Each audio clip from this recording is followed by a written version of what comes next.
дистанцию. Позади 6 раундов.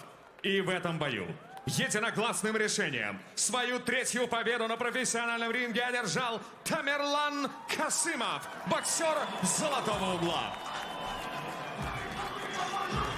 So Tamerlan Kazimov announced as the winner there after 6 good rounds against Kamil Makhmadshoev. Welcome everybody to coverage of this card from Chelyabinsk in Russia. I'm Andy Clark, alongside me Rob Tebbett, and we are building up to what we believe is going to be the last dance for Sergey Kovalev as we hear these comments from Tamerlan Kazimov. Заправочная станция «Тамик». Болельщики, спасибо большое. Хотел сказать самое главное. Мы живем в большой необъятной стране. Называется она Россия. Она многонациональная. Все мы братья независимости. Я башкир. Соперник у меня таджик. Всем уважение, я всех уважаю. Весь народ. Все мы братья. Мирного неба вам над головой. Спасибо. Спасибо большое.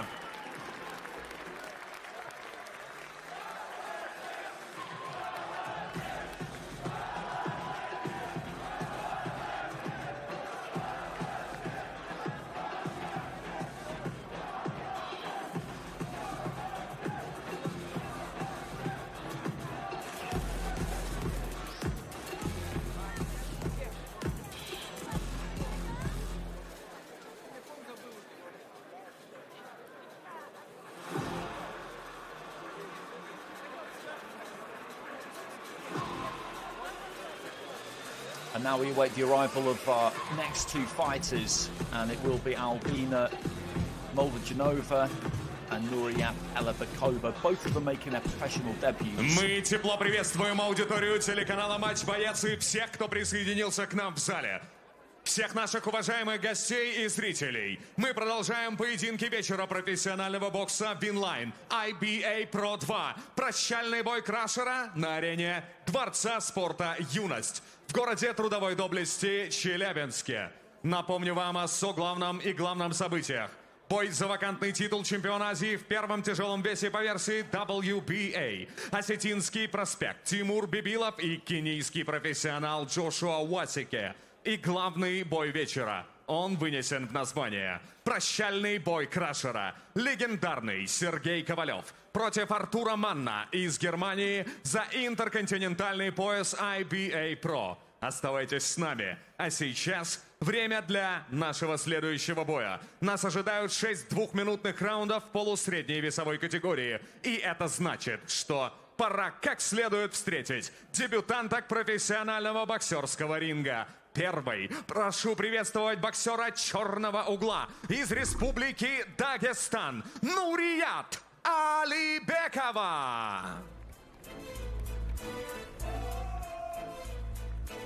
And making her way to the ring now, Nuryat Alibekova from Makhmadshoev. This is a professional boxing debut for her. She does have experience as a kickboxer. A couple of good fights on the undercard already, and that's what we expect to get all the way through. Some good matches. And difficult to know what we're going to get in this fight, because I've seen Moldajanova a few times. Will be making her way into the ring shortly. A decorated amateur, but I've never seen Alibekova. В золотой угол ринга выходит ее соперница из Тюмени. Приветствуйте, Альбина Молдажанова! So Moldajanova, a gold at the European Under-22s in 2023, a silver at the seniors a year later, and then a bronze medal at the recent IBA Women's World Championships in Niš in Serbia. So she is the one with the pedigree. And alongside me tonight, Rob Tebbett. And Rob, always interesting to see new fighters on the undercard, and of course building up to the top of the bill, where we believe this will be the last time for the great Sergey Kovalev.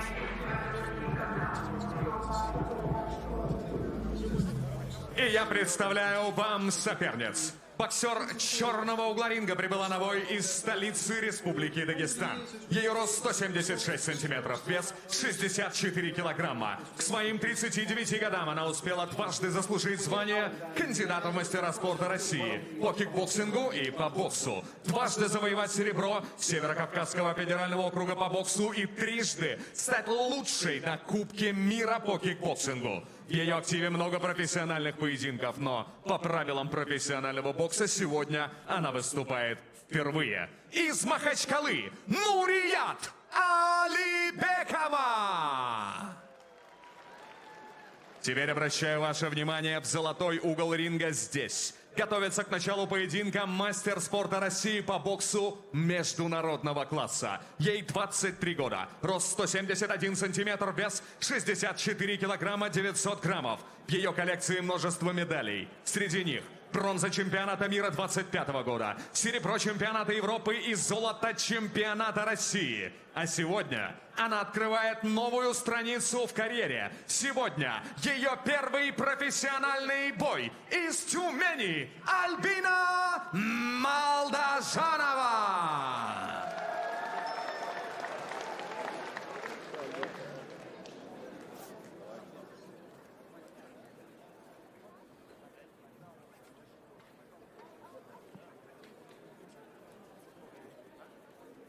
Good luck.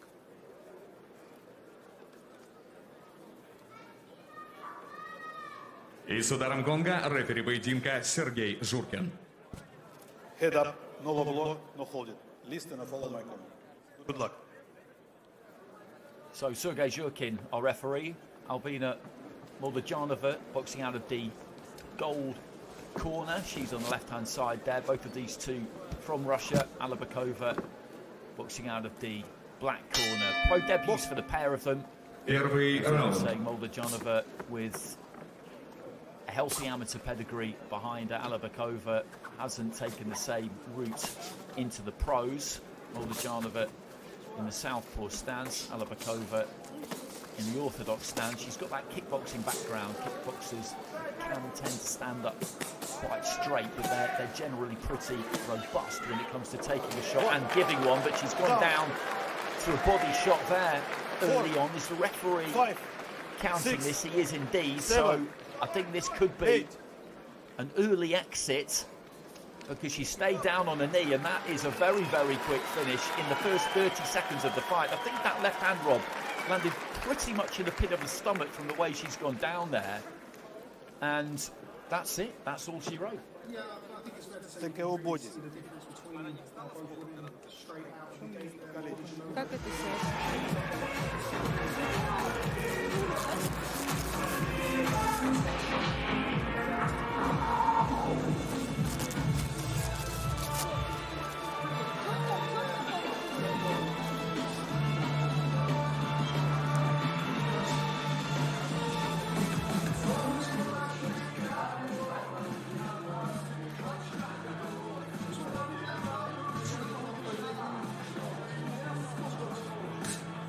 No, you can't. It's that kind of whipping shot. I think she's just touching her left eye there, wondering whether there was some damage, but she got backed up into the corner, and there was the left hand, and it is kind of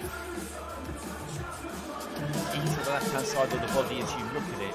Her right hand side, as she felt it into that floating rib, I think. So it was a well placed shot. It wasn't quite as central as I originally thought. So pro debuts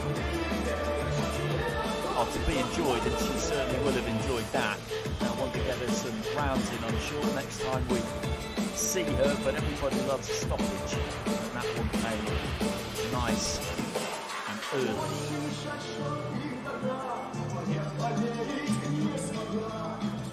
The most auspicious of starts for Alibekova, but she was in with a good opponent there.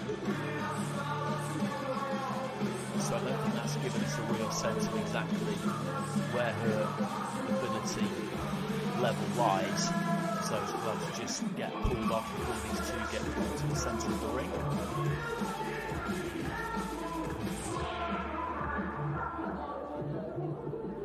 Все произошло на ваших глазах. На 39-й секунде первого раунда Сергей Журкин остановил поединок. нокаутом. Свою первую победу в профессиональной карьере одержала Альбина Молдожанова, боксер с золотого угла из Тюмени. Мы благодарим ее соперницу Нурия Алибекову.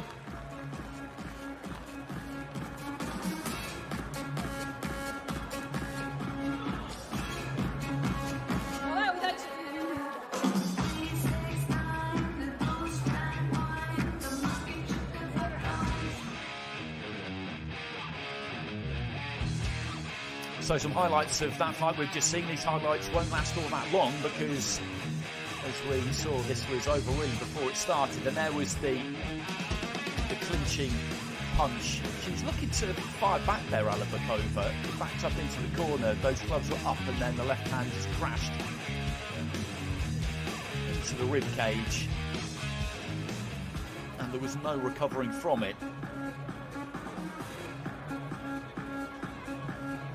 Just like that, Andy, we're one fight now. Very, very impressive professional debut. As I mentioned, you only get one opportunity to make a first impression in the professional game. You can't ask for much more than that. Уважаемые гости и зрители, в четвертом поединке вечера на ринге под сводами Дворца спорта «Юность» сойдутся боксеры из России и Республики Казахстан. Опытные и опасные, они готовы наполнить интригой все 6 отведенных им раундов.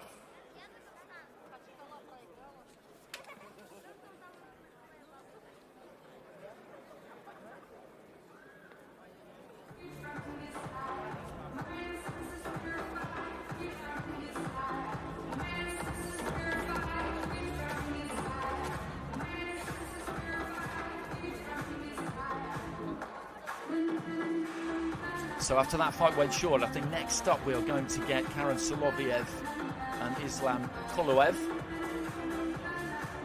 A debut for Solovyov. Second pro fight for Koloev, both young, 20 years old and 21 years old.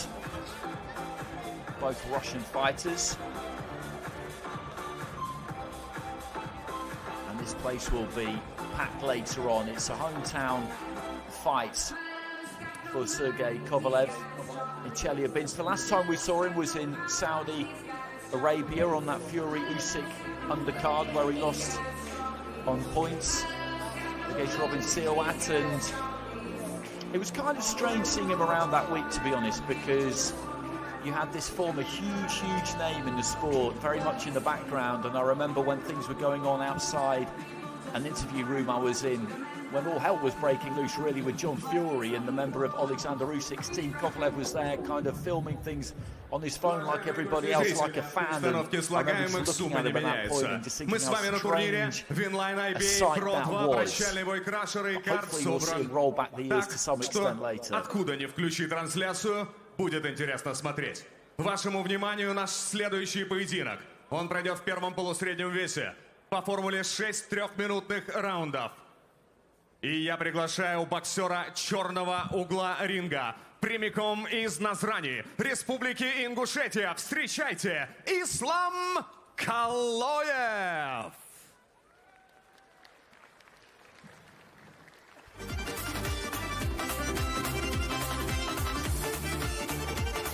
And this is Islam Koloev making his way to the ring, 21 years old, from Nazran in Russia, one fight and one defeat so far. He was stopped in the third round on his debut last December.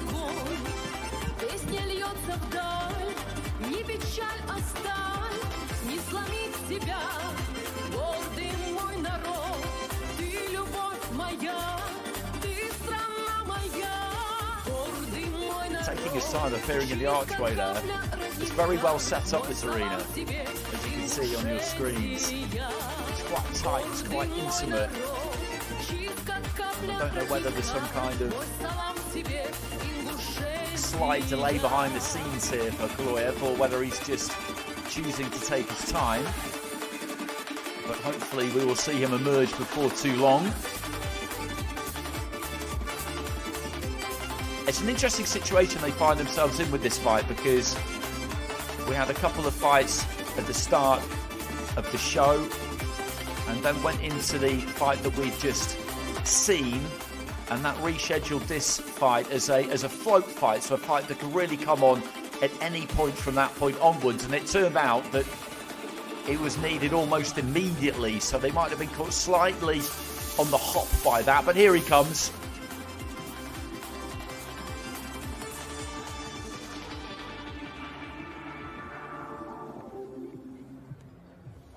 Прошу приветствовать его соперника. На пути к золотому углу ринга, и когда он окажется в нем, прямиком из Сочи, Краснодарского края, Карен Соловьев. Куда подевался, напал, ну-ка подрывайся, скоп по делам. Без дыры шум балаган, догорели фонари, весь космон. Так вам знать. So Solovyov, 20 years old, looking at his record, he boxed for Russia as an amateur. It's a very difficult team to break into, of course, and I noticed a couple of defeats he had to a fighter called Evgeny Kool, who I've seen a little bit of. I remember him from the World Championships in 2021. He's faced him a couple of times recently. Lost both of those two, but Kool, as I say, a good fighter. В черный угол ринга. Здесь готовится к началу поединка 21-летний боксер из Назрани, Республики Ингушетия. Его рост 177 сантиметров, вес 65 килограммов ровно. Он выходит на свой второй профессиональный бой и настроен решительно. Ислам Калоев! Ровно по диагонали в золотом углу ринга мастер спорта России по боксу международного класса. Ему 20 лет. Его рост 182 сантиметра, вес так же, как и у соперника, 65 килограммов. Перед вами серебряный призер чемпионата России 23 года. Финалист игр стран БРИКС. Обладатель Кубка мира. Победитель первенства России среди молодежи 24 года. И сегодня его профессиональный дебют из Сочи. Карен Соловьев. И с ударом гонга третий джентльмен в ринге Виктор Панин.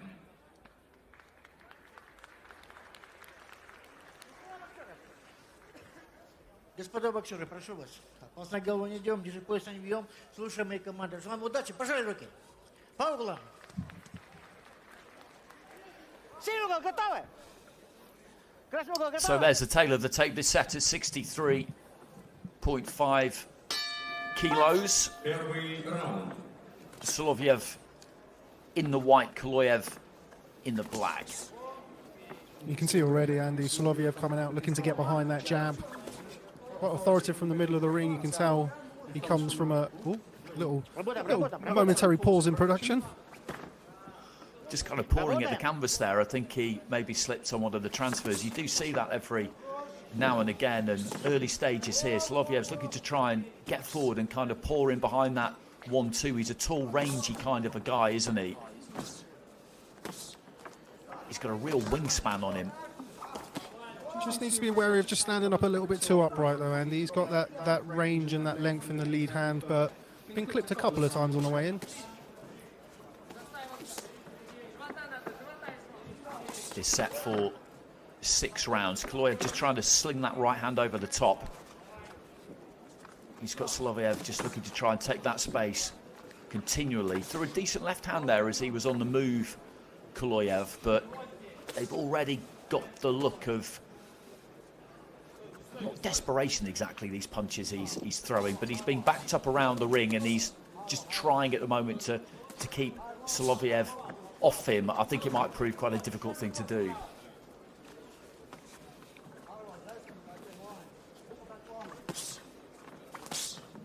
Yeah, these are stiff shots from Solovyov. You can hear them, the impact of them landing on Koloev.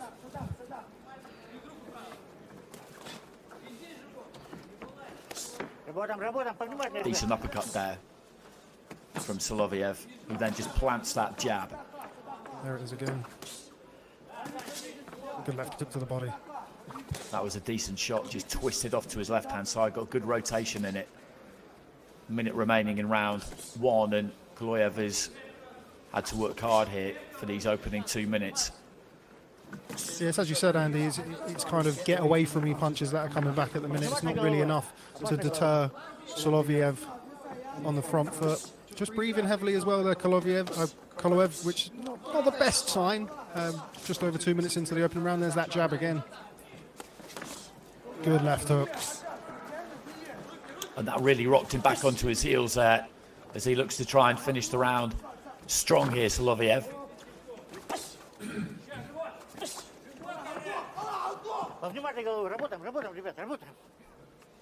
Just starting to get a little bit ragged now, Koloev. Wasn't far away from that right hand. And there's that left into the body again there.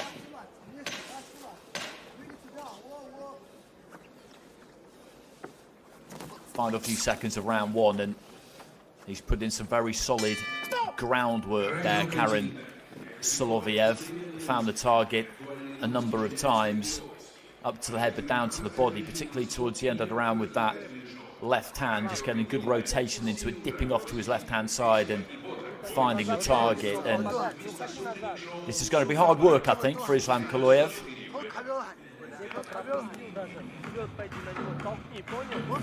Ramrod jab.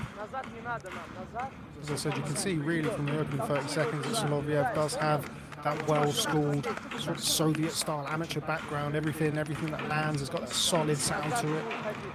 And Koloev already getting a leg massage after round one. He's going to have to go some, I think, to see the end of round two. I think it depends to an extent on what Solovyov wants here. This is a professional debut, so he will want a stoppage, but he is a fairly experienced amateur, and you can tell that from watching him fight, not just with the technique, but just with how calm he's been here. If he wants to do this in a hurry, I think he probably can, but I wouldn't be surprised if he decides to take his time over it a little bit more. What I like about that jab is that there's no real tell. He's just in and out with the feet there, just kind of messing with the distance of Kovalev, who, when you look at him, he either needs to be all the way out, I think, or all the way in. If he gets caught in that middle distance, then he's got some real problems.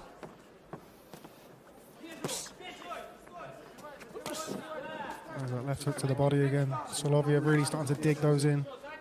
Just like to see him maybe feint a little bit more on the front foot. It's all a little bit in straight lines at the minute. I don't think he's particularly worried with what's coming back. There's another good left hook sinks into the body.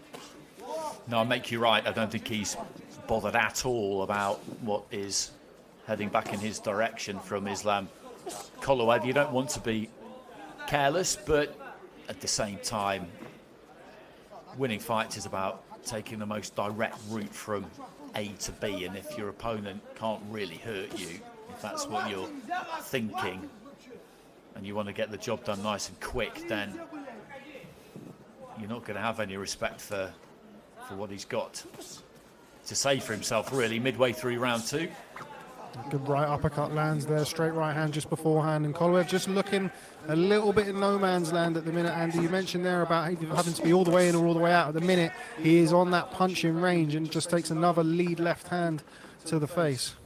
And just before that, a left to the body as well. He's found his distance pretty much from the start of the fight here, Solovyov, and there's that longish right uppercut, a right hand into the body. It's good variety, isn't it? When you look at him, he's got some natural tools because he is a tall, lean, angular kind of guy, and he uses it as well. He digs those toes in and finds good leverage. Another good right hand there. You mentioned, Andy, there's good variety from Solovyov. He's mixing it up well to the head and body. Of course, we don't always see that from amateurs making a professional debut. Can be a little bit head happy, but he's mixed up the shots well here. Solovyov doesn't really know where they're coming from.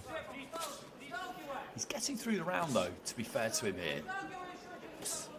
Maybe he's just getting used to the kind of stinging quality of these punches. You wouldn't say shot. Right on cue. That is a huge right hand that has cleaned Islam Koloev out. The commentator's curse has well and truly struck because he was just finding his way through things, and then he found a biting point on that right hand there.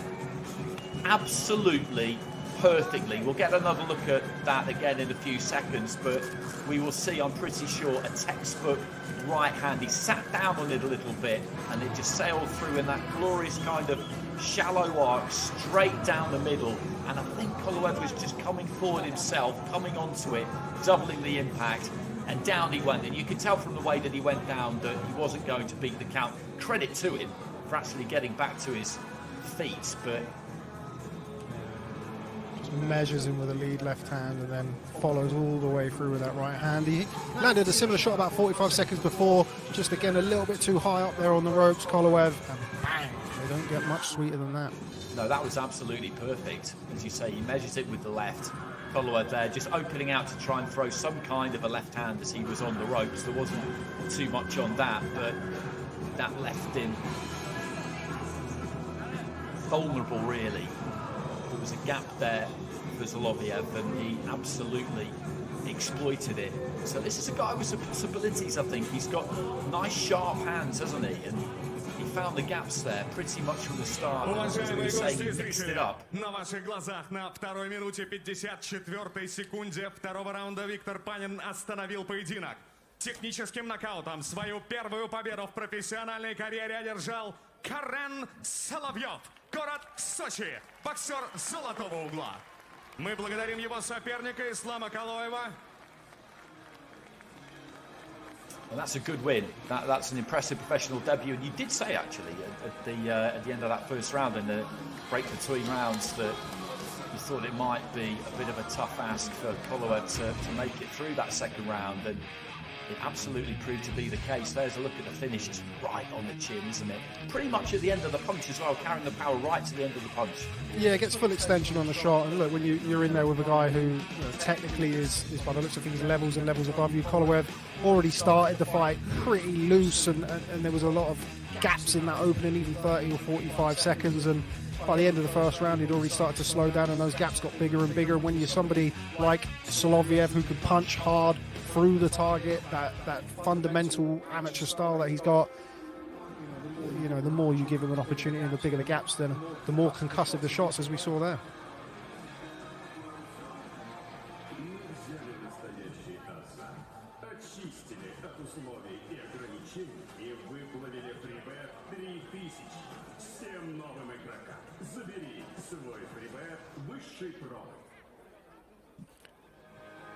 Definitely somebody I'll be keeping an eye on though, Andy. I was impressed with that. I enjoyed that. Yeah, me too. It's always good when you see somebody on an undercard that you haven't seen before.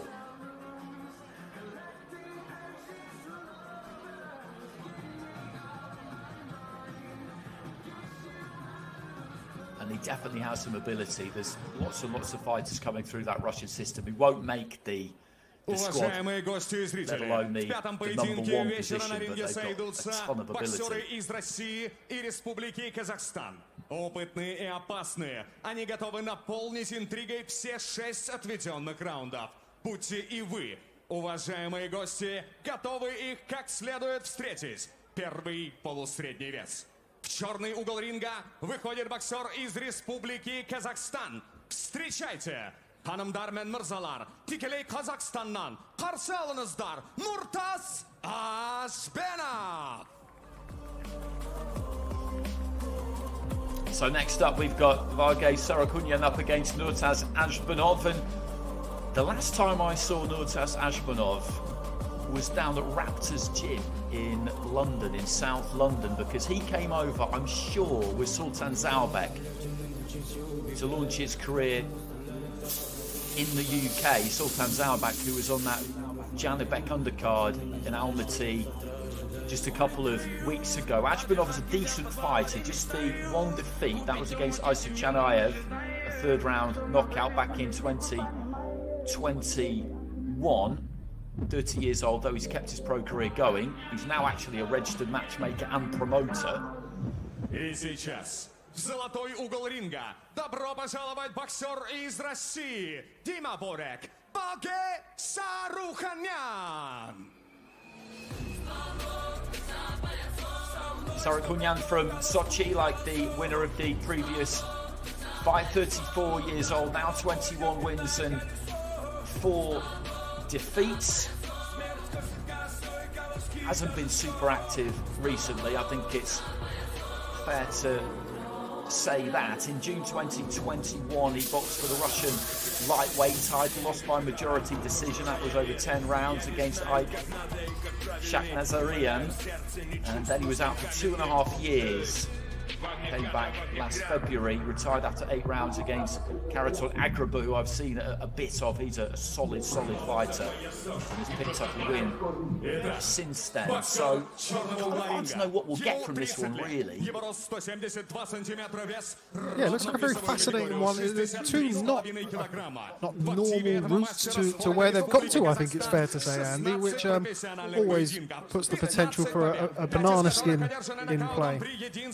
Поражении он владел титулами чемпиона Азии по версии WBC и чемпиона мира по версии UBO. И сейчас в статусе действующего чемпиона Республики Казахстан среди профессионалов в легком весе поднялся на одну категорию и поднялся на этот ринг. Из города Актобе қаласынан Казахстан чемпионы Нуртас Гангстер Азhbenov.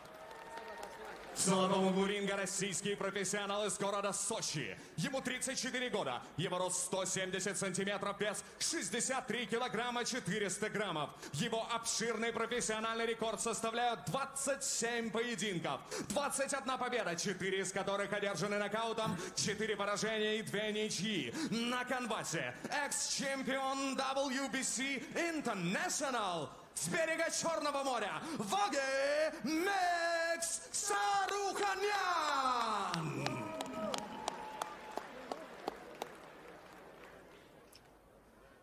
Referee with the final И с ударом гонга ответственный за происходящее внутри канатов Сергей Журкин. Tell you what, Andy, these are two men that you would not want to meet down a dark alley one night. No, I think that's a fair comment. I think that is definitely a fair comment. Always be wary of a man with Azhbenov's haircut. Look at that. And they've had their successes during their career as well. You look at the records, 21-4 and 15 and 1. Azhbenov has won a national title at lightweight in Kazakhstan. They are not easy to come by. A WBC Asian Continental title, and Sarukhanyan a WBC International. They've not, the pair of them, really hit the heights, but I think this should be a very competitive fight. Sarukhanyan, some people would have guessed from the surname, born in Armenia, boxed at the 2008 World Youth Championships actually in Mexico. That's a good while ago now. Azhbenov, southpaw, he's in the black and gold. Is scheduled for 6.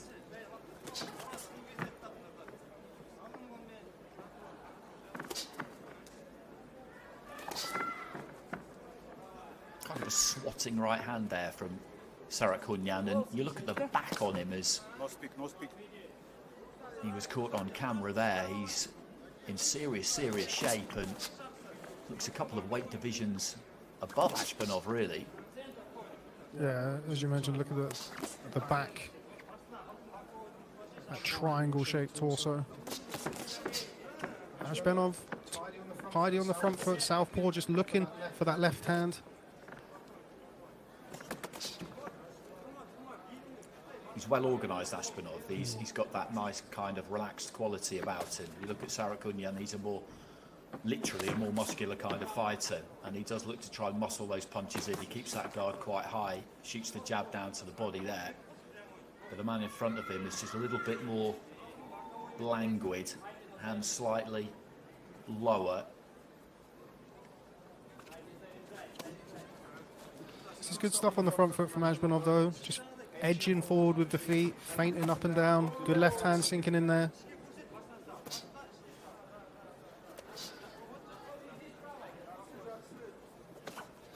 Looks like he's been around the block.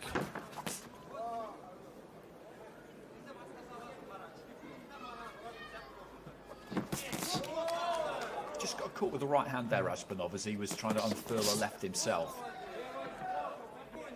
Yeah, Sarukhanyan's got that right hand cocked. Shot against the southpaw, as we know. Just needs to be wary there, Azhbenov. That jab's coming out Very similar pace every time.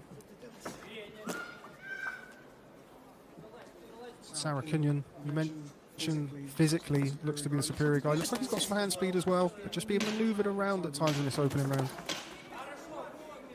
It's been kind of interesting actually, because he came out quite quick, and then as you say, he's gone from dictating to being dictated to a little bit.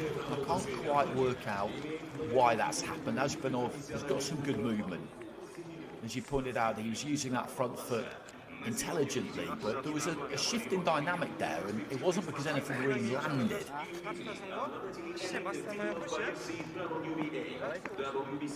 No, crafty stuff on the front foot there without being gung-ho, just getting that front foot out there and just making Sarukhanyan think about things. As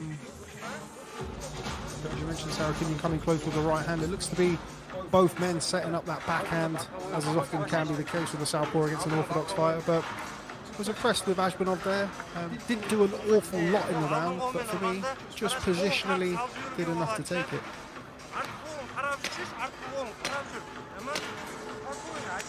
Секунданты за ринг. Mortas, no speak. Step back, step back. Второй раунд. Box.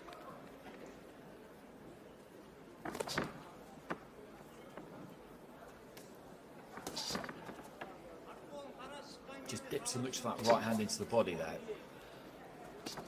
Sarukhanyan, start of round 2. They're scheduled for 6 IBA Pro.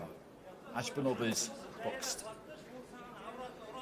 under those auspices once before. That was in Baku last September, where he lost to Gabel Mammadov and just got caught by a right hand there, actually. It's quite an effective shot for Sarukhanyan, that. You mentioned that he's always got that right hand cocked, and he does, but when he throws it the way he did there, it's a very short little hook, isn't it? It doesn't travel very far at all, but it's nice and quick. But he's got to be close to throw it.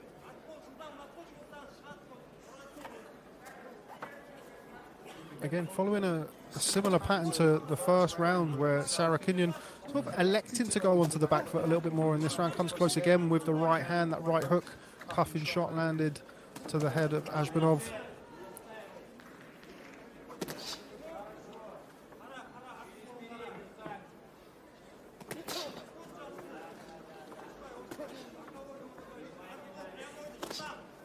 Just like to see Sarukhanyan be a little bit more aggressive here. I think he has the physical advantages. He looks to be the fresher, physically stronger fighter, but he's just being a little bit too tentative at the minute. He's allowing Azhbenov to dictate off that front foot. Good left hand lands there.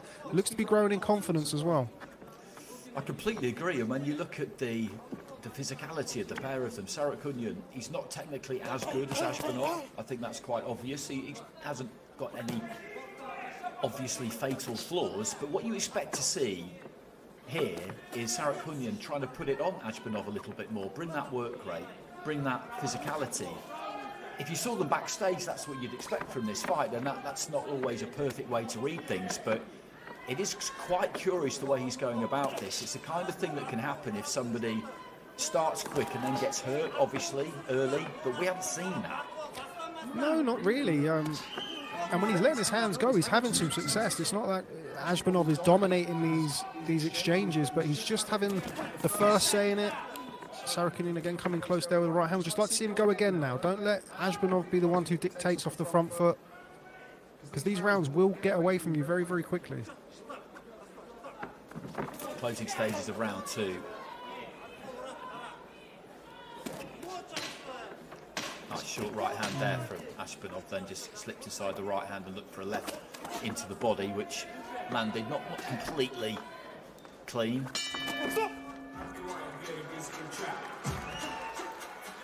He's not dominating these rounds by any stretch of the imagination, but I just feel like he's just outmaneuvered Sarukhanyan in both of those. I think the last round he just looked like Azhbenov was finding a little bit of a river on the front foot, was growing in confidence. Sarukhanyan, as I mentioned, you can't afford to let too many of these rounds get away. This is very much a sprint over 6 rounds. A good win that really jumped out at me on Sarukhanyan's record was against Giovanni Strafon, who after that fight went on to stopped James Tennyson in quite shocking fashion. It wasn't something that we expected to see. I remember that night well. So as we've been outlining, we've got a pair of capable guys here, very capable. They've not really hit those upper echelons particularly, but they're good, dedicated professionals. And a good style matchup as well, Andy. I just feel like Sarukhanyan might be falling into the trap of fighting Azhbenov's fight so far through 2 rounds.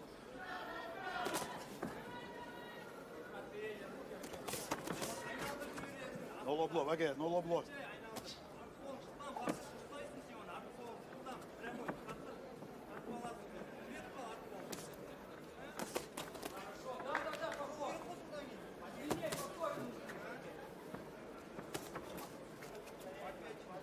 Doubling up on the jab there. Azhbenov, no great power on either one of them. Sarukhanyan with that single right hand. I don't know whether he's just struggling with the southpaw style a little bit here, Sarukhanyan. I wonder if maybe he wants to throw that straight right hand to the body. Hopefully Azhbenov slows down. It just looks like he's struggling to get off consistently here. He is. That's a decent right hand to the body there from him, but that right hand, there's a couple of times it's fallen short. Azhbenov has tempted him in, just pulled out slightly, and then caught him with a couple as he's come forward.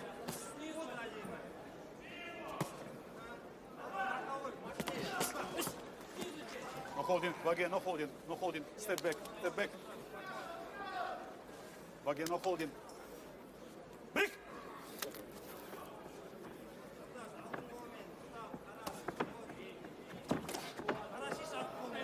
Reached for the right hand there, committed to it more. Again, it didn't quite get there, but I think that's really what we're going to have to see from him, because I agree those first 2 rounds have probably gone the other way, and the cleaner punching in this round, just past the halfway stage, again has come from Azhbenov. He is absolutely competitive, but if you find yourself on this repetitive cycle of just losing a round, then you've got to try and do something different. Yeah, I think Sarukhanyan is starting to pick up the pace a little bit here. He's having a little bit more success with the right hand.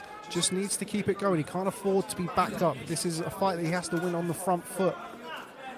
Can't allow Azhbenov just to back him up with foot feints. This isn't where he needs to be, Sarukhanyan. Had a lot of success about 45 seconds ago on the front foot and then went straight back onto the back foot. Needs to keep going, needs to move those hands. That's better. And again.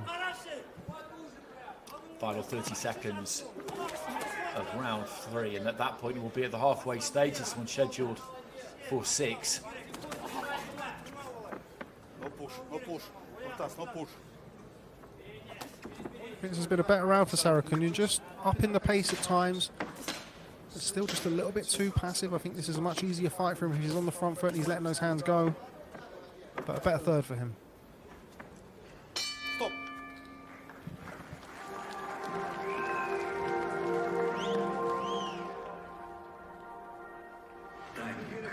Федеральная сеть АЗС.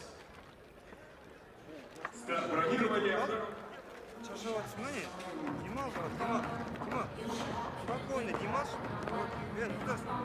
Мешок, хочешь естественно, если точно алдым так, ордом киттим, болды, так, киттим, болды. That's a right hand he really committed to. It landed around about the shoulder, but he's just trying to measure the distance with the left, and then that was another instance where he didn't commit quite so much, and he was short. And when he falls short with it, and that right hand's got a long way to travel to find the target when you're up against a southpaw. Azhbenov is great at just shifting his weight onto the back foot slightly, making you do that. And then he can just rattle a couple off as you're falling in, as coaches would describe it, as your balance is slightly gone. Четвертый раунд. It's kind of an interesting fight to watch though, isn't it? It's a good sort of technical battle. It's easy from where we are to feel like it's fairly clear what Sarukhanyan in particular needs to do to make this more his kind of a fight. I've just been wondering from the start whether he got caught with something early-ish, maybe even to the body that stung a bit, that we didn't really pick up on. I don't think he has been, but the way he's gone about things at times, he's got that kind of suggestion to it. I think he's struggled with the southpaw style, which is one of the reasons why he's not letting his hand go. He's on the back foot, he's looking for that perfect shot. I think the best round that he had by far was the last round in the third, where he's moving his hands. He's not looking for the perfect shot, just letting his hands go and looking to land something. And I think if he plays the waiting game, he's going to come second best against the more skilled technician. That's a good straight left hand there from Azhbenov.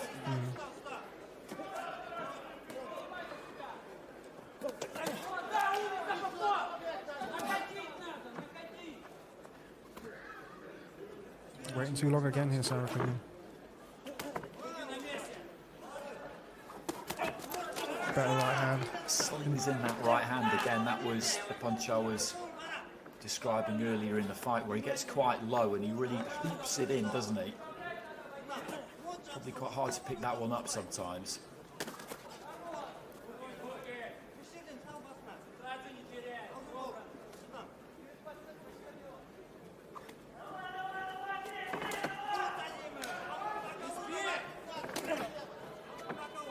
There it is again. That was a little bit straighter, but it comes from quite low.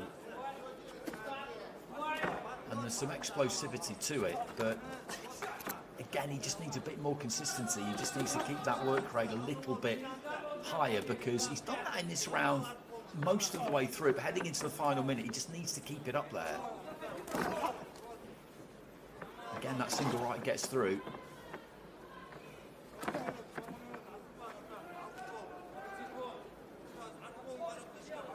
I think as well, because Azhbenov is clearly the more capable technician, so his shots are a little bit cleaner, a little bit more eye-catching, which is one of the other reasons why Sarukhanyan needs to combat that with volume. He can't wait and try and land the perfect shot against the guy who looks to be the more technically superior fighter.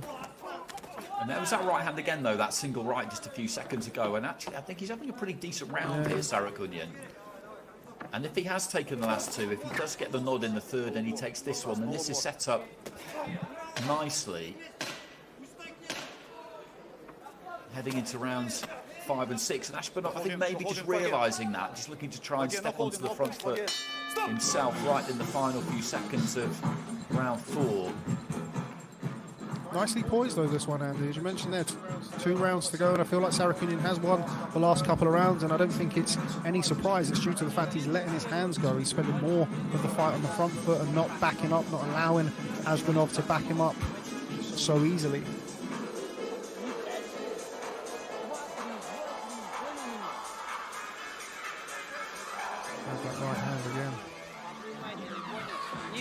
All to play for with 2 to go. Absolutely. As I mentioned at the start, neither one of these two has been particularly active in recent times, but they've got plenty of experience, so they'll know how to navigate 6-round fights. There's no question about that, but Sarukhanyan has maybe been plotting his way through this a little bit. Azhbenov has boxed at a pretty similar pace throughout the course of the contest and into the start of round 5, and Sarukhanyan just looking to try and shoot that jab up from the waist.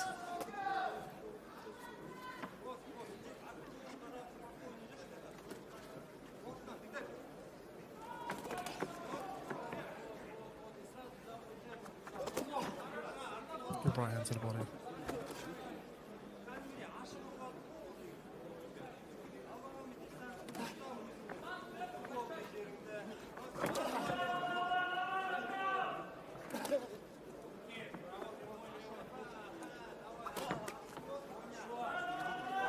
Left to the body there from Azhbenov. And Sarukhanyan again just looking to put some heat on that right hand. Head, body. Not particularly bothered where he lands. And Azhbenov trying to get on the front foot himself here.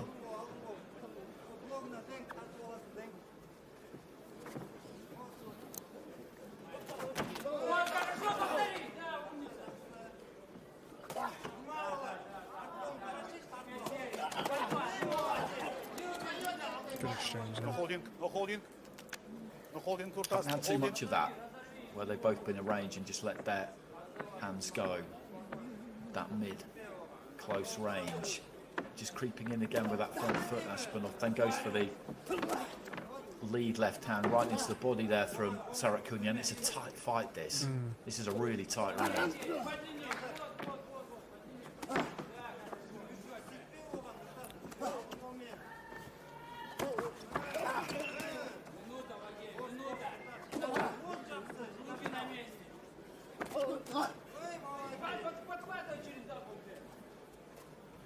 Last minute of the round, I feel like Sarukhanyan really needs to get behind that jab, step in behind it, good right hand to the body again, partially blocked there from Azhbenov.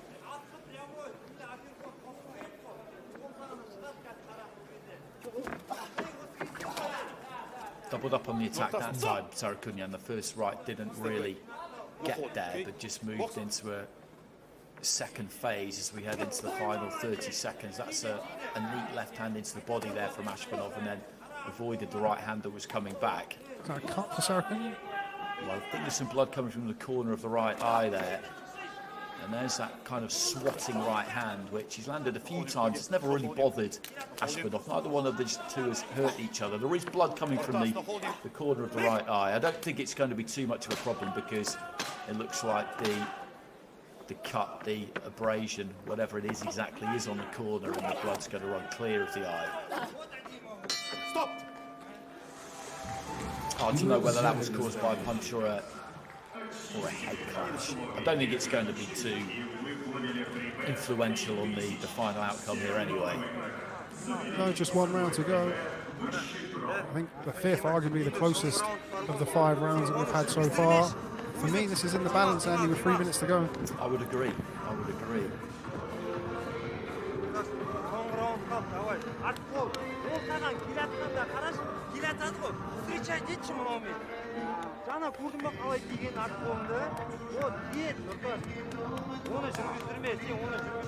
haven't seen the jab all that much from him, from Sarukhanyan, but he got him with one there. He's had success when he's thrown it. You know, he's looking for that right hand, but it's big single shots. And as we said earlier on in the fight, you know, looking for that big single perfect shot against a guy who looks to be the technically more superior fighter that's a risky strategy. I'd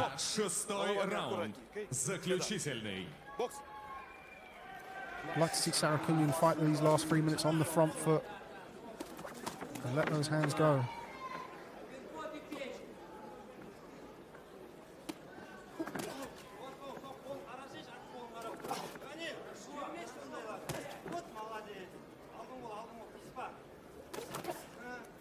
Holding, no hold. Stop! Stop! Stop! Step back. Waske, no holding, okay? Slightly cheeky from Sarukhanyan. The referee largely ignored it. Both of them just setting their feet and looking to let their hands go there. Nothing really got through. A straight right there from Sarukhanyan. I think just Cannon got a piece of the face of Azhbenov via the gloves. Good shot. That's a decent combination. Right hand followed by a left there from Sarukhanyan. He's just holding his ground a little bit more here in the last round, Andy, as we've been asking for from Sarukhanyan up to this point. He's not going backwards. He's looking to land those shots and stay in there. Just as I say that, he gets backed up onto the back foot. But lands a decent jab going backwards there, heading up towards the midway points of this 6th and final round.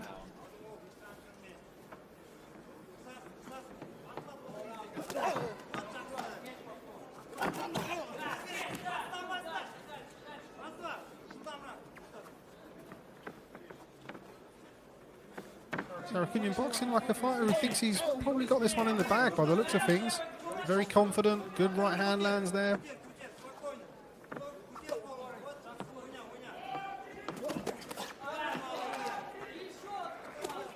Azhbenov been very tidy on the front foot, but has really lacked a change of pace, hasn't really done too many things different throughout the course of this fight, whereas we have seen a little bit from Sarukhanyan as he lands the left hook there. He's landed some good solid shots in this final round, I think, Sarukhanyan, hasn't he? They've been easy for the judges to see. He's punching combination quite effectively at times, and I think for Azhbenov, as you say, he hasn't really managed at any point to do anything particularly different. We've been asking Sarukhanyan to put his foot on the gas pedal after the first couple of rounds, and he's done that fairly effectively. Azhbenov just hasn't really shown us too many gears. There's another kind of right hand as Sarukhanyan was moving off to his right. Azhbenov trying to answer back. It's been a good final round for Sarukhanyan, as you mentioned. That winging left hook over the top has had success. He's also had some success with a right hand to the body. He's finishing well here. Slides into the little Philly shell, Andy, to round things off. And it was a decent watch that over the 6 rounds. I think that he's actually paced that well. Sarukhanyan, as I said, both of them have been down the stretch. They've been more than 6 rounds on plenty of occasions, but they've not been super active either.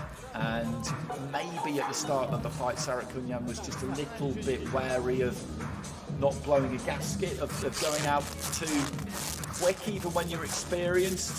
These things can play on your mind slightly, but he did, I think, put his foot down and gradually squeeze that accelerator as we went on, and I think he's done enough there. Yeah, and you mentioned there about the inactivity as well. Azhbenov early on had a lot of success.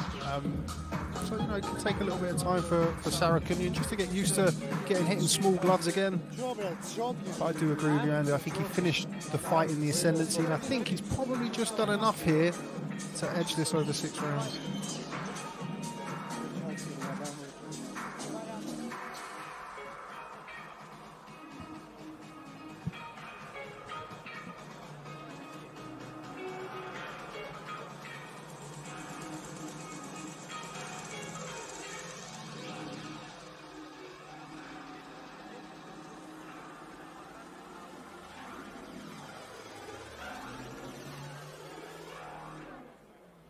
В центре ринга участники этого сложного 6-раундового поединка. Это Waske Sarukhanyan и Нуртас Азhbenov. Дайте им аплодисментов. Поединок продлился всю дистанцию, и по его завершении единогласным решением судей победу одержал боксер золотого угла Waske Sarukhanyan. So Sarukhanyan gets it by unanimous decision. Награждаем аплодисментами его соперника из Right города Makhmadshoev, Республики by Казахстан. the judges, but a good match that. Good match for the undercard. Yeah, had a nice ebb and flow to it. Certainly wasn't thrills and spills, but you know, some good changes of momentum in there. As we mentioned, I think Sarukhanyan finishing the fight the stronger of the two. Certainly in that last round landed some nice impactful left hooks, and enough to see him emerge victorious on the scorecards.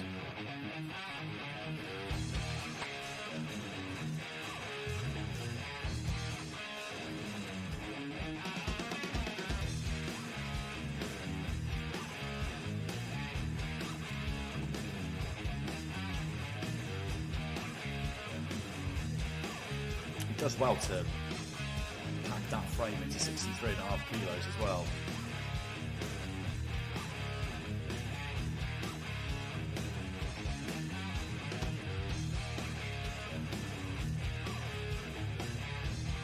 You've even got a few little dance moves there, Andy. You can do it all.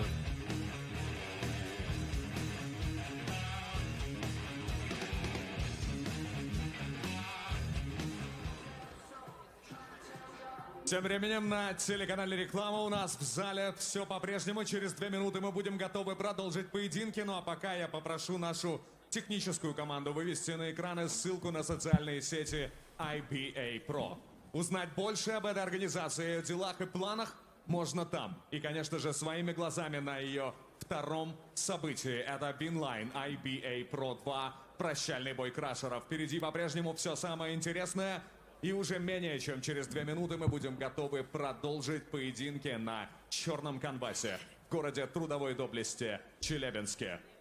И еще Челябинск, как всегда. Большое спасибо за то, что здесь любят бокс по-настоящему. И те, кто это делает здесь, в этом зале, и я думаю, что еще много-много у экранов. Большое вам спасибо за ваши эмоции, за то, что вы здесь вместе с нами. В этот час на этой арене во Дворце спорта «Юность».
Уважаемые гости и зрители, 6-й бой вечера пройдет в полусредней весовой категории. В распоряжении боксеров из Челябинска и Москвы 6 трехминутных раундов.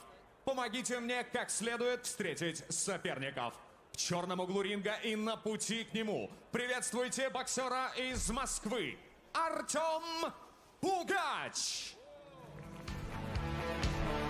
So next up we've got 6 rounds at 67 kilos and Artur Pugach making his way to the ring. Currently a relatively late call-up for this one, 34 years old. The Muscovite, 3-7 and 4.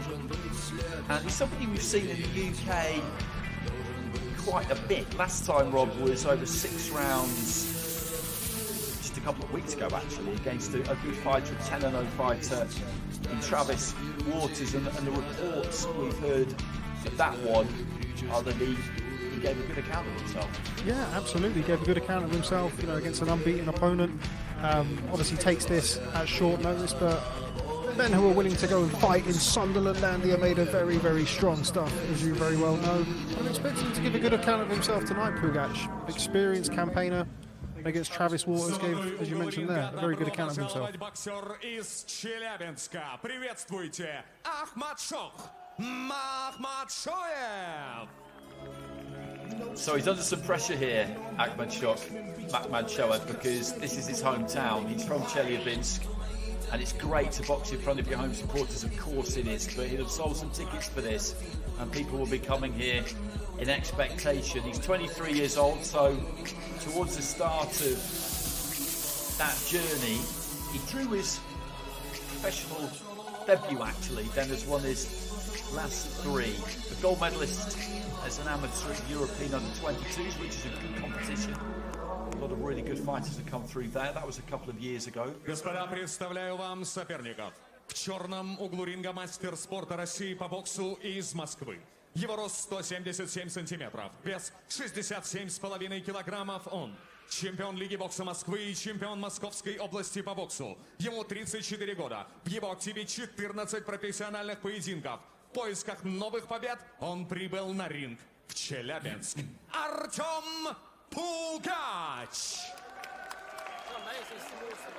Мастер спорта России по боксу в золотом углу ринга. Ему 23 года. Его рост 178 сантиметров, вес 67 килограммов ровно. Он чемпион Челябинской области, финалист чемпионата России среди студентов, бронзовый призер чемпионата России и, наконец, чемпион Европы по боксу 23-го года. В профессионалах провел 4 боя, одержал 3 победы, одну из которых досрочно и завершил 1 поединок в ничью. Он представляет Южноуральскую школу бокса, Урал бокс промоушен и город Челябинск.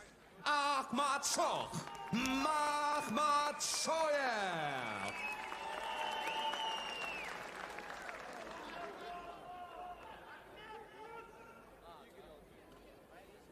So again, this one scheduled for 6. The referee just Рефери этого поединка Сергей Ковалев.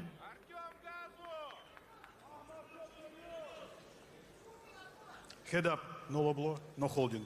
Listen and follow my command. Good luck. And good to see Sergey Grom on the mic as MC, somebody I know quite well. Remember spending a couple of weeks with him at the World Amateur Championships in Belgrade back in 2021. Sterling job for that fortnight, and again tonight. So, boxing out of the gold corner, we have Makhmadshoev, the Chelyabinsk fighter, orthodox stance he's operating out of. The southpaw there, that is Artem Pugach, who, as we said, has come into this at relatively short notice, but one of these guys who is always in shape, always ready to answer the call.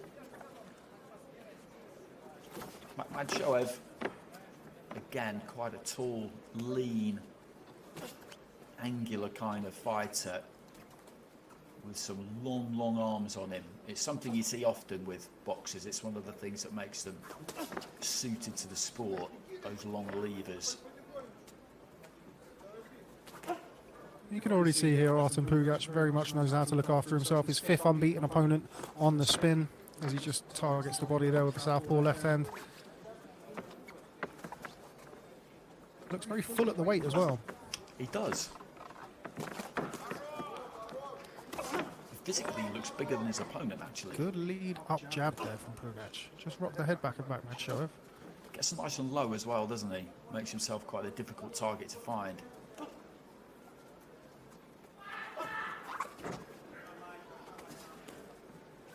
An example there, just stooping and looking for the left hand into the body.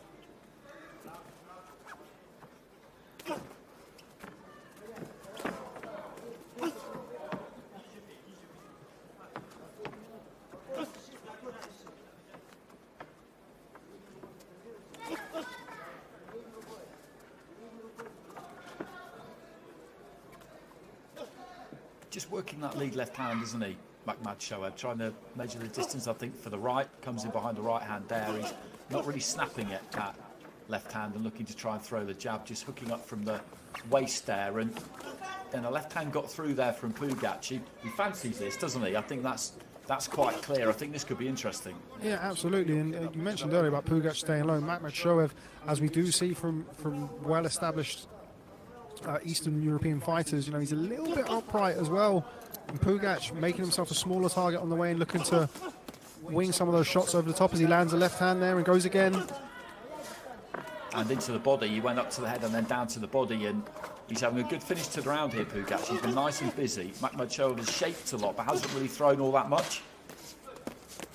And I'd say that this opening round is Pugach's, and that'll put a little bit of wind in his sails. Good stiff, straight right hand there for Makhmadshoev, and the final exchanges of that opening round gives me some optimism for the next 5 rounds. I think this could be a really interesting watch, because Pugach, you would say, has won that opening round because he was the busier of the two.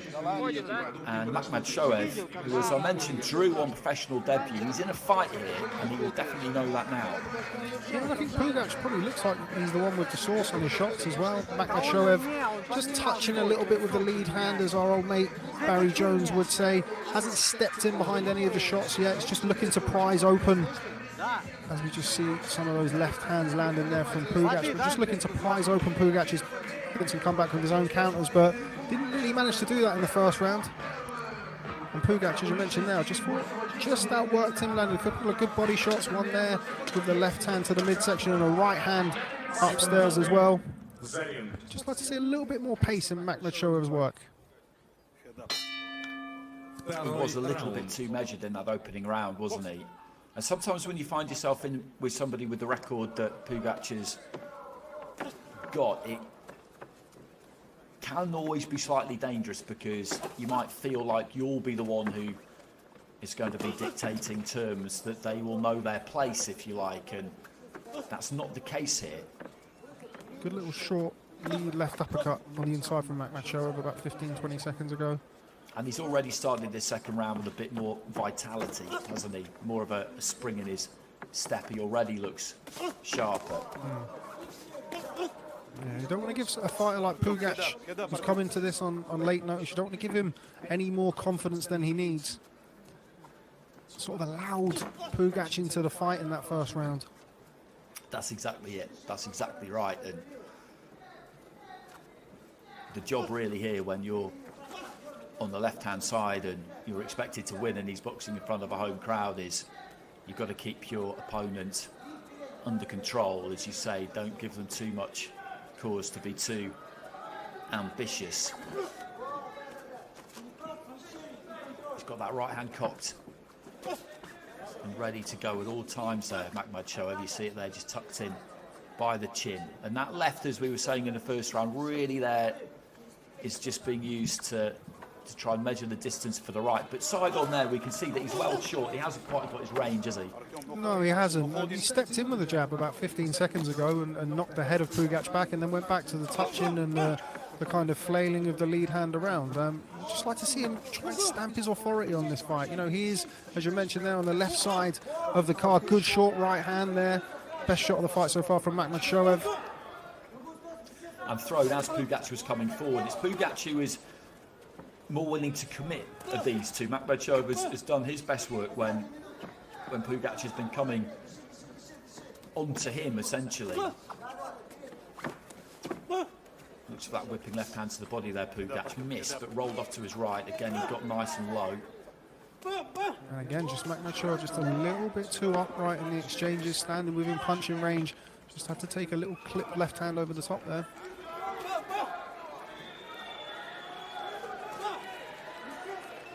Looking to try and time that right hand counter there into the final 30 seconds of round 2. There's that straight left hand. He throws that well because he really dips those knees and kind of shovels it up over the top, and his head's almost on your hip by the time he's finished throwing it. So it's a shot to nothing, really. It's very difficult to counter that. He's able to push Makhmadshoev back a little bit here, Pugach, as well. You can see the physical strength does lie with him. I mentioned that he looked to be the more fuller man at the weight. Just 1 or 2 instances in that second round of him being able to bully Makhmadshoev back to the ropes. Makhmadshoev really needs to get in gear here. He just made Pugach fall short with that left towards the end of the round there. He took his feet out, and all of a sudden he was kind of stuck in no man's land right at the end of the round. Couldn't quite capitalise.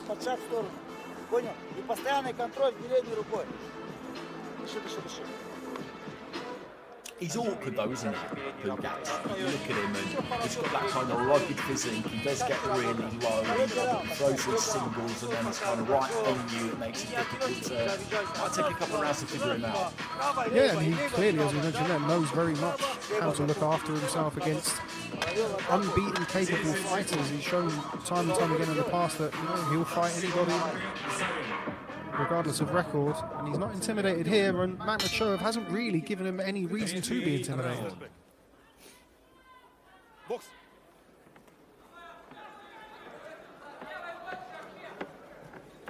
He's got the kind of facial hair there, Artur Pugach, of a sort of 19th century blacksmith, which is not a bad look for a boxer, let's be honest. I'll tell you what, there's going to be some, and there already has been, some fantastic beards on today's broadcast, and you could show. Again, just backing with that left hand, and there's the difference, because tentative with the jab, Makhmadshoev, and then Pugach coming in from distance, committed to his.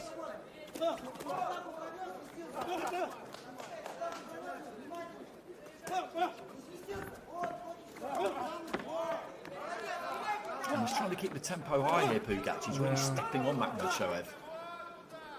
Again, it's that physical strength. I think he feels that he's able to bully Makhmadshoev back, and Makhmadshoev not really deterring him in any way.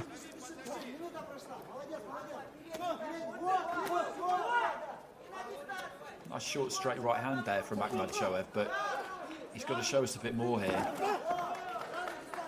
Just come close a couple of times with that right uppercut on the inside. Pugach does like to get low, but does lunge in at times and can get low over that front foot. Uppercut is there for Makhmadshoev. And he caught him there as he forced him to fall in slightly. There's a decent right hand from Makhmadshoev. Every now and again he takes those feet out as Pugach is on his way in, and that's what he needs to do, just back up slightly. And he's got that read on him slightly earlier in round 3 than he has done in the previous 2, I would say, but he needs to try and make it count. Pugach came out quick, but he's just slowing here. I think he's been caught a couple of times on the way in. Just slowed him down a little bit, though he did land another nice left hand there. Bounces off the chin of Makhmadshoev. He needs to finish this round strong, I think, Makhmadshoev, because I would say he probably lost the first 2. It's just starting to pick up a little bit here. I think Makhmadshoev's legs have slowed down a little bit, which is good news for us, because I think we're going to see a lot more exchanges. Good right hand. Solid right hand, really stepped in behind that. Good right hand to the body as well, and this is better for Makhmadshoev. It's the first time he's gone down to the body. He goes down there again. As we said in the last fight, against the southpaw, if you can't find a home for that right hand, target the body. And he's sunk a few nice shots into the midsection in this 3rd round. And Pugach is walking onto a decent stiff jab there for Makhmadshoev, who's finished the round strong here. Pugach is still looking to come forward, but we're at the halfway point here, and Makhmadshoev has built himself a little bit of momentum here. He's won this round, and he's landing some good, clean shots now. Heads just came together there, just as the bell went. Won the round there for me. Makhmadshoev was forced to work hard for it though. It'll be interesting to see how these next 3 rounds play out, but I think a better round for him, albeit having to work a little bit harder than he did in rounds 1 and 2.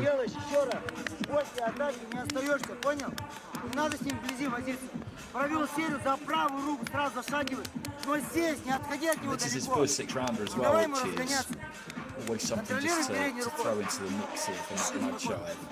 Because it's been fought at a pretty lively pace this so far.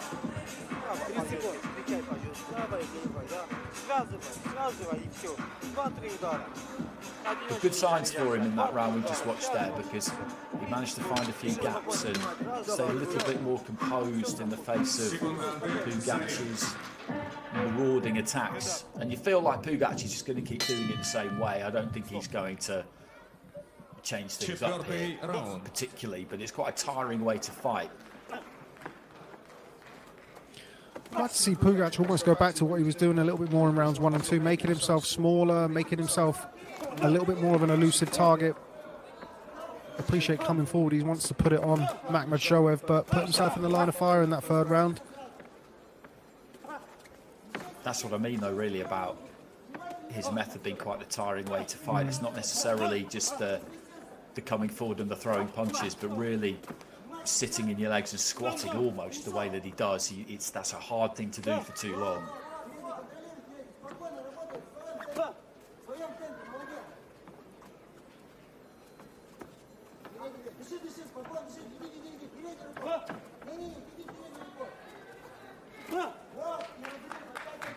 Right hand wasn't absolutely clean there from Makhmadshoev, but you can just see that Pugach is slightly hesitant now in a way that he hasn't been up until this point in the fight. He's happy to keep the distance here, and that means really that Makhmadshoev, I think, has got to take the initiative here, hasn't he, and try and close that gap. I mean, he's really neglected the jab. We've been saying this since the 1st round. You know, he's using that jab to measure and to touch and try and set up the right hand. But when he has stepped in behind it, it has had success. And particularly now with Pugach, seemingly, I don't want to say less ambitious, because he very much is ambitious, but potentially slowing down a little bit. You'd feel that Makhmadshoev, if he can get in behind that jab, could really start to take control of this fight. Agreed. I think you're absolutely right. I think he's probably won those first 2 rounds, Pugach. I think Makhmadshoev won that 3rd round, and he's landing the cleaner punches in this 4th round as well. And having just said that, Pugach is now just trying to up the work rate a bit, isn't he? He went into his shell slightly, and I think he knew it, and he knows, experienced guy that he is. If he can find a way to nick this 4th, because there's not loads in it, then that might give him a bit of a lead heading into the final 2.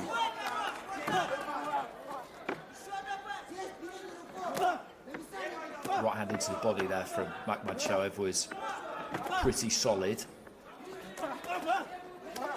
No, just said Pugach again, overextending on the front foot, just leaving himself in the firing line. Makhmadshoev took advantage of it, but didn't land completely flush. Hasn't really nailed Pugach yet, although I do feel that Pugach potentially in these last couple of rounds, as he lands a good left hand on the front foot, just starting to feel some of these coming back.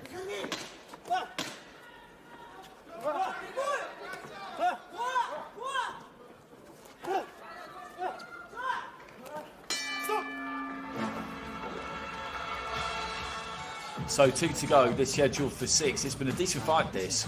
Again, it's a good match for the undercard. You've very much got a home fighter against an away guy here, but the away fighter in Pugach has shown some ambition right from the start. He's fancied this. What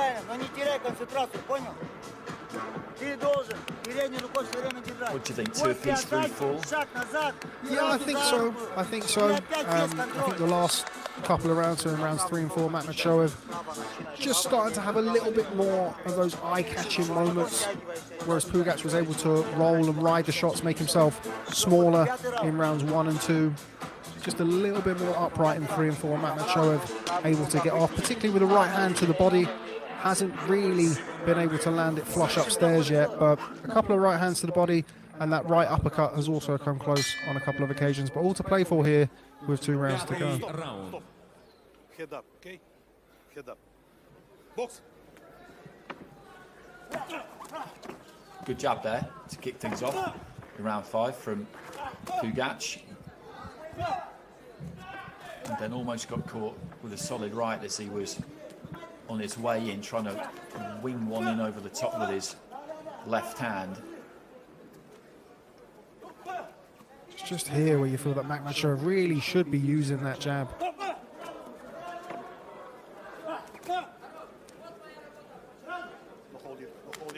Did well there to make Pugach fall short with the left hand, and then came back with a kind of stabbing right. But sometimes fighters, they frustrate you, don't they, because they just don't do something really obvious, and once you've watched them for long enough, even just a few rounds, you realise that it's just not something he's going to do, is it? Makhmadshoev is use that lead left hand for anything other really than as a measuring stick for the right. It's kind of hard to figure it out, but I think we've seen enough to know.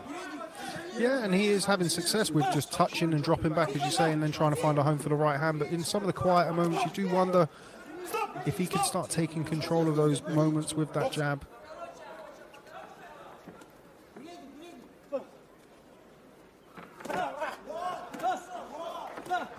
That's a good straight right hand from him. Good left uppercut as well through the guard.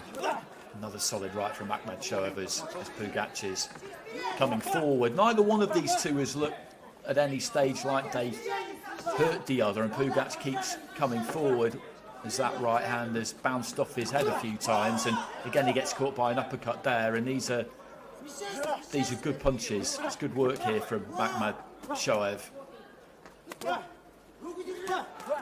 Right to the body was a good punch there too. You could just see it rip across the torso. But Pugach still marching forward, making him work for it. You can see why he gets so much work in the away corner, Andy. Yeah, you absolutely can, and I think what he's thinking here is that, okay, he probably knows that the better quality of punching is coming from the opponent, but he also knows this is his first 6-rounder, and that if he's going to win this or get a draw here, Pugach, he's just got to try and break him towards the end with some volume, really ask some questions. He's just had some success there with Makhmadshoev backed up against the ropes again, trying to use that physicality. You can see him in the clinch. He does look to be the bigger man. He's able to push Makhmadshoev back, but not able to do it often enough in these last couple of rounds, Pugach. Let go with the left hand again there, that kind of overhand left. It's like he's looking to try and fling a javelin into the back of the arena, but he didn't quite manage to land it. Final few seconds of round 5, so 1 to go here, and it's been an entertaining watch this from the start, and it's just interesting to see how fighters navigate their way through, because I think maybe in round 4 at times he looked to take a bit of a round off, the first half of the round off, and then in the second half really brought it, and he kind of did the same thing again there. But you could absolutely see him in that final minute. He upped it.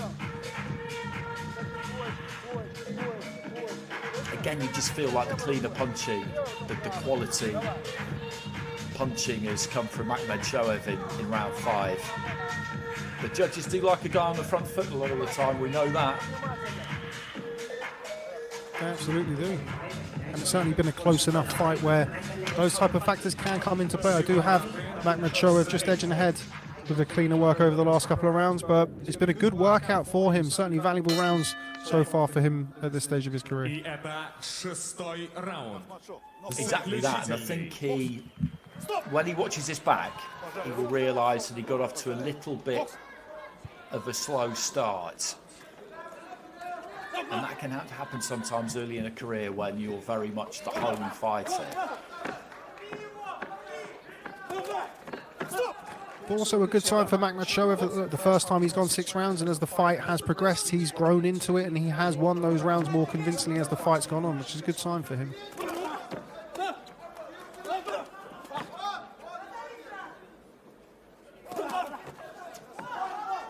Again, just looking to time Pugach with that right hand on the way in.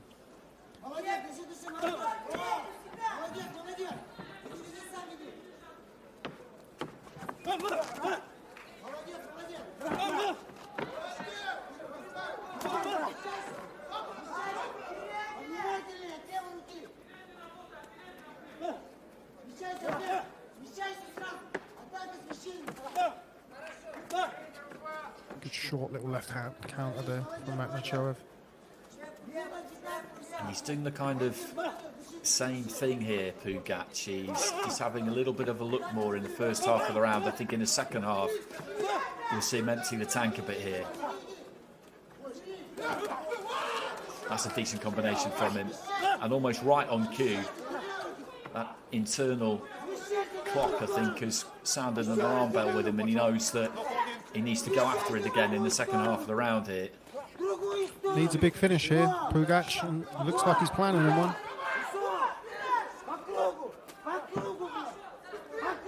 Good from Makhmadshoev. Not standing and getting involved in a scrap. Still looking to hold his distance. And just gesturing to the crowd to get involved here as well. It is his home support, and carrying those hands quite low, but just flinging them up from the waist and catching his man on the way in. And that was a really good right uppercut. Very, very well timed as he came forward there, Pugach, as we thought he would, is just marauding away in the final stages here, trying to get something really done. But again, as we've seen in the previous two rounds, the clean punching, the quality punching has come from Makhmadshoev, and neither one of them has buckled at any stage. Nobody's been hurt here at any point, but the scoring shots, if you're going to look at it like that, which is absolutely how you have to,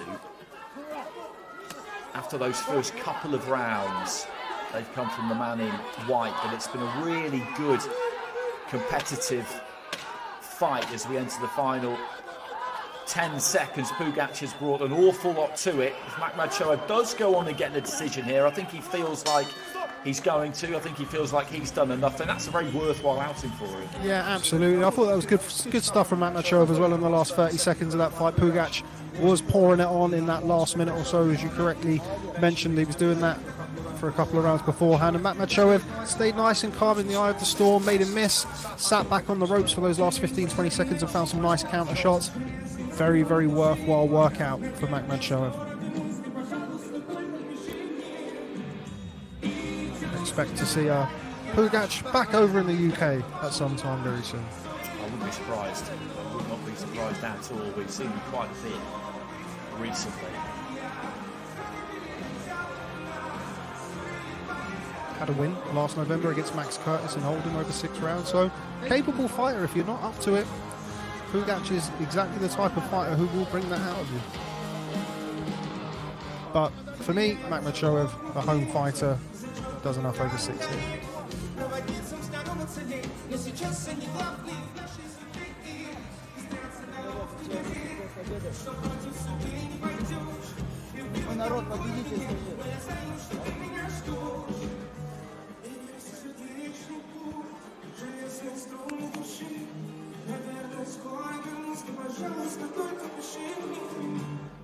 So just awaiting the decision here. We feel like we know which way it's going to go. Probably 4-2 in favour of Makhmadshoev. He certainly seems to think so.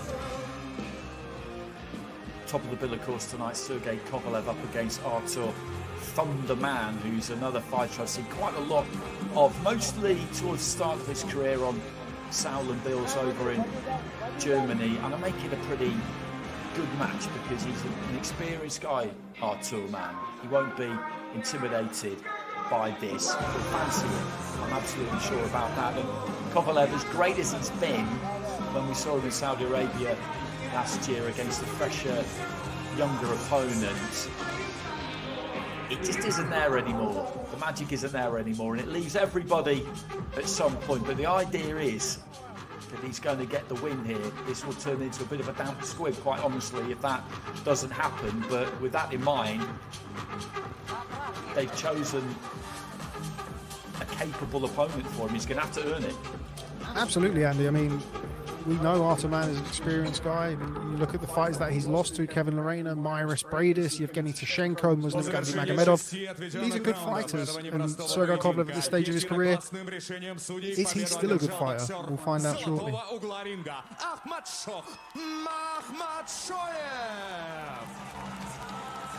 So he gets it, Makhmadshoev by unanimous decision. The first couple of rounds could well have gone in the direction of Pugach.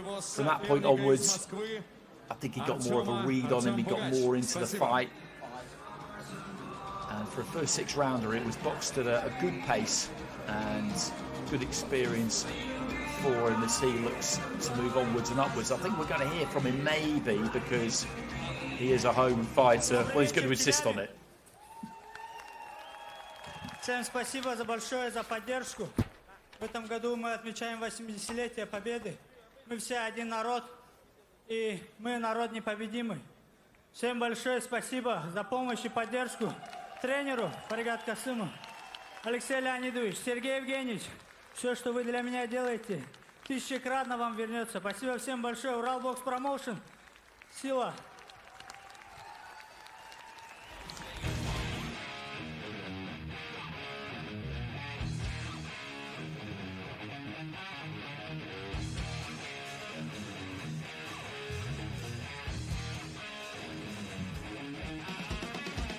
Had some success with that left hand. Into the crouch and then would throw it over the top. And as the fight progressed, he was never really at any point upright, Pugach. He's not that kind of a guy, but he got gradually just slightly more upright because in the early stages when you got loads in your legs, getting low in the way that he did is an easier thing to do. It does take it out of you though. Just got a little bit more predictable as well as the rounds went on. Didn't really do an awful lot different. Makhmadshoev just found his timing as the bout progressed and booked what I think will be a very worthwhile win.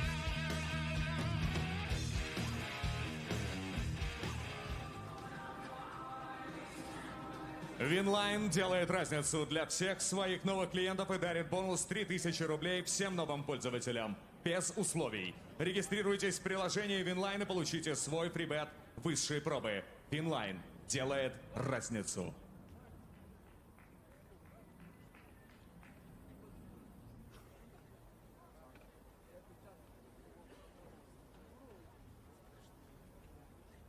Время для седьмого поединка нашего вечера. Весовая категория до 71 килограмма.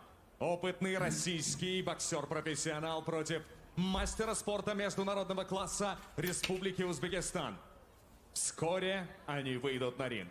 Такие матчи всегда хранят в себе интригу, и мы надеемся увидеть яркое развитие событий на протяжении 6 отведенных соперникам раундов. Встречайте первым. Из древней Бухары в черный угол ринга выходит узбекский боксер Азиз Мехмонлар, Бухаро Шахридан, Кютуб Олинг, Саид Джамшид Jafarov. So making his way to the ring now from Bukhara in Uzbekistan, Said Jamshid Jafarov, really good fighter. He's on the right-hand side of the card, making his way into the away corner. He's somebody I've seen a lot in the amateurs over the last few years. He's had one fight as a pro, a win. He's had 4 fights in IBA Pro, 3 wins and 1 defeat. The defeat coming in his very first one against Yuenlis Hernandez. That was split decision, and Hernandez, of course, an excellent fighter. He's won gold at Asian Championships a couple of times, a silver at the World Championships. But then, unfortunately, with the Olympics, found Asakuda Rudikajayev in his way in that 71 kilo weight division for selection for Uzbekistan, so didn't make it. And here's another guy who's coming at relatively short notice, Sergey Lobkovich. He's undefeated, and he was happy to take this. 29 years old, a Russian fighter, 18 wins and a draw. This is his first outing in IBA Pro. He's had a couple in the US, a 10-round win against Kareem Mayfield in 2018. And he drew over 10 against Maxim Chernachok in February last year, a 6-0 opponent. His last fight was the 3rd round knockout. Я обращаю ваше внимание в черный угол ринга. Kareem Mayfield, a name that I haven't heard in a while. Andy? Республики Узбекистан. Двукратный чемпион Азии и серебряный I think that призер was over in чемпионата Fantasy мира. Springs. Ему 26 лет. Его Had a рост couple in America, 180 сантиметров, and вес then the rest have been 71 in килограмм. Russia. Его дебют на профессиональном ринге принес ему победу, и он вошел во вкус. Останавливаться он точно не намерен. Его называют Джимми, Узбекистандан, Сайджамшит Джафаров.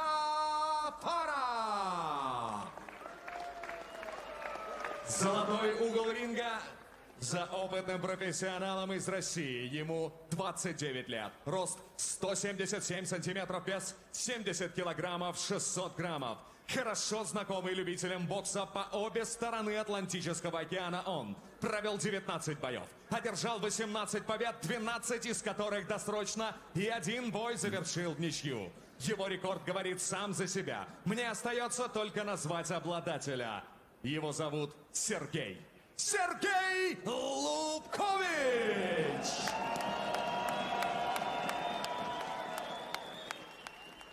С ударом гонга рефери этого поединка Виктор Панин. So again, this one scheduled for 6. Господа боксеры, я прошу вас, Jafarov on the right-hand side there in the black, слушаем мои Lobkovich команды. Желаем in the удачи. white. Пожали руки по углам. Синий угол, готовы? Капа. Капа. Красный угол, готовы? Капа. Slight height advantage and a reach advantage there for Jafarov. He really has got some long levers on him. You'll notice that when we get going.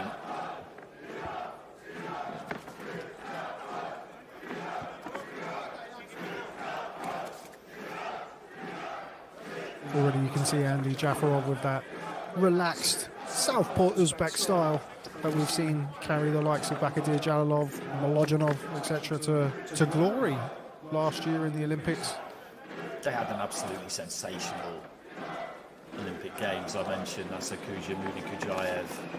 They dominated the men's side of the competition. They really did. As you mentioned, certainly no disgrace not being able to make that Olympic team.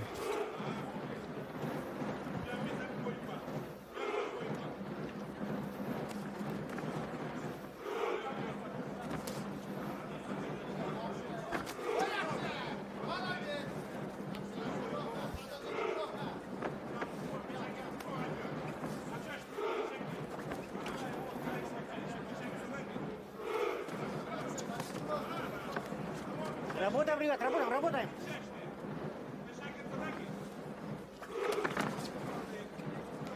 Trying to whip in that lead right hook there, Jafarov, closing the distance nice and quick. Lobkovich, though, has got some poise about him, got some composure.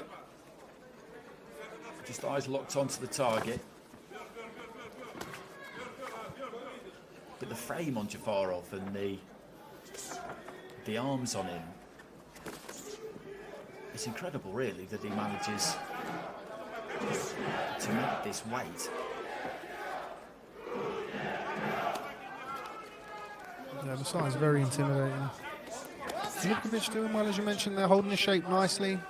Obviously going to find it difficult to land against a big, rangy, skilled southpaw early on. So targeted the body with the jab earlier on in the round. And just having a look at Jafarov here. There he goes again, targeting the body, Lobkovich. I think that's a good idea for him, isn't it? Dip those knees, send that right hand into the body, just try and get underneath, because when you look at the way he holds those hands, Jafarov, it does give you some body, doesn't he? Those elbows flare away from the ribcage a bit. But you've got to be bold, haven't you, to get yourself into a position where you can tickle those ribs, because it means you've got to commit. Get inside that reach of his.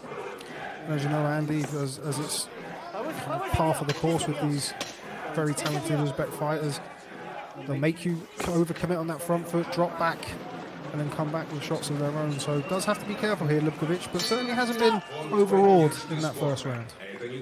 No, definitely not. Definitely not. И организует масштабные спортивные события.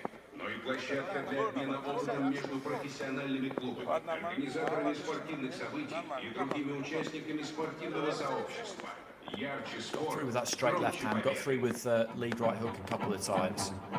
But there's that right to the body. His feet almost went from underneath him there. Just a slight slip on the canvas.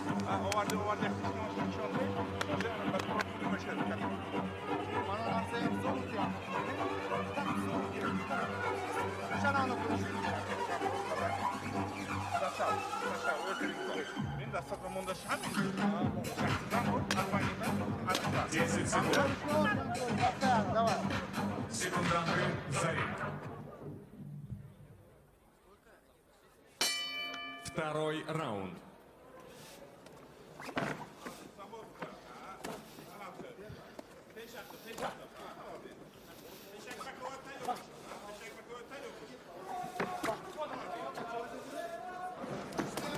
Looks off that jab really, really quick, doesn't he? It's barely perceptible at times. Flicks it out. And almost before he's got to the end of the jab, he's already looking to try and turn it into that hook and just swap it with it more than anything else. Straight left hand there from Jafarov. He's just trying to up things a bit, I think, at the start of the second round, but Lobkovich, as I mentioned in the first, has got some composure. He's well set up, he's got his feet underneath him. Fundamentals are decent.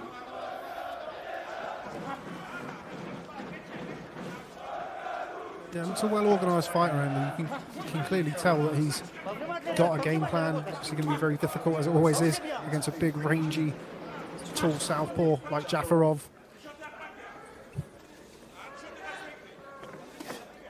But nobody yet really taken control of this one. No, that's a fair comment. That's a good, strong left hand there. He stepped in behind that Jafarov and really gave himself a chance.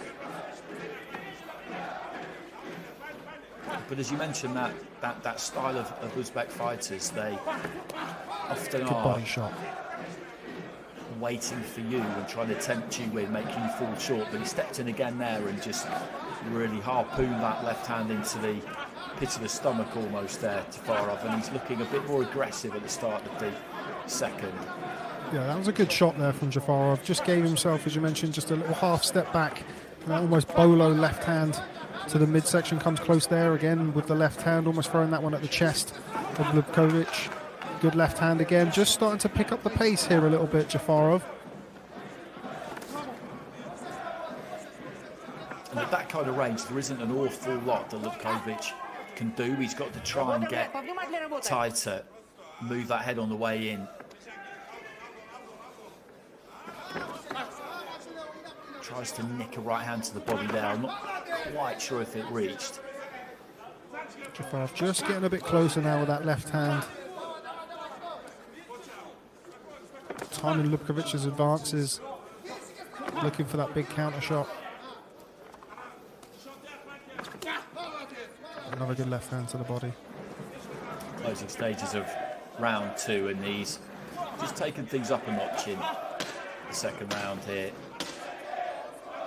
Jafarov. And it'll be interesting to see if he continues to try and do that, to click through the gears as we head through these rounds, because when you look at the natural tools, he's got some fairly ridiculous natural tools, to be honest. Yeah, very loose, languid, good feet. You just see Lobkovich there targeting the body. That left hand starting to become more of a factor now for Jafarov in that second round, as we see it land there again. It's a distraction, that lead right in that instance, isn't it? He's waving it out there almost. It's not that he isn't intending to land it, but it is more of a decoy. And then has that kind of dip glide as he comes in and really throws that left hand hard on that upwards trajectory. And it would be good actually to see him in this remaining 4 rounds, just try and keep that intensity high. Try and, as I said, click through those gears and really look to get something done. That's a good up jab to kick things off at the start of round 3 from him. No knockdown. Push. Box!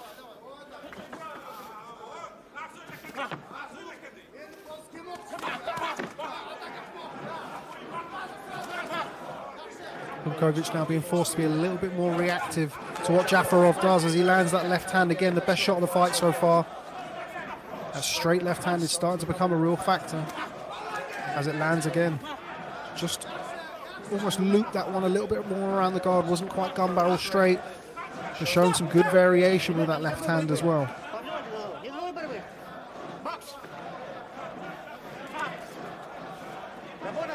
He's trying to get closer here, Lobkovich, and it's the right thing to do. It's a difficult mission, but he knows that he cannot just allow his opponent to dictate the distance. Whoever dictates the distance dictates a fight. It's as simple as that. And he's got to try and get a little bit closer. That means he's going to wear a few on the way in. Good left hand. And again, he just piles in behind that left hand there, Jafarov. He's got to try and get off the punching line here, Lobkovich. These are all things that he knows. They're easy to say. They're difficult to do. But if he's going to make any kind of an impact here, then that is what he has to try and do. But there's that lead hook almost, that I would say, rather than a jab. He's got some sting and whip on it. I'd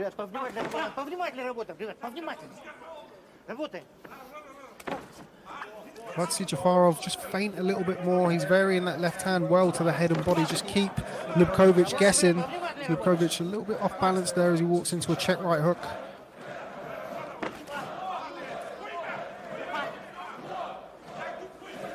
Final minutes of round 3.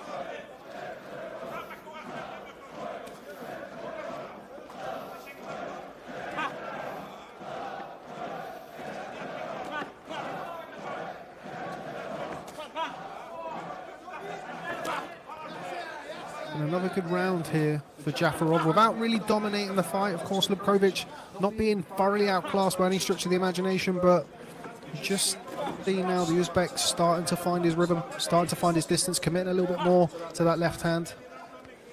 Hasn't gone crazy in this round, has he? No. I thought maybe off the back of the second round where he had some good success, and then at the start of the third he piled in behind that straight left hand a couple of times. I wondered whether he might look to really pour it on and put a serious dent in this man in this third, but he's done enough. He's certainly done enough.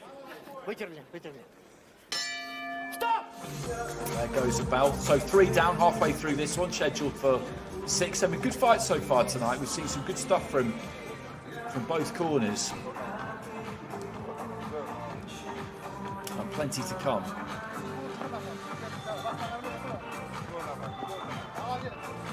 Something a couple of times Lobkovich, you just saw on the replay before, just losing his footing a little bit on the front foot. He's getting a little bit messy on the inside there as Lobkovich landed a couple of cuffing hooks on the inside.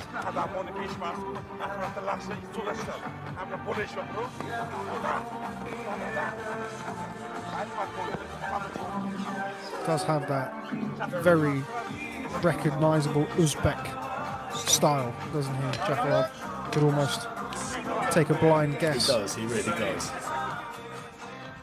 He really does. It's going to be really interesting to see what happens with them, because they did so well at the Olympic Games, and you can box pro at the same time as boxing as an amateur now. Everybody knows that. That's been the case for quite some time. But of all the fighters who turned over after Rio, there was a lot of ability there, but they maybe haven't really gone on and achieved as professionals what people thought they might.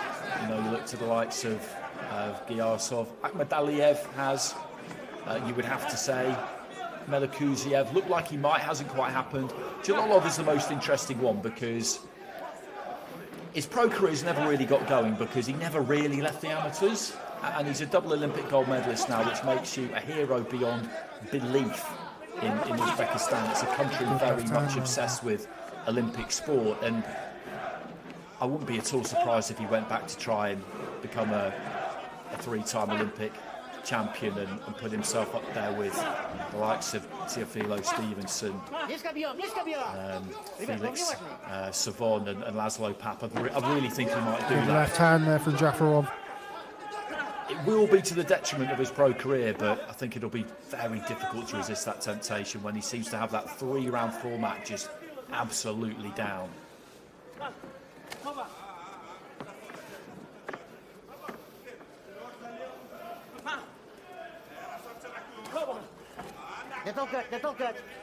Still staying nice and patient here. Jafarov has landed a couple of very solid left hands here in the 4th round.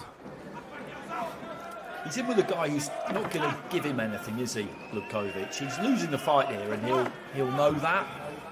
He'll know that heading into round 5, if things keep going like this, he's really going to need a stoppage, Lobkovich. But he's got some intelligence about him, and he realises that the way to turn this around is not to just wade into the gunfire. That could see him in for an early night. He's got to be smart and try and pick his punches.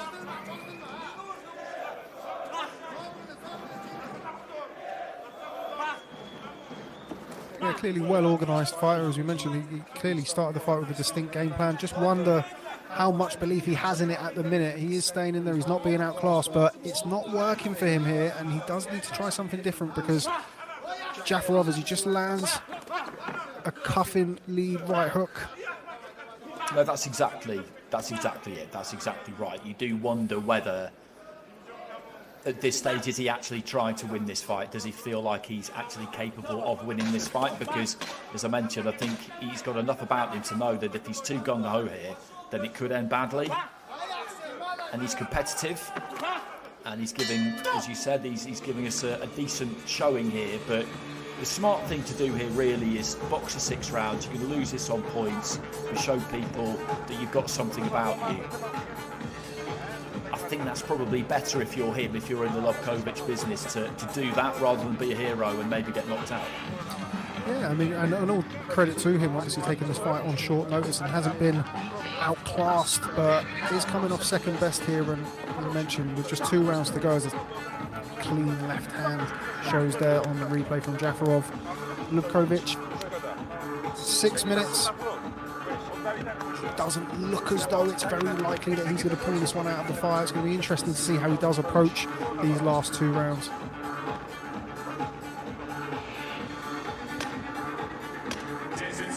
I think we'll see more of the same from him. Ultimately, you can only do what you can do, and he's found himself against a very capable opponent. Yeah, that's exactly it. That's exactly it. And throwing caution to the wind is all very well and good when you're sat in Birmingham. Yes, exactly right. It's an easy thing to say.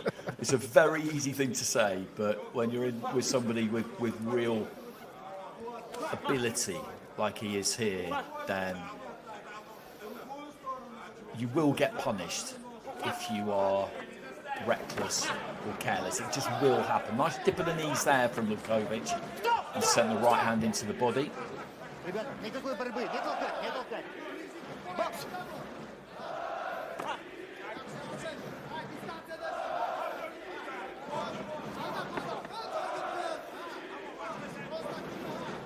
What do you think with Jalolov? Do you think he'll probably stick around and try and go for that 3rd Olympic gold medal and try and keep the pro career going? But to be honest, he's not really going to do it as a pro, particularly in the current heavyweight landscape, unless he commits to it fully. I'm just not totally sure that he will. I think that carrot of LA 2028 is going to be very, very difficult to resist. Left hand there, strong left hand from Jafarov, but maybe just more of a balance issue there for Lobkovich. Yeah, on Jalolov, obviously we saw him box recently against Igor Shevezutsky, the Hulk, everybody's favourite Hulk in the heavyweight division. He is a big lad, isn't he? He is a big lad. Scored the early knockdown there, Jalolov, but kind of was a little bit disinterested as the fight went on. You know, was hit clean himself a few times in the last round of the fight. You know, he had to wear a few, and as we all know, in 10-ounce gloves in the pro game, it is a different ball game. I think Jalolov, as you mentioned earlier, has mastered that 3-round format.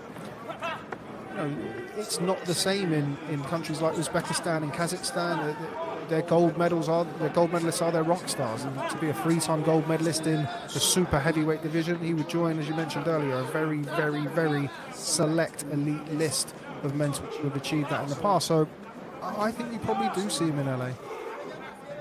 Well, just great that we know for absolutely certain that boxing will be part of LA 2028, because it's been a worrying, nervy time of boxing taking its place in what I think is going to be a fairly spectacular Olympic Games. Good left hand to the body there from Jafarov again. Just falling in at times a little bit. Can often be the case as well when it's not that typical touch, drop back, whip. But you can see just a little bit of overcompensating on the front foot. Good, strong, stiff right hand there from Lobkovich as Jafarov was just standing in range, and he let him know. And I think Jafarov himself will be aware that he's in with a guy here who's not going to give him anything, that forcing a stoppage here against Lobkovich is not at the minute looking like something that is going to happen. So you just box out this final 3 minutes and you take the win, and it's been a decent outing for him. It's been a very worthwhile fight for him, I think. Something that you say quite often, Andy. Lobkovich hasn't cooperated. No. It hasn't been a case where he's wore a left hand, and he has been hit clean by some good shots by Jafarov, but he stayed composed. The red list hasn't come down. He hasn't gone and made a mistake looking to try and get it back. Admittedly, I don't think has come close to winning a round, or even really had particularly many great moments within the fight, but hasn't been battered, hasn't been embarrassed, and I'm sure he'll still harbour aspirations of turning this around in the 6th round, but it's been a very capable showing from him, admittedly just in there with a better fighter. That's exactly what it's been, and he's shown us that he's got some pretty solid whiskers too, because that straight left hand has crashed through a couple of times, particularly I think in round 4, and he just saw it, managed to ride it slightly, take a little bit of sting off it. You described him as well organised, which is completely accurate. And again there's a good combination from Jafarov. But Lobkovich came into this undefeated. You could argue he'd not been tested strenuously in his career up until this point, but I think that's why he was happy to take this fight, because it's on a good platform. He's in his late 20s now, and you do sometimes get to a stage where you just think to yourself, okay, what is it that I want to try and achieve? And what every fighter always wants is to find out how good they are. And when you're in with somebody like this, he's not done anything as a pro himself yet, Jafarov, but you can see that he's a very skilled person. It gives you some kind of a yardstick for what you might be able to do. Yeah, and I don't think he's disgraced himself by any stretch of the imagination. Cuffing right hook there from Jafarov, doesn't land flush. Again, Lobkovich firing back, holding the shape, looking to target the body.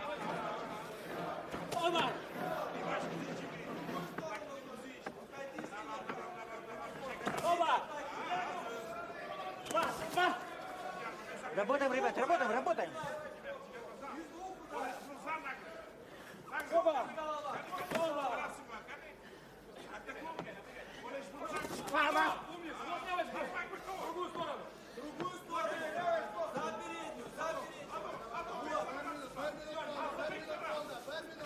He's not really biting on the feints either, is he, Lobkovich? A lot of the time, he's got that kind of up and down rhythm to him, Jafarov, and a couple of times there he's just twitching. He's trying to draw something from Lobkovich, and he's not, as we said, he's not cooperating. He's not having it. Jafarov was doing a lot more feinting earlier in the fight, and I felt like that was opening up some of those avenues for him to land the left hand to the head and body. I don't think he's done as much of that in the last couple of rounds, but you mentioned there, Lobkovich, very capable fighter, standing there, not giving him the easy openings and not making it easy for him to just drop back and land that shot. So, final 30 seconds. And again, it's been another solid 6 rounds, this. Decent to watch. 3 more fights to come. Top of the bill, of course, Sergey Kovalev up against Artur Mann.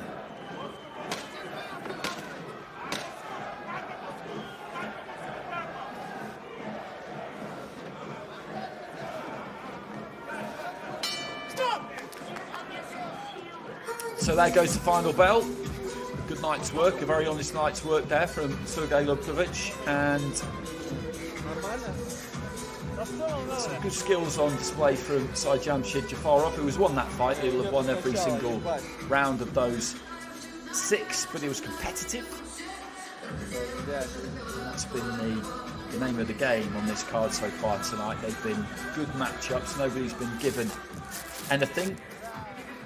We did see a very early finish in one particular fight, but it was a good, well-placed body shot that brought things to a halt on that occasion. And Jafarov, well, I wonder what Bell looked to try and do with him next. He's had a few of these now. Maybe up the duration, look for some kind of a title. Always interesting to see how far these amateur standouts are moved. We are in an age now where people want to move faster and faster, coming out of the unpaid ranks. It will be interesting to see how far Jafarov moves, but a lot to like about him, as I mentioned earlier. A very textbook Uzbek fighter, somebody that, you know, shows all of those hallmarks of those great southpaws that we've mentioned earlier. You mentioned Jalalov, Lazizbek Molodinov, another very, very slick, capable southpaw.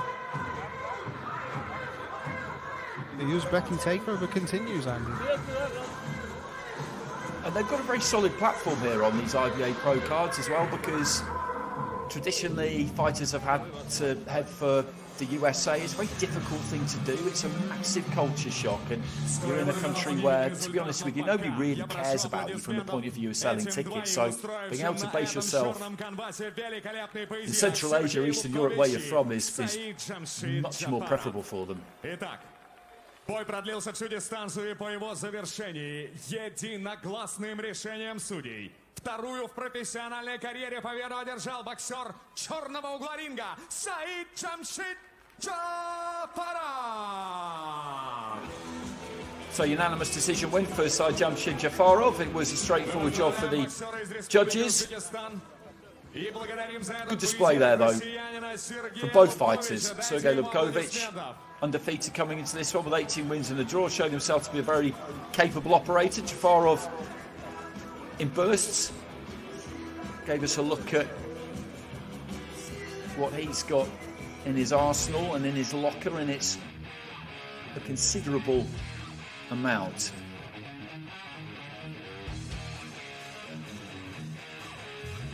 And I think we might be in for a little bit of an interlude at this point before we get into the final 3 fights of the night, as we look at a few replays from that previous fight. We've got Andrei Stotsky up against Madia Saydrakhimov, 6 rounds at cruiserweight. Then Timur Bibilov against Joshua Waske, 10 for the WBA Asia cruiserweight title.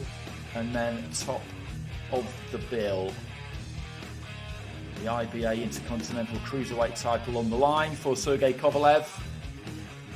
But the headline really is the fact that this is going to be Kovalev's last professional fight.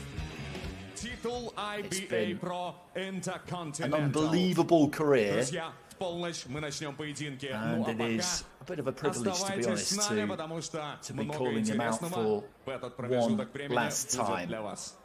As I said, I think we're in for a little bit of an interlude now. I think things will get started again at the top of the hour in about 20 minutes time. Небольшая пауза, мы немножечко постреляем с панчером прямо сейчас. Дайте шуму, зал! Пока не будем торопиться, надо немножечко раскачать, а то немножко все засиделись. Давайте покричим немножечко. Челябинск! Ну же, все вместе! Челябинск! Челябинск! Слышно, да, немножечко? Не слышно? Давайте еще раз все вместе на счет 3. И 1, 2, 3! Надо по секторам опять, я так понимаю, да? А и здесь, да? Давайте. И Челябинск! Все вместе! Так, может, Танкоград попробуем, а? Ну-ка, давайте. Танкоград! Все вместе! И Танкоград! Танкоград! Ну все, я думаю, теперь можно, да, стрелять? Итак, куда? Какой сектор? Танка, град. Панчер, давай, целься. И раз, два. Не стреляет? Есть. Там уже все, разобрали футболочку. Итак, мы не слышим, кто хочет футболки. Здесь есть такие гости? Здесь хотят? Может быть, здесь хотят? Не слышно? Может, сам хотят, а? Продолжаем кричать «Танкоград!» И все вместе «Танкоград!» Громче! Громче!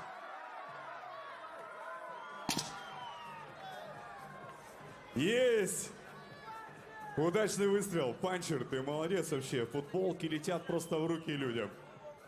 Давай туда, давай туда, давай сюда, давай куда хочешь вообще. Вы хотите, чтобы Панчер вам закинул футболочку? Пошумите до Панчера, поаплодируйте ему, покричите, потопайте.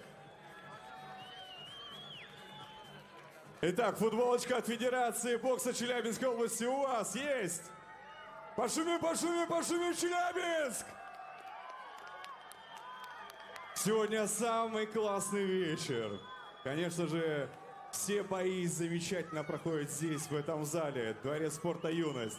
Федерация бокса Челябинской области подготовила для вас просто класснейший вечер. Панчер стреляет и... Раз, два, три!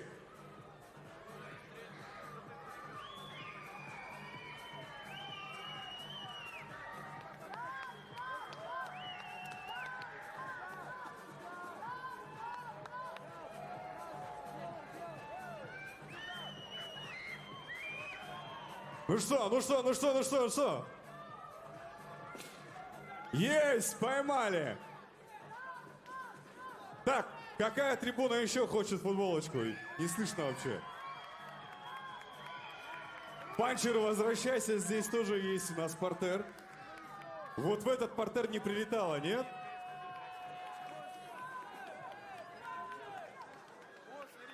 Давайте еще раз все вместе. Танкоград, ну же! Еще! Я слышу, как дети стараются, кричат «Танкоград». Вообще молодцы. Панчер пошел, все, в зал.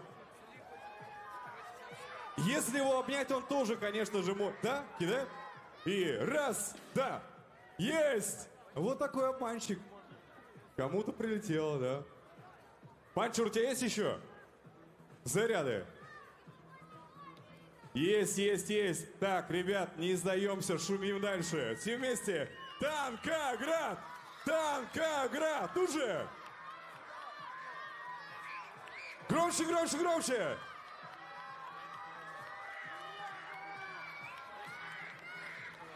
Итак, Кубок Танкограда сегодня, конечно же, только для вас. И замечательные, красивые футболочки от Федерации бокса Челябинской области. Шумим!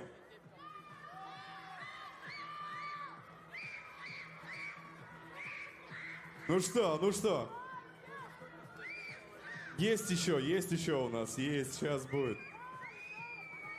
Нет, все показывает, все. Ну что, впереди самое интересное, конечно же. Мы надеемся, что вы достаточно разогрелись, готовы к этому ко всему. Поэтому через несколько минут мы, конечно же, продолжим. А пока что желаем вам настроиться, чтобы увидеть все самое интересное. Кайфуйте этим вечером. Социальные сети Федерации бокса Челябинской области 2 года подряд признаны лучшими в России среди других федераций. Ежегодно мы создаем более 4000 различных материалов. Нас читают в 30 городах России. С нами вы в курсе событий, турниров и достижений спортсменов региона и мировых новостей бокса. Уникальная атмосфера, где каждый чувствует себя частью спортивной семьи. Более 8 миллионов охватов за год и 9,5 миллионов просмотров видеоконтента. Стань частью боксерской семьи. Новости, онлайн-трансляции, итоги всех соревнований и видео из жизни спортсменов. Погружайтесь в мир бокса с нами и будьте в курсе новостей.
Федеральная сеть АЗС.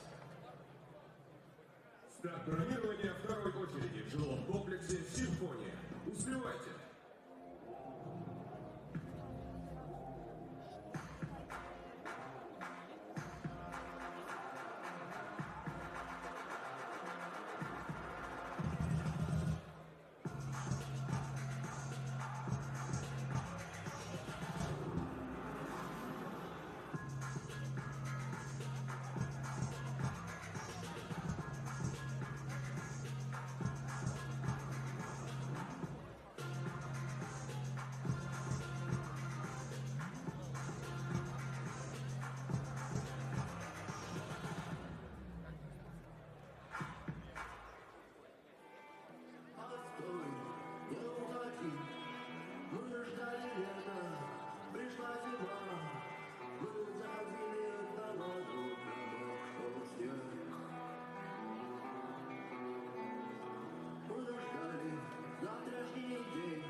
А на нашем ринге прямо сейчас финалист 12-го сезона шоу «Голос» на Первом канале, рок-музыкант и резидент творческого объединения «Газ Голдер» Гранж. Встречайте, Челябинск!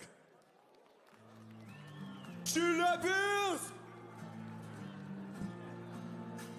Пятая бутылка, как выстрел в голову. Думал, будет по-другому, но попробовал. Я хотел забыть себе все людское, но окунулся с головой лишь грязный омут. Быть с тобой или нет, не могу найти простой ответ.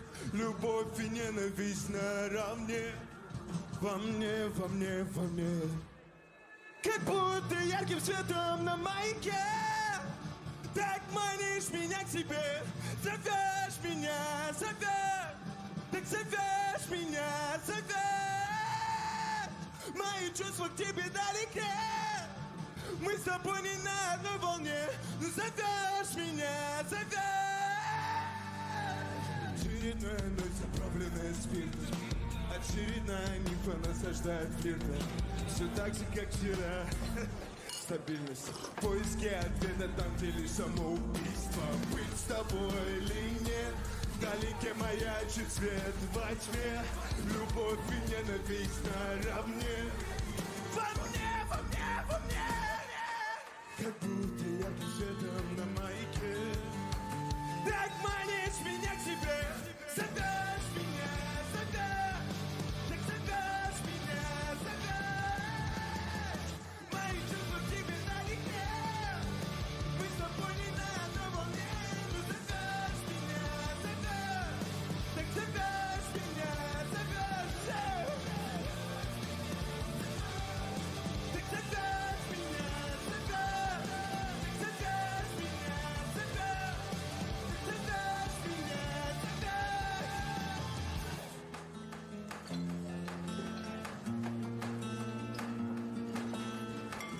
Зовешь, зовешь меня,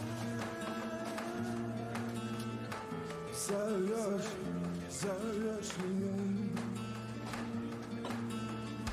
зовешь, зовешь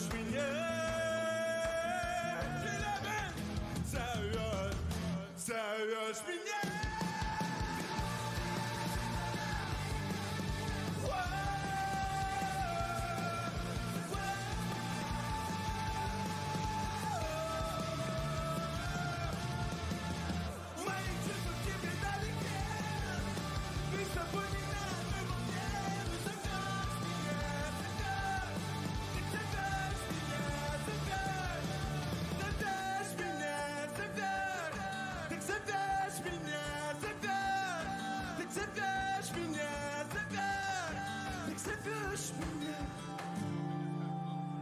Привет, Челябинск! Очень рад сегодня петь для вас. Классный вечер. Погнали дальше. Той зимой я почти пропал из-за тебя.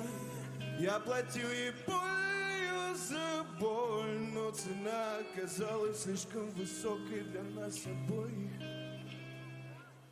Я почти погиб той зимой, я почти пропал из-за тебя. Ты платила болью за боль, но цена оказалась слишком высокой для нас обоих. Я почти погиб. Я почти погиб. Я почти погиб. Я почти погиб.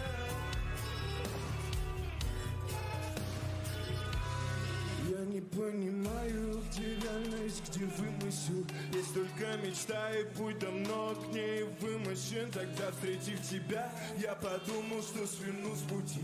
Жаль, что потеряв, начинаешь ценить. Снег окутал холодом тело, онемело сердце. Музыка струится по венам, исполняет сердце с чувствами. Не знаю, что делать, никуда не деться. Боль пропала вместе со снегом. Ну я почти погиб той зимой. Я почти пропал из-за тебя. Ты платила болью за боль. Стала слишком высокой для нас обоих. Я почти погиб той зимой. Я почти пропал из-за тебя. Ты платила болью за боль, но цена оказалась слишком высокой для нас. Я почти погиб. Я почти погиб. Я почти погиб.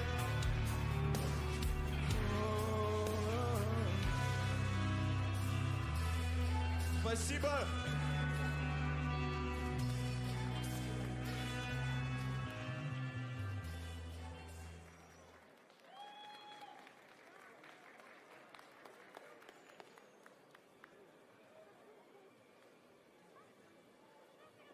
У меня осталась последняя песня. И в этот вечер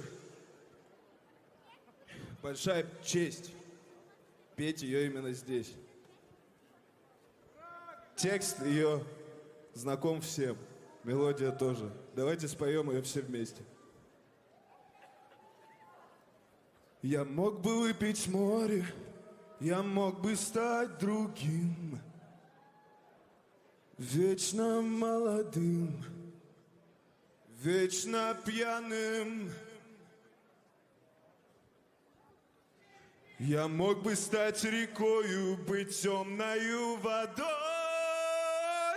Вечно, вечно пьяный. Челябинск! Все вместе!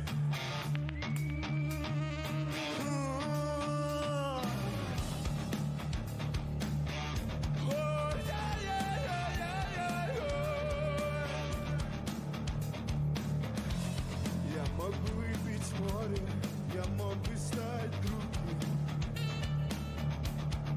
вечно молодым, вечно пьяным.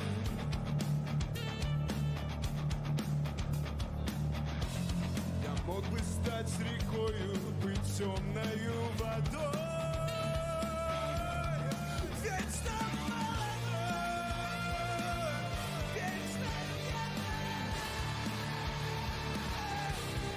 вечно молодой. Я мог бы стать скалой, но уже другой. Кто-то молодой, да? Кто-то пьяный. Челябинск хочет стать рекою, быть темною водой.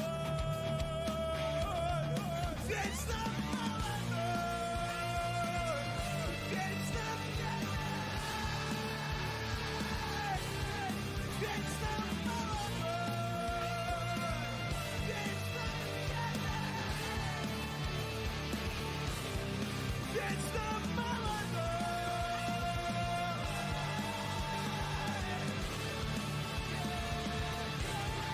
вечно молодой.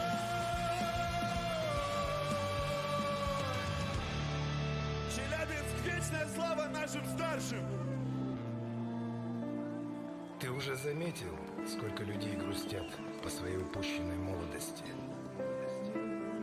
Заметил, как она постепенно угасает в глазах твоих близких? Знаю, порой трудно уловить момент, прожить, прочувствовать здесь и сейчас. Но в этом и есть смысл, за которым всего... Последний припев, все вместе! Жизнь. Вечно молодой!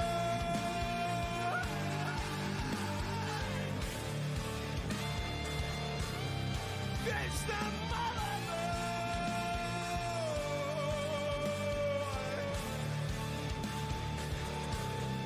Вечно молодой! Вечно пьяный! Вечно молодой!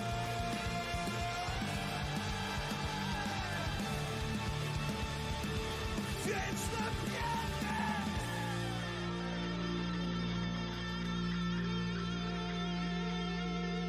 Спасибо, друзья. Спасибо большое всем спортсменам за этот праздник спорта. Отдельное спасибо Сергею. Легендарный вечер. Всем хорошего вечера.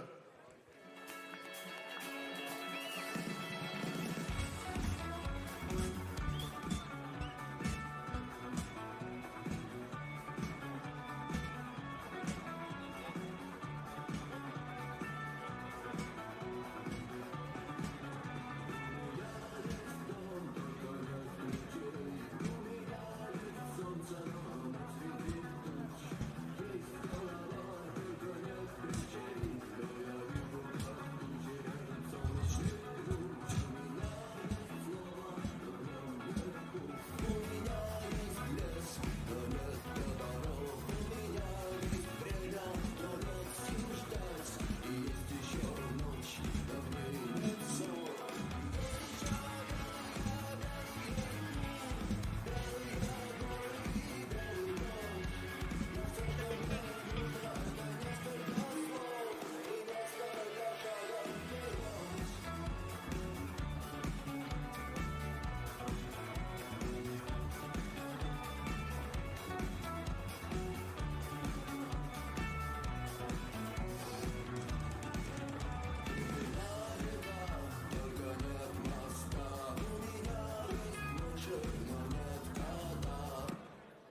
столице Южного Урала полночь. И мы приветствуем аудиторию федерального спортивного телеканала Матч ТВ.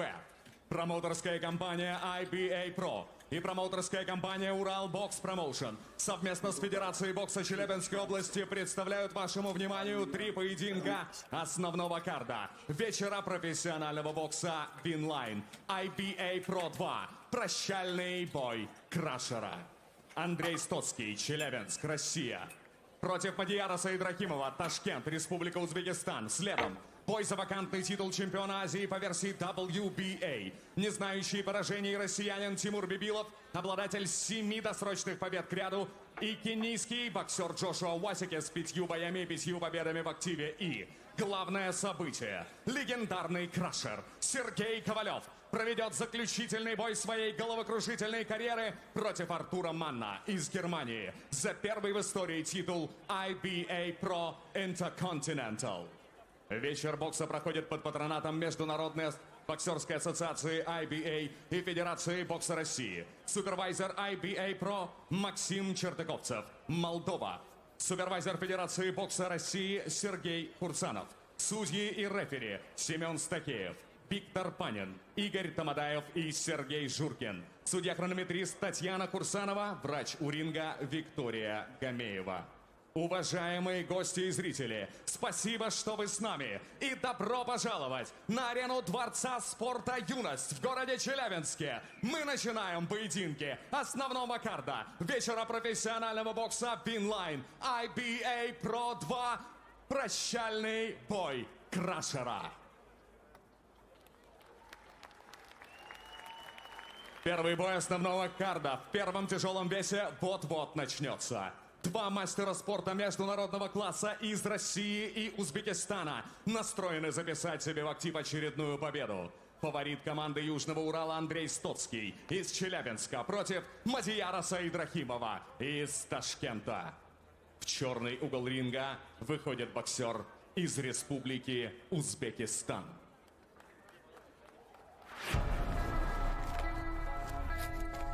Я, Мадияр Saydrakhimov, приехал из Узбекистана. Когда я выхожу на ринг, я думаю только об одном – победить любой ценой. Пусть на ринге победит сильнейший.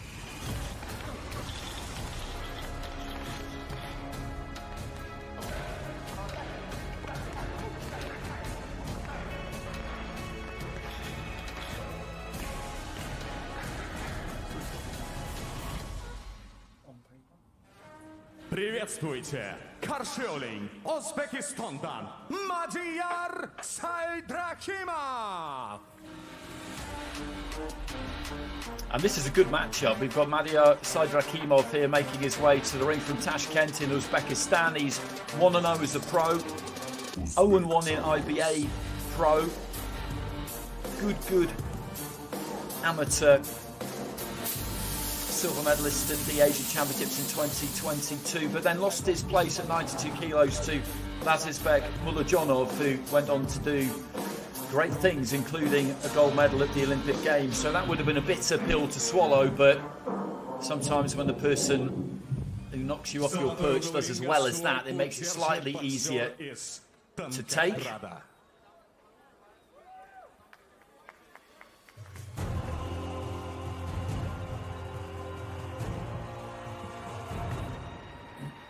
Я Андрей Стоцкий.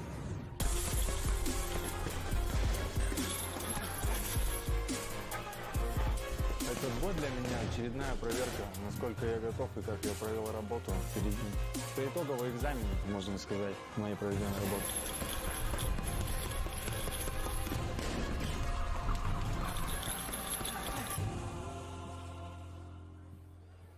Челябинск, встречай! Andrei Stotsky!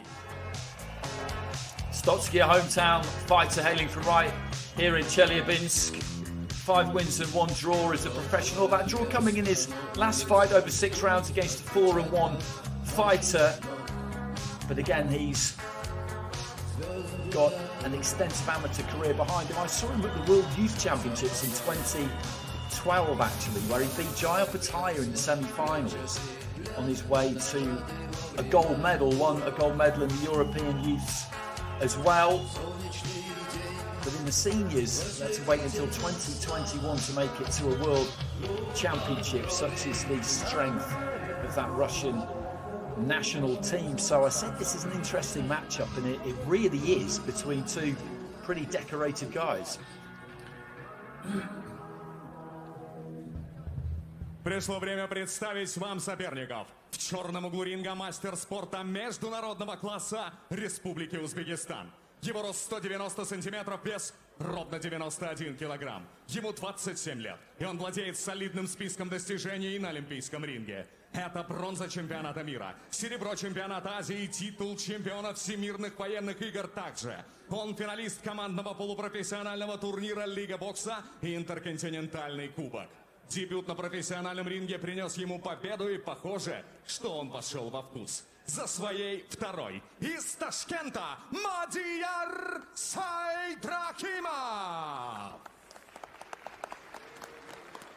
Мастер спорта России международного класса по боксу в золотом углу. Ему 30 лет. Его рост 191 сантиметр, вес 90 килограммов и 300 граммов он. Чемпион Европы и мира среди молодежи. Чемпион России по боксу и победитель Кубка мира среди нефтяных стран 24 года. Его профессиональный рекорд составляют 6 боев. 5 побед, 3 из которых одержаны досрочно и 1 ничья. На ринге представляет Урал Бокс Промоушен Россию. Челябинец Андрей 100 из 100 Стоцкий. И с ударом гонга рефери этого поединка Семен Стахеев. Gentlemen, box. Listen to my comment. Shanghai, good luck. So, touch of gloves, and this should be a good fight between these two. Stotsky of Russia, Saydrakhimov of Uzbekistan in the cruiserweight division. Box. Первый раунд. You mentioned it there, Andy. I mean, some of the names that both of these guys have been associated with through their amateur and indeed short professional career shows you the level. And you can already see both very capable fighters.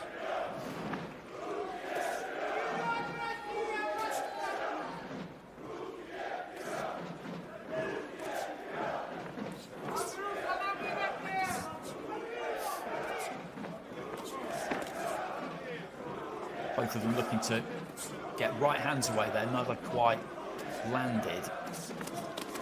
But each one trying to take the initiative here and get onto the front foot early. Right hand into the body there from Saydrakhimov.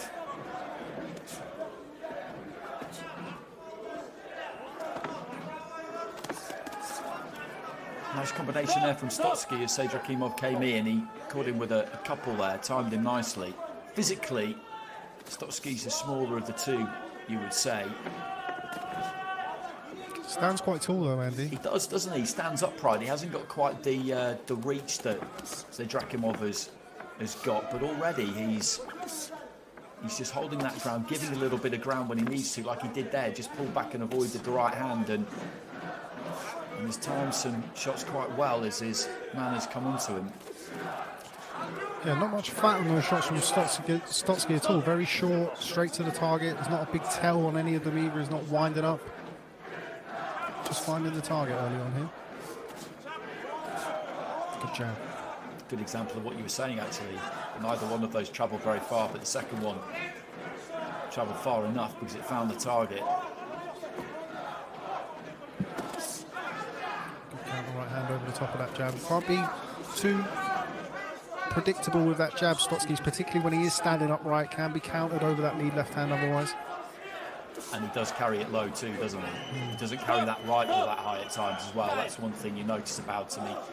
He's got good balance. He looks nice and relaxed. He trusts that hand speed. He trusts his reflexes to a degree too, but it always rings a bit of an alarm bell when you see that hand position.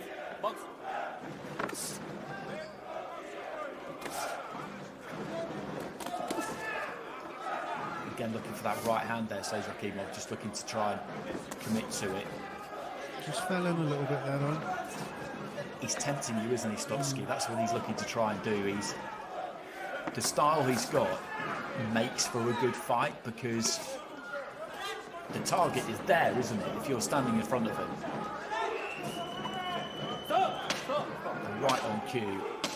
Saydrakhimov just wades into a bit of a clumsy lead left hook that Stotsky would have seen coming from a long way back. Entertaining opening rounds. Yeah, looks a well-matched fight. IBA President Umar Kremlev in the front row, yeah. He was in Armenia that 2012 World Youth Championships. It was a great trip. As I mentioned, he beat Jafarov on the way to that gold. It was a crazy one for Opatay, really, because he'd already been to the Olympic Games earlier that year, and I did ask him about it last time I saw him, which was Saudi Arabia just before last Christmas, and he said that he admits he arrived at that World Youths with a bit of a swagger and a strut on him and felt like he probably just had to turn up to win gold, and of course that is never going to be the case. There's some other really good fighters at that competition, actually. Makhmadshoev was there. Josh Kelly was there, actually, for GB. Well, I don't think it's held Jafarov back much, Andy. No, I don't think it has. I think he's done fine. I think he's done fine. I bet it still annoys him, though. He's quite an intense character. He certainly is.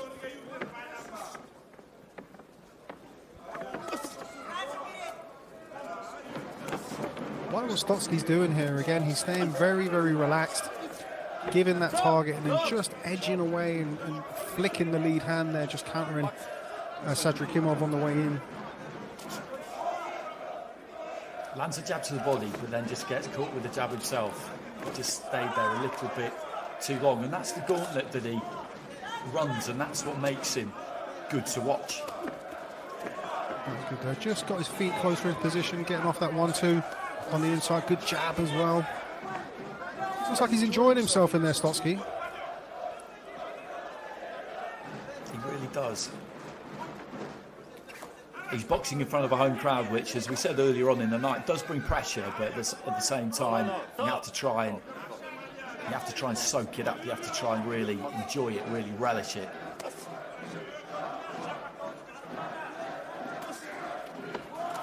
And there's that short left hand again that just lands. He's one of these guys who he doesn't have a long reach, so he's got to get close to you to catch you. Little wind up with that right hand, and as you said, nothing he throws travels very far. So not only does he not have the reach, he doesn't even really hit full extension a lot of the time. So that means he's got to be bold, hasn't he? He's got to commit. He's got to get those feet close, and he's happy to do it. Just looks like Saydrakhimov was a good right hand, good lead right hand, best shot of the fight so far. So Saydrakhimov, but just looked like he was struggling a little bit with this herky-jerky, quite odd rhythm that Stotsky has. Yeah, I think you're right, and I think a large part of it is due to the fact that he just looks so hittable. It could become frustrating quite quickly if you don't manage to hit him, because he tempts you, makes you miss, and then lands his own.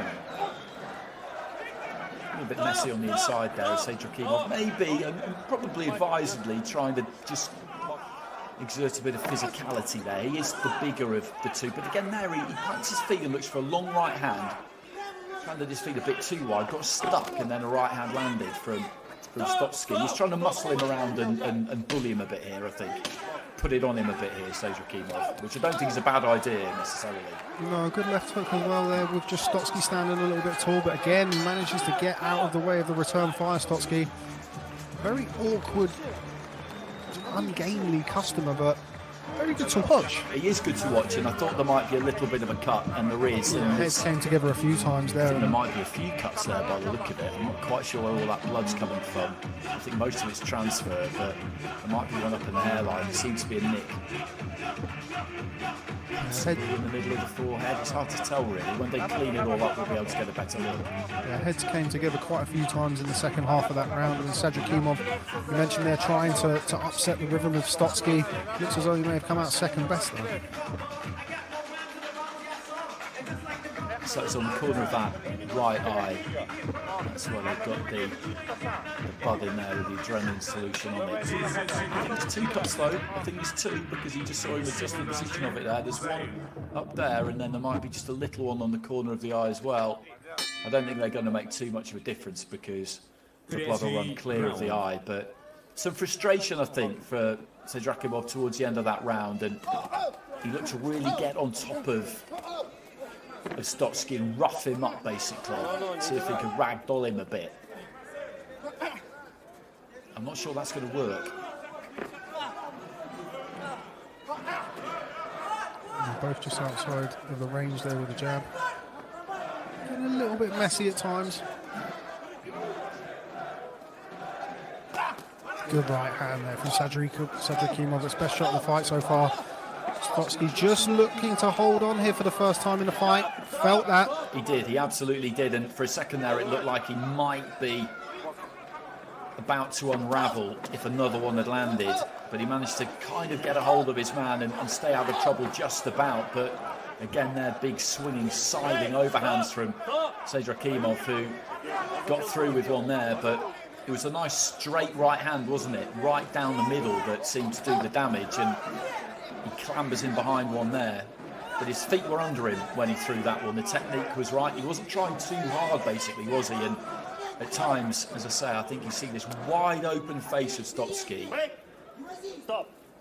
and the red mist descends slightly, whereas you just got to keep yourself together, remember the basics, and you give yourself a much better chance of landing. Stotsky, you've just got to keep that bounce on his step. He's staying and holding his feet a little bit more in this third round.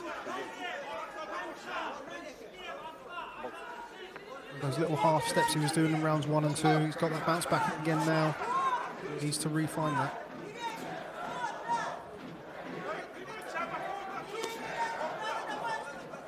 Stab to the stomach there from Stotsky. Again, he just steps in with that kind of tight overhand right. He's really chopping down with it when he throws it. Saydrakhimov didn't manage to get through with it there, but he's landed a couple of really good meaty shots, and he wasn't far away with that one either. He really comes in behind it and ends up on the shoulder. It makes it very difficult to counter.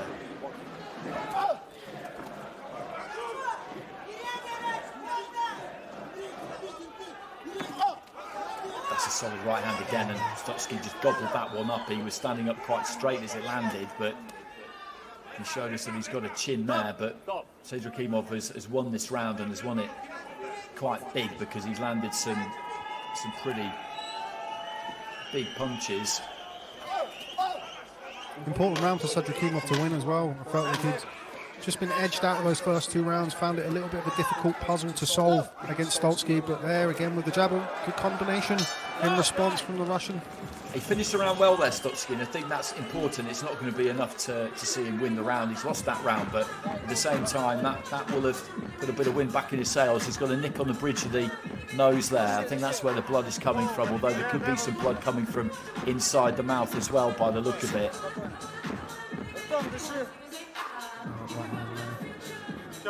And that was the one where he looked like he could be in a bit of trouble, and he was swinging at close quarters, got caught with another left hand there, and he's in the eye of the storm here really, but he just couldn't quite land another one there, Saydrakhimov. And if that blood is coming from the inside of the mouth, then there could be a number of explanations for that. I'm not absolutely sure that it is. I think there might be a bit of a nick on the corner of the mouth, but when you see blood in the mouth, it can be a sign of some damage to the jaw. It can just be the teeth on the inside of your mouth. This is following another similar pattern to some of the other 6 rounders that we've had. You know, a good start from Stotsky. But in round 3 there, Saydrakhimov landing the bigger, more impactful shots. Got himself back into the fight. He needed to win that round. He did, and this is set up nicely heading into the second half. He's an effort fighter, Saydrakhimov, isn't he? He really puts plenty into the punches he throws. He jumps in from distance. He muscles those shots in. Stotsky's got a much more kind of economical style, and I wonder whether that might make a difference as we head towards the closing stages. Just losing his footing a little bit there, Stotsky. Again, still feel he's lost that bounce in his step that in the first 2 rounds looked like it was confusing Saydrakhimov. A little bit more of a stationary target.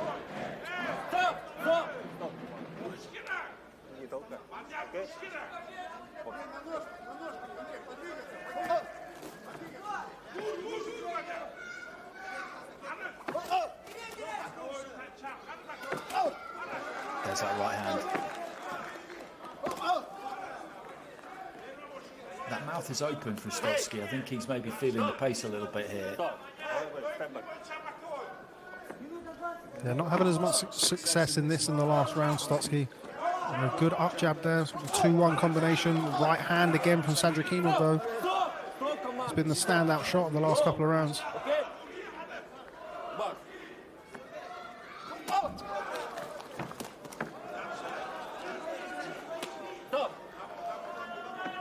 Loading up with it again. There are times that Saydrakhimov with the right hand doesn't quite turn it over. It's more of a cuffing shot to the side of the head, the ear area. That's a nice little combination there from Stotsky. A jab got through, followed by right hand, and then another jab, and the knees just kind of dipped there from Saydrakhimov. That was quite strange. But they were good, accurate punches, certainly. I think that right hand from Stotsky just landed behind the ear. Another good right hand there, and Saydrakhimov just momentarily gave ground, but comes back and throws the right hand as well. Starting to warm up here.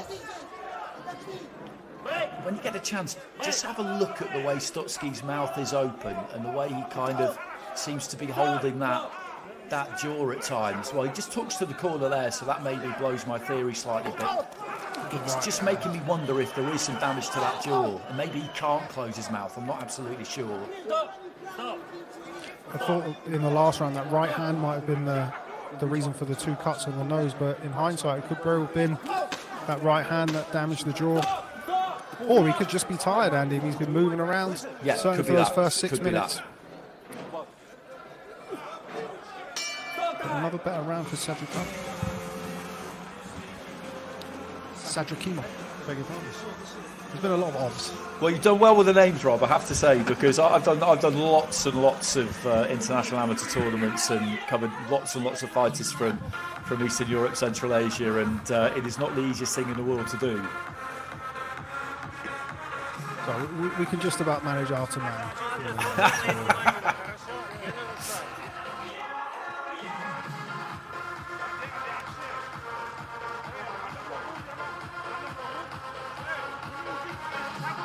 So coming up after this one, we've got what looks like a very interesting fight on paper, certainly, between Timur Bibilov of Vladikavkaz, 19 years old, Joshua Waske of Kenya, 32 years old.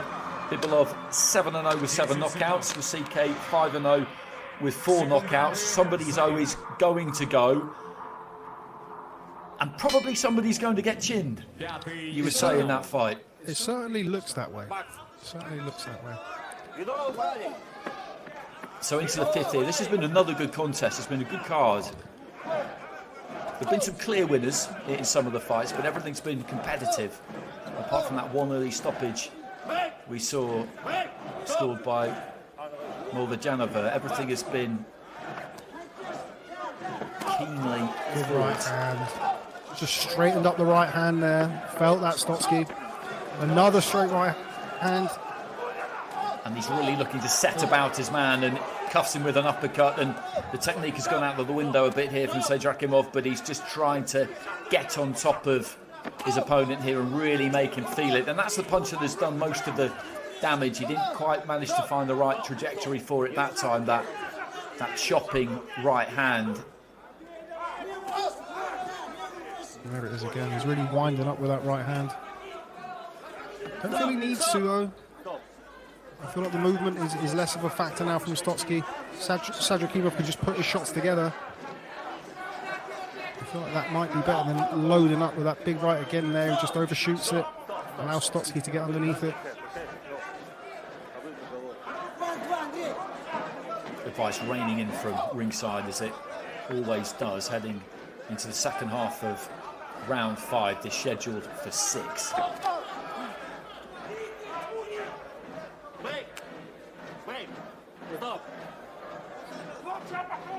And the cut on that left eye. It doesn't look like a good one. It really doesn't. It really doesn't. I don't think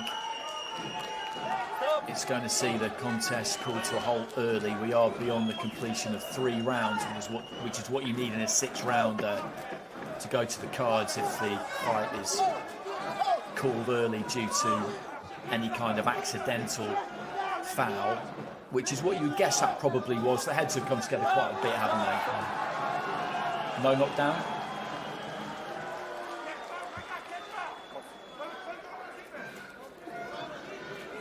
Since he needs a big finish here, Stotsky. It feels like this fight's just getting away from him. Another right hand lands there. And again there, and that crunched into the jaw of Stotsky there at perfect biting point. And again there, Saydrakhimov, he's got a real chin, Stotsky, but rather than show us that, he would be better advised to just try and get his head off the line there and avoid some of these, because he's lining them up, isn't he, the opponent?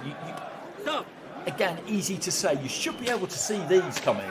I mean, Saydrakhimov, again, the most success he's had is when he's thrown that right hand straight and he hasn't tried to load up with it. When he's been trying to throw that winging overhand right, he's not really landed flush, but a few times, and particularly that 5th round there, he was able to land that straight right hand through the guard. And look at Stotsky's face. I mean, whether there's some heads in there or not, certainly the right hands that were landed by Saydrakhimov wouldn't have helped matters. That does not look like a good cut.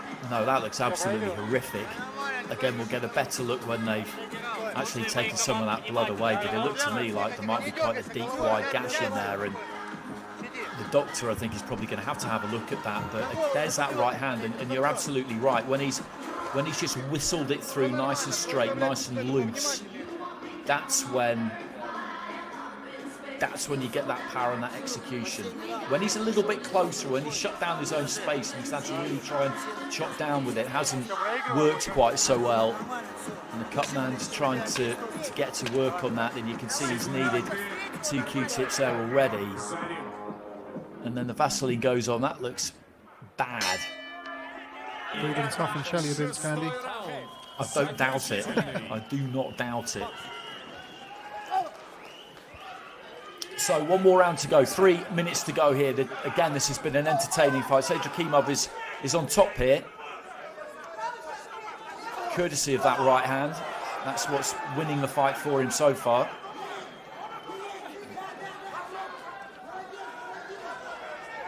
Saydrakhimov ahead, but I did feel that Stotsky had a good start to the fight in rounds 1 and 2. A big finish here. You never know, he is the home fighter. Could all be on this last round. Agreed. I think you could give him those first 2. I think it's been quite easy to score actually so far. I think you could give him those first 2. But I think Uzbek has won 3, 4 and 5, and so if he can get this one, then I think a draw for Stotsky is very possible. So Saydrakhimov has won his rounds very convincingly as well. Those eye-catching shots.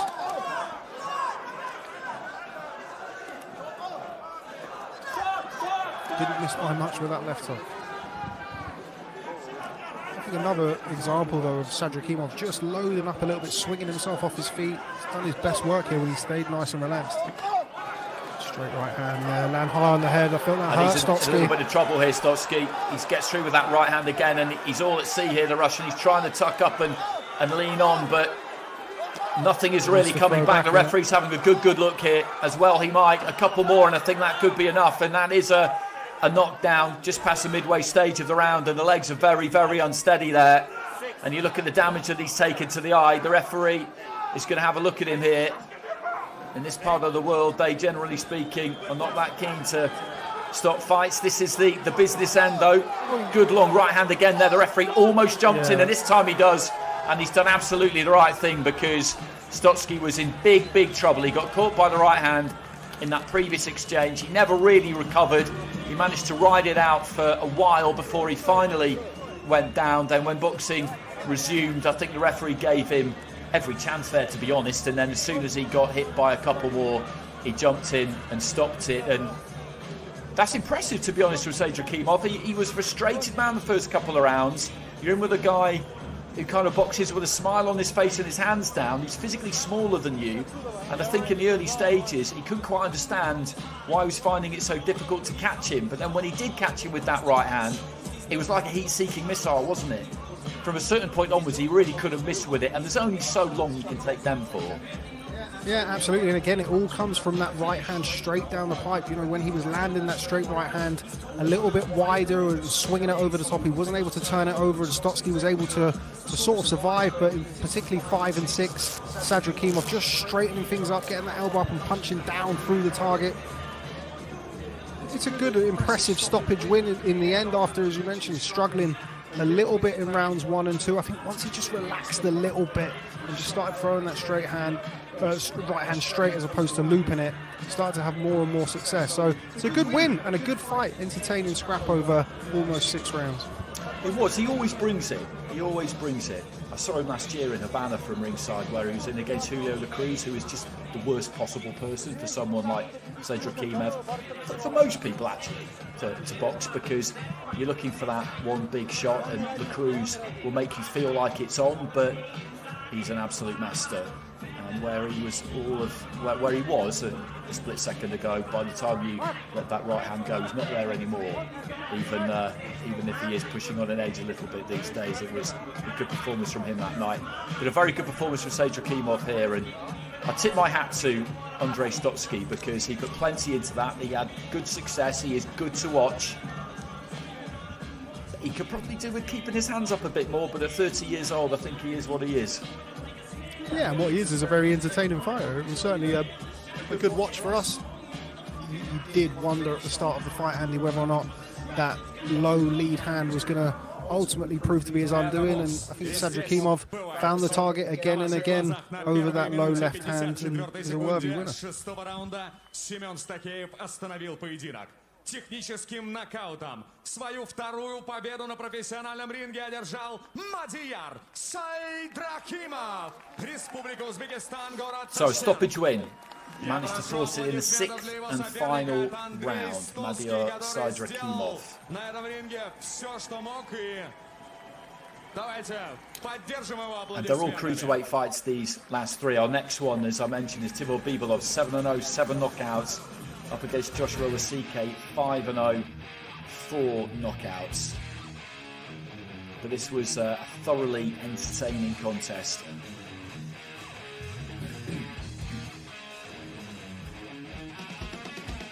Yeah, messy, scrappy affair at times.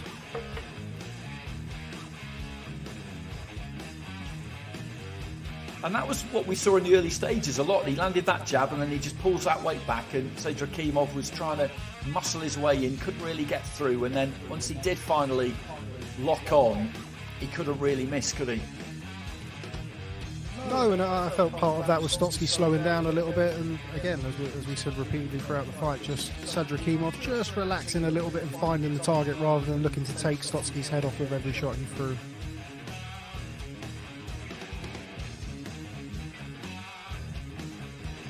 Well, the way Saydrakhimov approaches the fight, you can see why somebody like Julio Cesar La Cruz would be an absolute nightmare for him. It was a frustrating night for him. Got dropped recently, didn't he, La Cruz? Like He Dylan did. Prazovic, He former did. opponent of Isaac Chamberlain and Lawrence Okoli. Dropped heavily as well with the lead left foot. That was another big pro night they had in Havana. They had one last August, which was the one I was at, and it was a hell of a buzz to be there, to be honest. It was in the same arena that they had the 1974 World Amateur Championships, the first one ever, and you can kind of like feel the history around the place. Loving away there, don't you, Andy? I absolutely do. 7 Olympic gold medals we had between them on the Cuban team, if you like, that night. Дилер более 30 брендов, работающий The на Cruz, рынке Arlen с Lopez, Roniel 1990. Iglesias. первого There года. is Landy Мы благодарим Alvarez. наших He looks great. партнеров. Это федеральная сеть АЗС Stomach Energy и всех причастных к организации этого события. Впереди все главное и главное событие вечера. И как только мы вернемся в эфир, я с радостью буду готов представить вам претендентов на титул.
So just a slight delay here as we're waiting for our next fight to be ushered into the ring. I'm sure it won't be long. Maybe it gives us a little bit of an opportunity, Rob, to discuss some favourite Sergey Kovalev moments.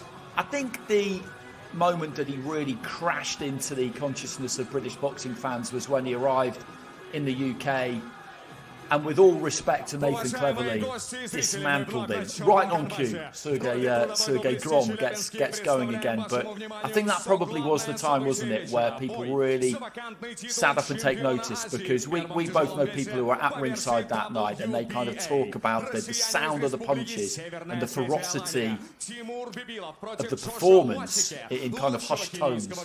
Yeah, in preparation for this weekend's fight, I went back and looked over the story career of Sergey Kovalev, and one of the interested ringside observers was a certain Enzo Macronelli, of course a countryman of Nathan Cleverly and a Welshman, and he said words to the effect of he'd never seen a world level bout more one-sided than Sergey Kovalev and Nathan Cleverly, and it's difficult to argue. One of his certainly most iconic wins. There's been a few iconic moments, wins, losses and otherwise, in the career of Sergey Kovalev, but somebody at his best who was an absolute nightmare for anybody at 175 pounds. Do we still have that version of the Crusher based on his last performance? I would say no, but you never know, Andy. We always live in hope that maybe he'll be able to wind back the clocks. Mabibi Nambwana, Karibu, Kutoka, Kenya, Joshua Waske. Well, we'll get to the Crusher later on. Making his way to the ring now is Joshua Waske of Kenya. 5 fights and 5 wins, 4 by knockout. 4 fights in Kenya, 1 in Mauritius as a professional. Limited opposition, I think that's fair to say. Went the distance over 6 rounds in his second fight. His last outing was in September, a first round stoppage. He boxed at the 2021 World Amateur Championships. Went out in the prelim, so difficult to know really what we will get from him. But the opponent recruitment in these IBA Pro Nights that I've seen, and I've seen plenty, it's been known to spring some surprises from the away corner. You touched on it earlier, Andy. Even though we're yet to see an upset in the traditional sense, every fight so far has been competitive. All of the the quote-unquote A sides of the card have all been made to work for it in one way or another. Всем привет, я Тимур Бибилов. Это мой первый титульный бой. Я к нему очень долго готовился, очень долго ждал. Я приехал только за победой. Пожелал своему сопернику удачи.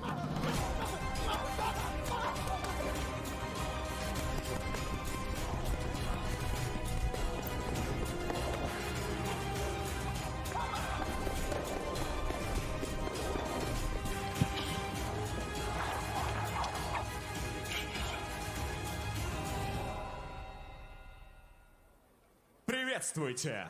Вахурзахай, Ростоннай, Тимур Bibilov! 19 years old, Bibilov, 7-0 with 7 knockouts, and he's been just 15 rounds in those 7 fights. Got taken into the 5th in his last fight. That was at the end of February, but prior to that hadn't been beyond the 2nd. This is a first 10-rounder for him and also for his opponent as well, and the WBA Asia Cruiserweight title on the line. And this is a great position for him to be in. He's chief support on a big night. And make no mistake, this is a big night. He might be at the end, Kovalev, but he's a huge name. Представляю вам официальные лица титульного боя. Боковые судьи Семен Стахеев, Сергей Журкин, Игорь Тамадаев. Судья-хронометрист Татьяна Хурсанова. Рефери Виктор Панин. Супервайзер Федерации бокса России и Всемирной боксерской ассоциации WBA Сергей Хурсанов. Я представляю вам претендентов на титул. Боксер в черном углу ринга. Ему 32 года. Его рост 183 сантиметра, вес 88 килограммов ровно. Перед вами первый номер рейтинга первого тяжелого веса Кении. Не знающий поражений с 5 боями и 5 победами в активе, 4 из которых он одержал досрочно. Он прибыл боксировать из Найроби. Ladies and gentlemen, fighting out of the black corner and representing Nairobi, Kenya, Joshua Waske.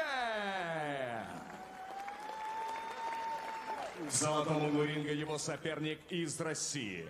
Его рост 190 сантиметров, вес, как и у соперника, 88 килограммов. 7 раз он выходил на профессиональный ринг и 7 раз выходил победителем. При этом ни один из его соперников не продержался всю дистанцию. И он выходит за своей 8-й победой и первым титулом. Это звучит амбициозно. И это нормально. Особенно, когда боксеру 19 лет. Он представляет на ринге клуб «Арьяна Боксинг», Республику Северная Осетия Алания, Российскую Федерацию. Тимур Крестоносец Bibilov!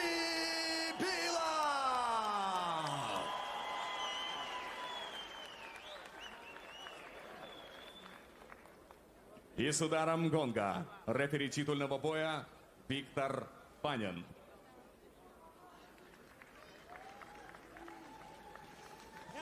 So between these two, we've got 12 fights, 12 wins. Gentlemen, please, don't head them gently. Don't just blow the belt.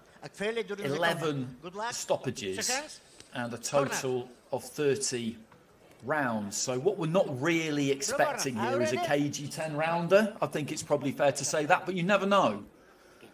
You never know exactly what you're going to get. I think we might have an indication quite quickly. Well, let's see. There goes the bell. Round 1. Waske in formidable shape. Bibilov, a little bit fleshy, you might say, but he's 19 years old, so he's probably maturing into the weight, and you just got such a massive jump up from light heavyweight to cruiserweight in any case. 175 pounds going up to 200. It's vast, it really is. If he's fleshy, Andy, I'd hate to hear what you described me as. You would actually, yeah. You really would. So early stages with CK, just in and out with that front foot. Bibilov is physically the bigger of the two. Good looking left hook on the inside there from Waske.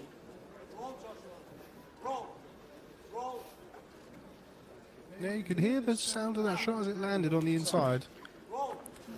Bibilov might have felt it as well. Jab to the body, then looks for his own left hook there. The Russian didn't quite land it.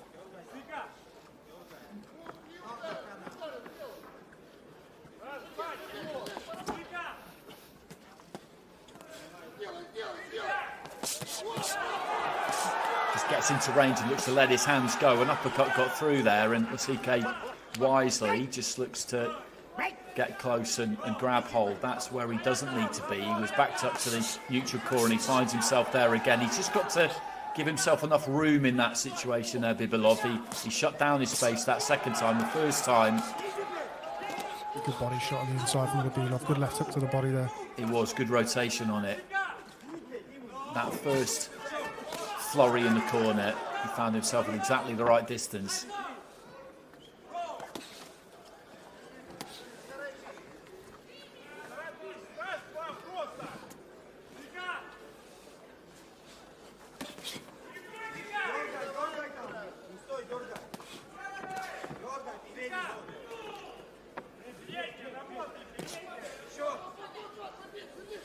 And again, just being manoeuvred into the corner there by Bibilov, and Waske has got to be a little bit careful. The left hand there, just caught him round the side, round the back of the head. He chops down with the right hand there, Bibilov. Waske taking his okay, but again, he just needs to find a way not to end up where he is now, basically. He got caught on the break there as well. Dropped his hands in punching range. Bibilov took advantage of that, landed a nice, hard, solid left hook. Waske felt that one. Doesn't need to be voluntarily backing up into that corner. That's exactly my point. That's exactly my point. And that was a tough first round for him, because some good solid punches connected there. It's good from Bibilov. Patient, didn't rush his work. I think Wasike's heavy-handed. You can hear the sound of the shots landed on the arms and the hips. So not getting too overexcited early on, Bibilov, but did a lot of good work there. 4-5-7. Just chopping down that right hand on the inside. Hands out. He's got a good kind of marauding style to him, hasn't he? He's got those hands high, he hunches over a little bit, he kind of swaggers in slightly, he's got that hair that goes flying all over the place every time he lets his hands go. Your hands are not up, you're not running. You hit the arm 3 times. Punch 4 times. The corner just telling Waske there, your hands are not up. As you saw in that replay there, had to take a big left hook on the inside there. Второй раунд. Round 2.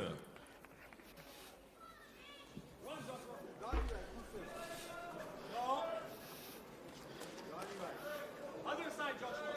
Other side, hands up. Waske just trying to get some work done himself there. The referee warning him for maybe straying slightly low, but the key for him here really is that as soon as he feels those ropes, as soon as he feels that bottom rope on his right calf, he needs to move, doesn't he? He needs to treat it like an electric fence, and he kind of did it there, because as soon as he was backed up, he looked to get off and grab hold, but then again, on the break there, he gets caught with the same shot, with that left hand. I think Waske just needs to be careful as well. He's rolling out and leaving that side exposed there to the left hook. That landed, that hurt Waske. I think you're right. Long right hand there from Bibilov as well, and he's looking to really tee off a little bit, and Waske holds on, and he's showing some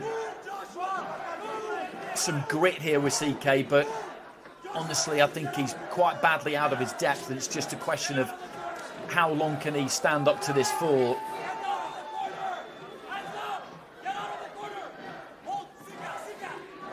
Being patient here, Bibilov, which is good to see.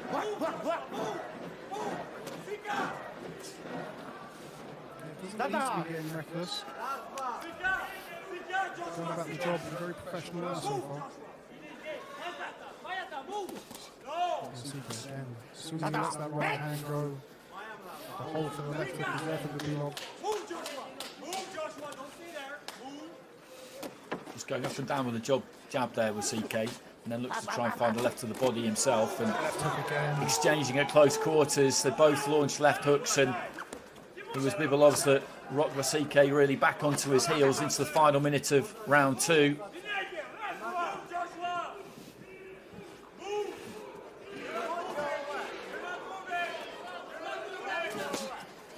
Right into the body there from Bibilov.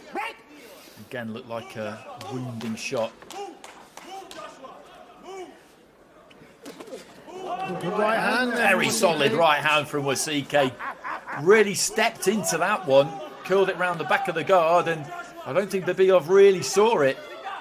That tight guard of his. The drawback to that is that sometimes you don't really see what's coming, and I think that was the case there. We mentioned it a short while ago. Waske clearly heavy-handed. He may not be technically as good as Bibilov, giving up a lot of height and reach, but clearly a little bit of pop in those shots. A good right hand that Bibilov had to swallow. Yeah, I think so. And he's doing okay here with Waske.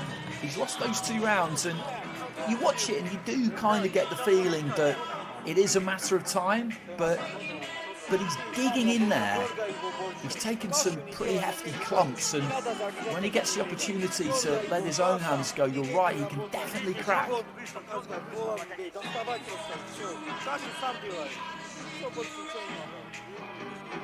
But he took that well, didn't he, though, in fairness.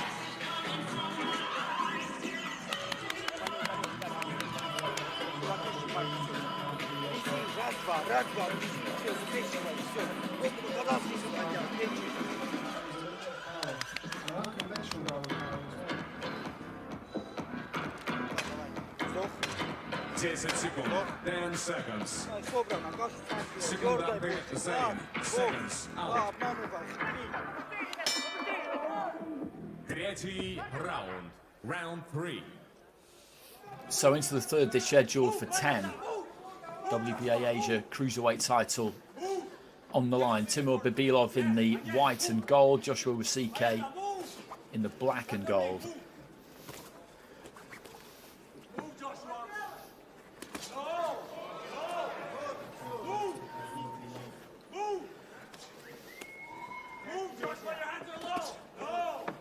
It's the same shot every time. Waske has to be bringing that right hand back.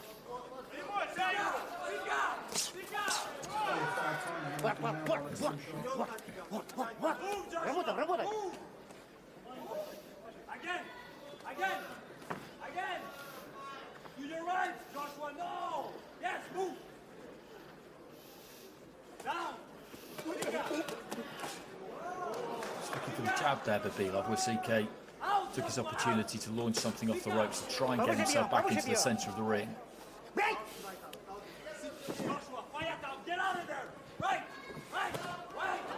Steps in behind the left hook there, Bibilov.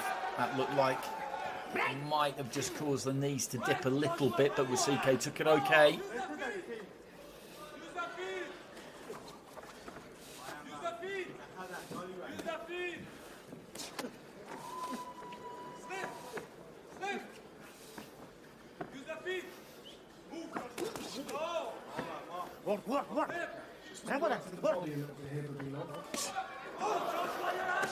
Turn that right hand over nicely, and the left hand just catches him quite high on the head, round the side of the head, I think, and down he goes. Has a look at the corner.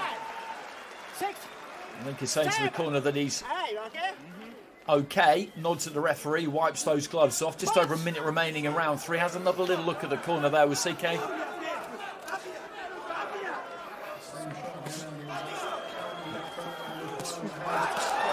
Long right hand there from Bibilov was a good shot, and Waske again does a sensible thing, manages to lean in and grab a hold of him. But again, this has been a tough round.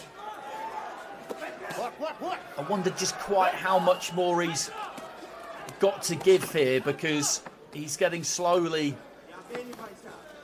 beaten up, and this is the hurt business, of course, and corners aren't going to go throwing towels in after 3 rounds, generally speaking, and I'm not saying they should do necessarily in this instance, but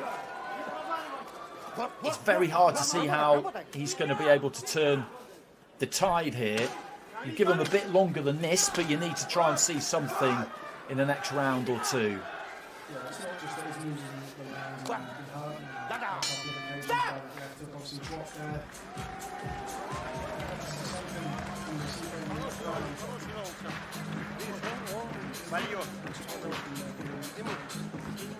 Torrid is exactly the right word. It's tough, and it's been pretty tough from early on. Shot with the right hand and cuffed with the left hook. that was the one that maybe wasn't that one. I thought it was maybe that one that did the damage, because that really caught him on the chin, and then the left hand got through as well.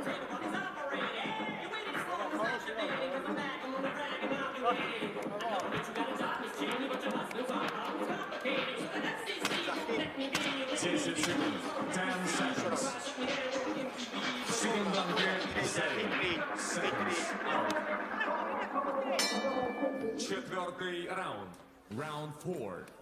What he doesn't want to do here, though, Bibilov, is go crazy. He's knocked him down, but maybe he's not quite ready to go yet. He doesn't want to empty the tank. He's inexperienced in terms of going beyond the second round. He's only managed or been required to do it once in his career so far. So I think the corner might have just been saying that to him. Have a good look at this guy. Yes, you put him down in that previous round, but that doesn't mean that he's quite ready yet necessarily.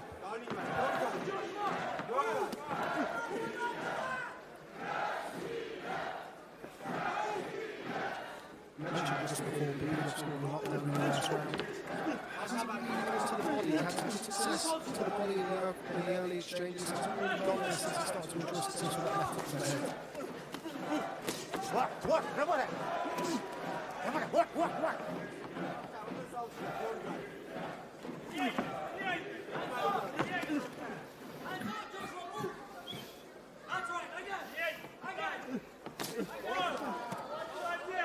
Nice strong jab there from Bibilov.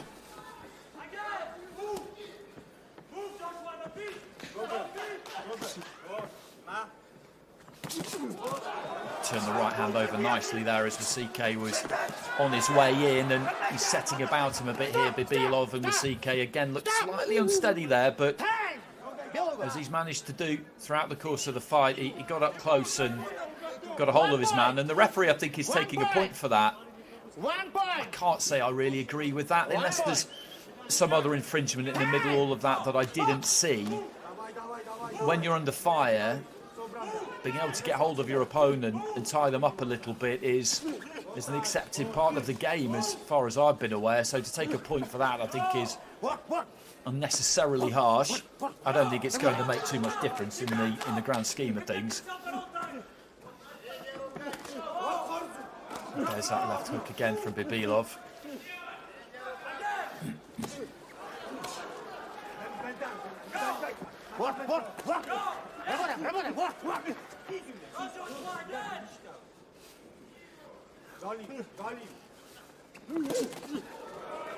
Left hand on the inside. He looks for that left hand every time that Waske throws that right. And again, it's been nice and disciplined from Bibilov in this round, and Waske just trying to dig his toes in and let his hands go. A right hand hit him almost on the top of the head there, and the right leg just gave a little bit of ground. Final 30 seconds of round 4.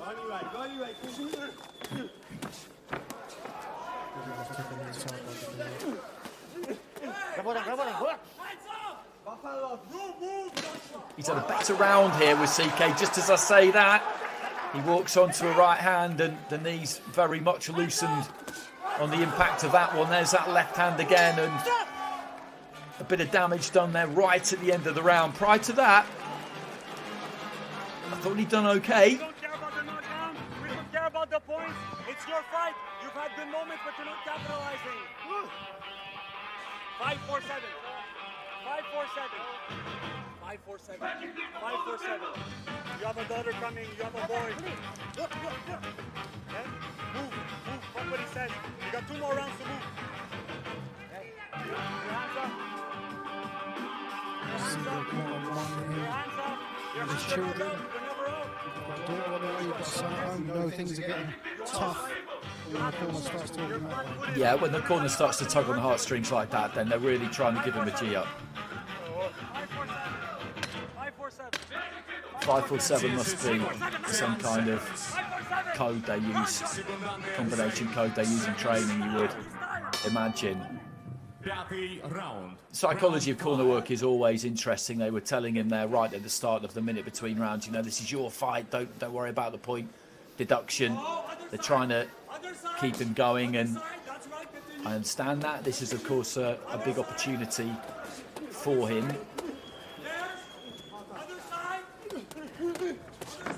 But he's giving them everything in there.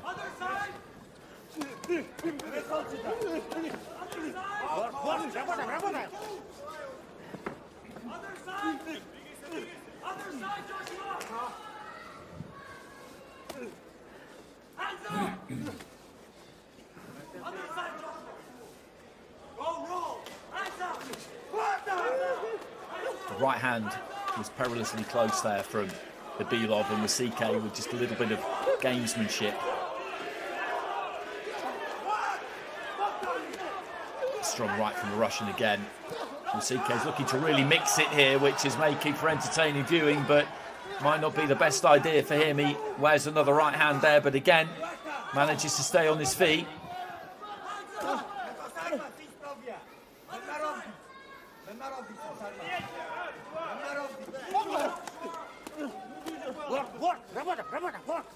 Really toughing it out here, Andy. He is. It's impressive, actually. And it's not like he hasn't had some success, because he has at times, and Bibilov just needs to keep doing what he's doing. He doesn't need to get drawn into a big swing up here and feel like he just needs to land one big shot to take him out, because I think Waske has shown that that's probably not going to work. A few rounds further down the stretch there may be, and that battery has been run down a bit further, but he's going to have to earn this, Bibilov, because Waske is a tough guy.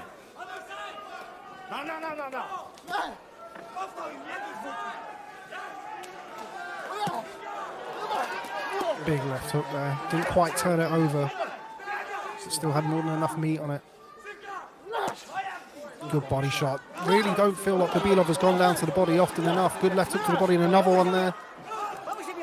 Waske throwing back. He's making a real fight of this, Waske, particularly in this round, and you just wonder whether this is...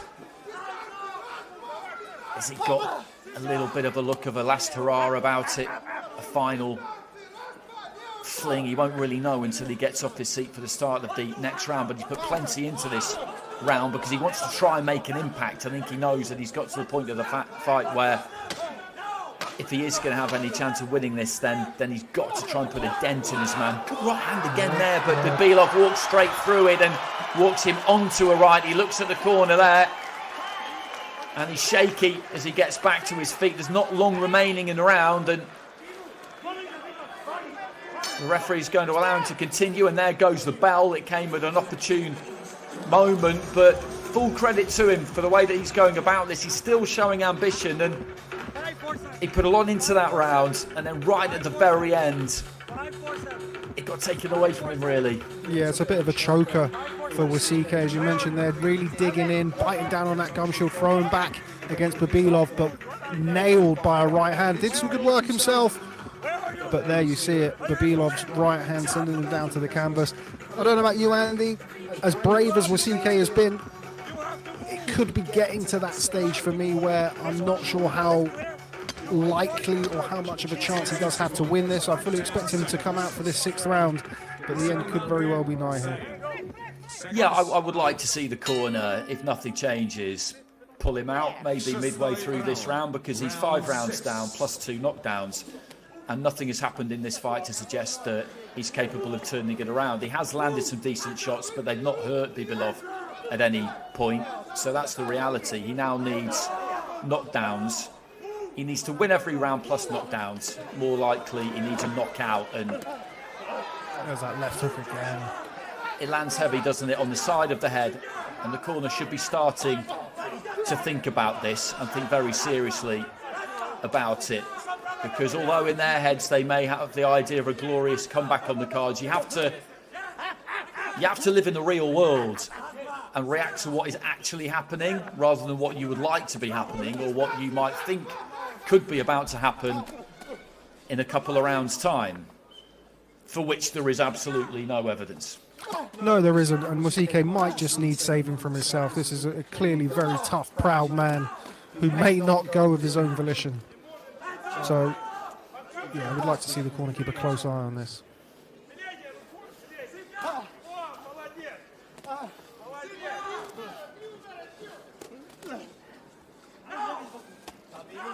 He's digging in. He is digging in, looking to let that right hand go still. Good right hand. There's another right hand to the top of the head there from Bibilov. It's been those shots really when Wasike's been ducking down or overexerting himself on his own throw, or when he's thrown his own shots where he's just been clipped to the top of the head behind the ear. Those shots really can take away your sense of balance. Bibilov just looking to get on top of him in the corner there. Just over a minute remaining in round 6.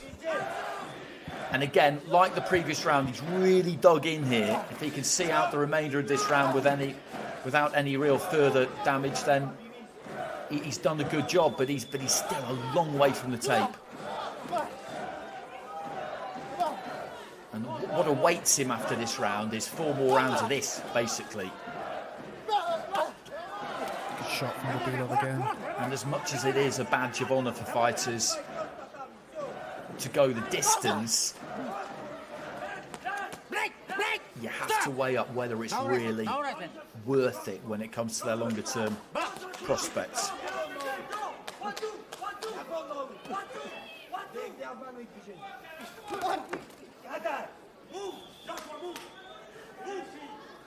He just needs to stay concentrated these final few seconds here and avoid what happened at the end of that previous round. Bibilov winding up there with a home run left hook. Didn't miss by much.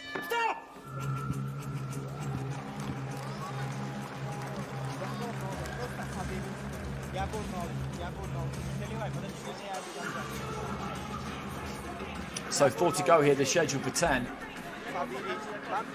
WBA Asia Cruiserweight title on the line, and it's this man who's in control here, Timur Bibilov, but he's been made to work hard for it. Breathing heavy in the corner there, Bibilov. He is still only a young pup. You know, this is uncharted territory for him. It is. He's been into the 5th, but he's never been this deep in a fight before.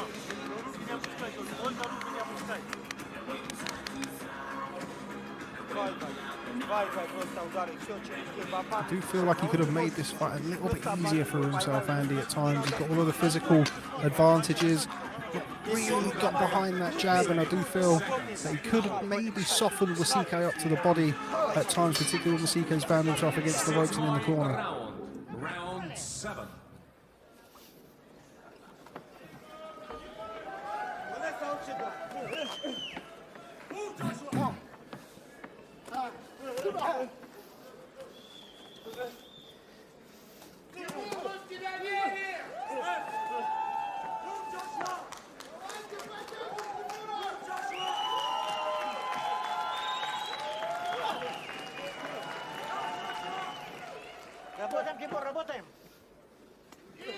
Wasike doing a good job at the start of this round of just holding the centre of the ring. He's staying off the ropes, he's staying away from the corners for the time being anyway.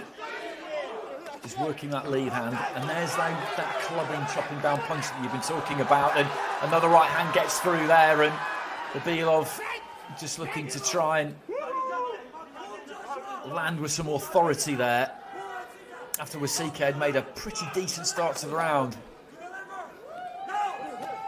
Got fast hands for a big lump. Bibilov, that left hook has come out nice and fast, whipping over the top, landing high on the head. There it is again. Just got caught standing a bit tall. The referee's having a good look there. Experienced referee, he knows that Wasike has lost every round here. He's been down a couple of times. He's had a point deducted. Solid left hook again there from Bibilov, but credit to Wasike. He landed a left to the body himself and then goes up top with it. The problem he's had is that he has landed some good stuff, but Bibilov has just gobbled it up, hasn't he? Yeah, he's always found himself in that predicament where you have to throw back. You just mentioned the referee having a look, and he's thrown back, and he has had fleeting moments of success to keep Bibilov honest. You do feel, though, as the right hand lands again there from Bibilov, that another good shot and maybe a flurry against the ropes could be enough to see the referee call an end to this one.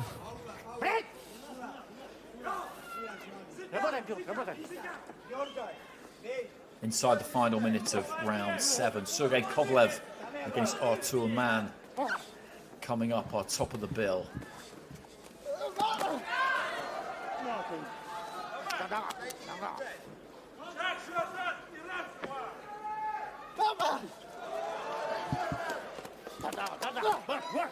Solid right hand there.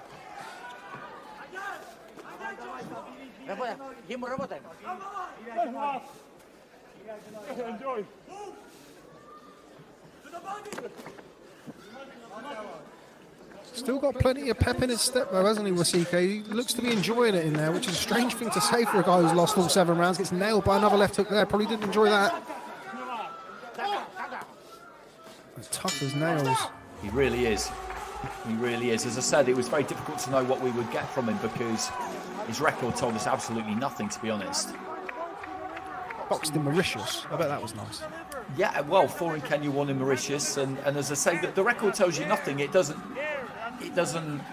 inform you really in any way, shape or form because the wins have come against limited opposition, but he's achieved them in quick time. So that doesn't mean that there isn't ability there, and you can see that there is some, and there's definitely some cojones. There's no question about that. And maybe he is going to make it through here. He's 3 rounds away from going the distance, and all of a sudden that finishing line that would have seemed an awfully long way away not that long ago now is in sight, and that can just give you the boost you need and get you through. And Bibilov might, on the other side of that coin, start to wonder whether this is going to happen and become concerned himself with blowing a gasket. Yeah, I mean, Waske as well is clearly a fighter who believes in his own ability. He'll be in there. He's still trying to get the job done. He's not in survival mode by any stretch of the imagination, which is probably one of the reasons why he keeps putting himself in trouble like that. That left hook again from Bibilov has been a serious shot throughout these 7 and a bit rounds.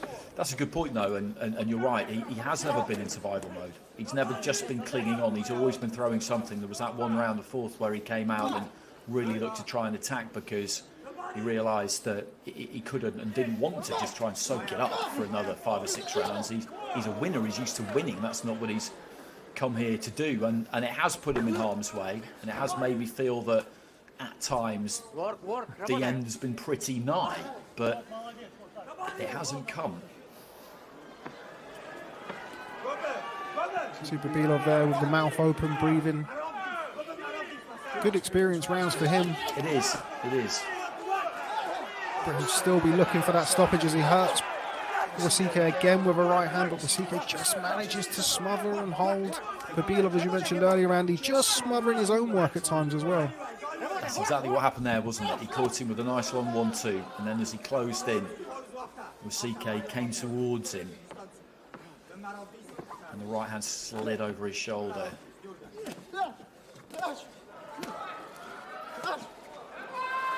There's another right hand that lands high on the head, and another one. And Waske with the tough guy approach, just gesturing to Bibilov there. Just over a minute remaining in round 8. He's been caught with some heavy looking shots in the last few seconds. If Bibilov could just try and turn the screw a bit in this final minute, he could get somewhere, I think.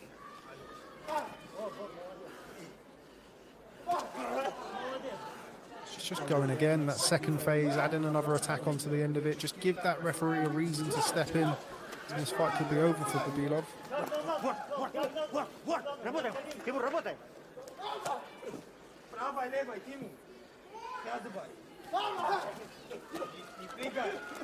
Bit wild there with the lead left, Bibilov. Again, looking for that home run, rather than just putting those shots together, just keeping Waske occupied in that corner.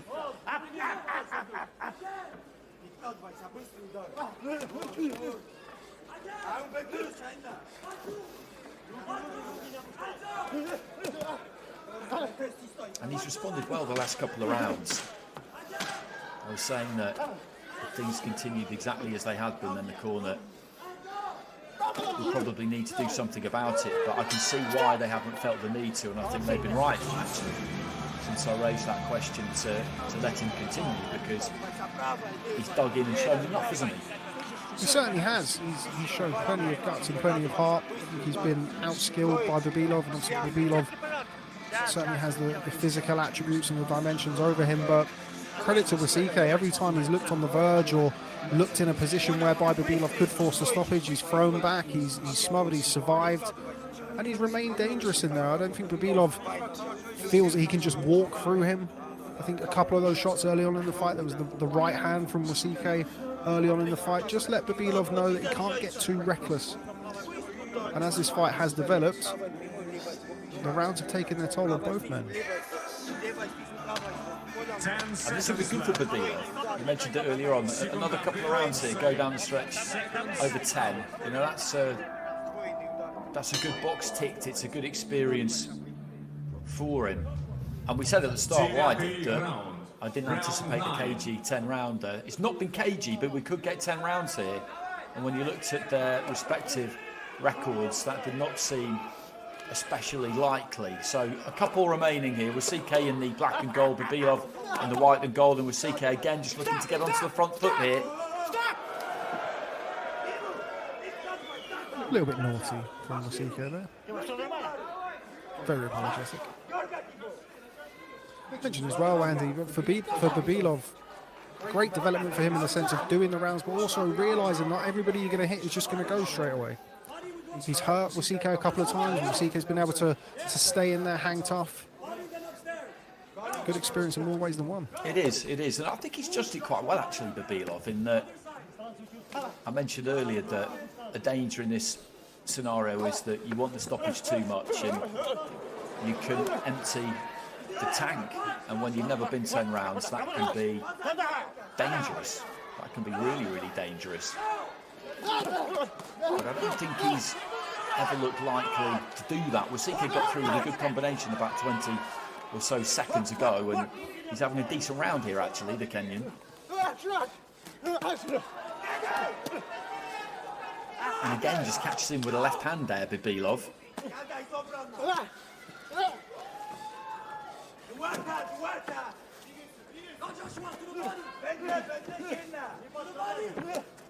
Putting his hands together nicely.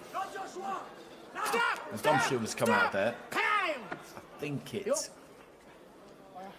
is Bibilov's. And he did some good stuff there with CK, 30-40 seconds. He's having the better of this round so far, I would say. It's certainly the best round he's had. That doesn't always mean that the fighter has won it, but I think in this instance, I think he's doing enough to win this round at the minute, with a minute remaining.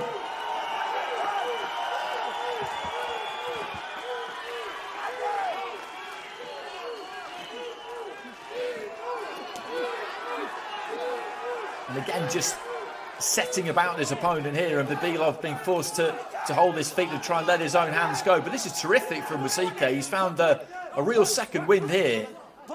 Looking to try and finish strong. As Rob said, it got quite torrid quite quickly for him, but now that that finishing tape is in sight, he's looking to try and really finish off with a flourish into the final 30 seconds of round 9, and this has been his best round. Good long strong right hand there though from Bibilov, and he's putting some heat on Waske now, who just needs to try and get through to the end of this round. Good body work there from Waske. Good uppercut as well. Bibilov just giving ground there.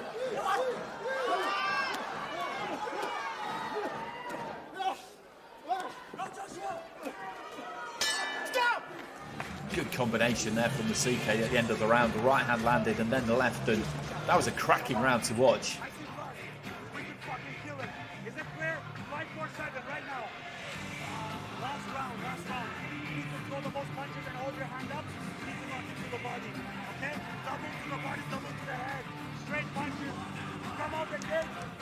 Good right to the body there from Waske. He had a spell in the middle minute of that round in particular, where he put his foot to the floor a bit and he got on top of Bibilov and put him into a little bit of a shell for the first time in the fight really. Bibilov finished pretty strong, was stronger, but then right at the end of the round they were both just giving us good as they were getting. So I think we're in for an entertaining final 3 minutes here. Yeah, I can't see Bibilov getting on his toes and getting behind the jab. I think this is going to be 3 minutes of action, Andy. I'll be absolutely amazed at Bibilov. He started flying around the ring. I definitely know he's been in a fight tomorrow morning. He will, 100% he will.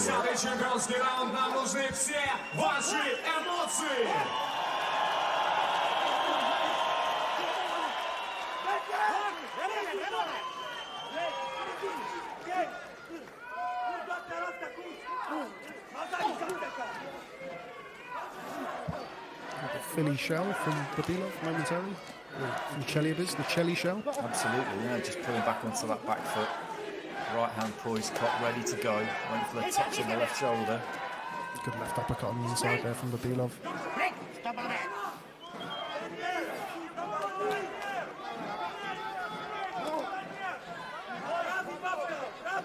Nice jab there from Bibilov, just snapped the head back slightly. They're both maybe just biding their time a little bit for an absolutely frantic left hook. Second half of the round. That was a crunching left hook and another one there from Bibilov, and down goes Waske. 2 in a row there. The second one quite high on the head. Midway through round 10, and Bibilov just taking in a big gasp of air there in the neutral corner opposite. Has he got it in the tank here to really go after Waske? That's the third knockdown that he scored in the fight.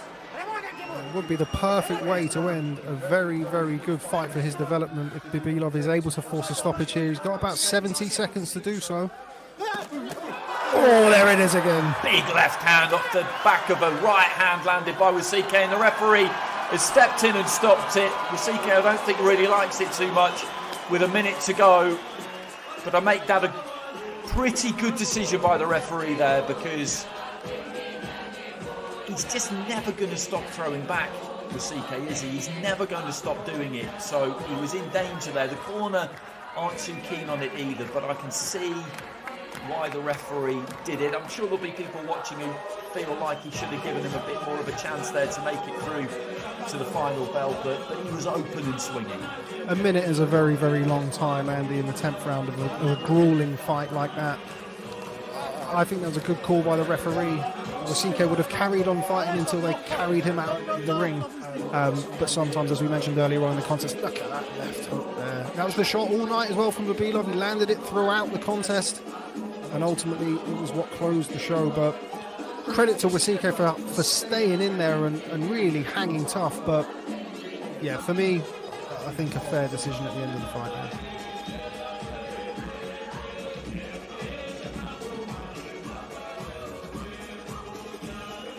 Well, huge respect there for both of these two, of course, but Waske really hung in there.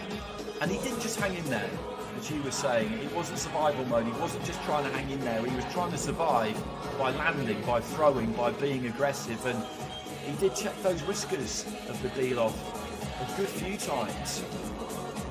And he took a few licks, but he kept getting back up, and he emerges from that, Waske, with an awful lot of credit, I think. And for Bibilov, that is a good fight for him to have, because he's in with a guy there who came with an unbeaten record. He came with that mentality. He never looked to take a backwards step, and he made him work very, very hard for that. Yeah, if you're in the Bibilov business, it couldn't really have got much better. You know, you want rounds, you want somebody to help you progress as a fighter and develop you as a fighter. You want to take a few, you want to land a few. Obviously, don't take too many, and I'm sure when he goes back and has a look at things, I'm sure there'll be things that he can improve on and he feels that he'll be able to bring forward. But unless you have fights like this, Andy, you don't get those opportunities to develop. So I think a very, very worthwhile exercise for Bibilov, and I'm looking forward to seeing him again. Just 19 years old, lots to like about him. Absolutely.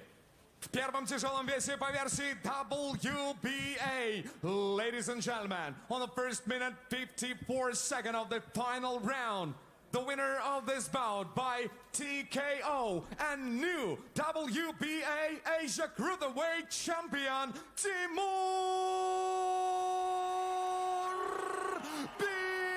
Bibilov. Поздравляем Тимура Бибилова с этой непростой победой, самым настоящим экзаменом. Поединок, который мог и не закончиться так, как он привык, но это все-таки 8-я к ряду досрочная победа. И отдельные аплодисменты его сопернику из Кении, города Найроби, Iron Chin, Joshua Waske. Phenomenal stamina. Joshua, much respect from all Russian fans and from all the audience watching us right now.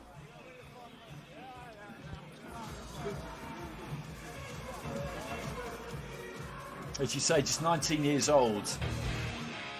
He's turned over young, racked up a good few wins, 7 by stoppage. He's got another stoppage tonight, but that was by far the toughest fight of his career, and he'll have learned a lot in there tonight.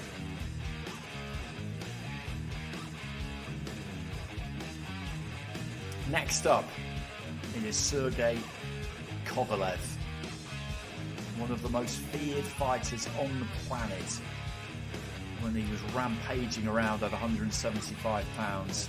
Up at cruiserweight these days, and fitting that this final pro outing, we believe it'll be the final pro outing. You can never be completely sure because fighters can change their minds, but if this does prove to be it, then he's doing it in front of a home crowd, where we saw him fight Anthony Yard, of course, a few years ago now, in what turned out to be a very dramatic affair. It didn't look like it was going to be, through a good few rounds, and then there was that one round, the 8th, where he was a punch away, Anthony Yard. He really was, from pulling off an incredible И спортивный функционер, президент Международной боксерской ассоциации IBA Умар Назарович Кремлев. One of the outstanding fighters of an era, Sergey Kovalev, it has to be said. You know, in that conversation for one of the best pound-for-pound fighters in the world for several years, I always go back to the way that he took Jean-Pascal apart. I mean, I remember it being likened to at one point as a child pulling the wings off a fly. It was pretty much torture, or as close as you can get to that. That's one thing about Sergey Kovalev, you know, a big puncher, sure, but you really got that vibe from him that he really did enjoy hurting people. He really did enjoy toying with people and taking them out. You know, some fighters, and ultimately, as it proved to be later on in his career, you know, saw the defeats to Andre Ward and Aleda Alvarez, when people stood up to the bully, when Kovalev wasn't necessarily the same crusher that we saw rampaging through 175 pounds, then we also saw some less stellar moments from him. But I think it's important to remember, as of course we're about to see him at 42 years old, a long way away from his prime age and of course weight, that once upon a time he was the #1 light heavyweight on the planet, and indeed one of the best fighters in the world. 100% he was, and he was absolutely must-watch TV as well. He was box office, and we mentioned that fight against Cleverly, you mentioned the fight against Pascal, and the fight that we never got to see was the one against Adonis Stevenson, and it looked like it was going to happen. They were both with HBO. When Stevenson boxed Bellew, he was on the card against Ismail Salak. HBO were doing that great HBO thing. They were teeing it up, and then Stevenson went inside with Showtime, and it all went up in smoke. Which I know Kovalev still now looks back on that and thinks that was one that really got away. Who would you gone for in that one, Andy, had it happened? I think Kovalev. I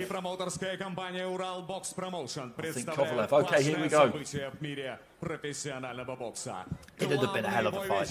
Superman, that one-punch power against Kovalev was never really a one-punch hitter. He was more a attritional, beat you down and break you down with every shot type of puncher. Whereas Stevenson had that lights-out power in the left hand. Последний бой крашера. Сергей Ковалев, Артур Манн. Впереди 10 раундов чемпионского бокса. И это то, чего вы так ждали. Боксеры здесь, и они готовы. Так дайте же им знать, что и вы здесь, что и вы готовы увидеть этот бой! Ladies and gentlemen, tonight we are going to witness the highly anticipated match in the world of professional boxing for the IBA Pro Intercontinental Cruiserweight Championship. For the 1,000 in attendance, for the audience watching around the world, from the Russian Federation, South Urals, the city of Chelyabinsk, the last dance of the Russia. Уважаемые гости, располагайтесь удобно и добро пожаловать на Винлайн IBA Pro 2, последний бой Крашера. В черный угол ринга свой путь держит германский боксер, родом из республики Казахстан. Я здесь, чтобы боксировать против Сергея Ковалева.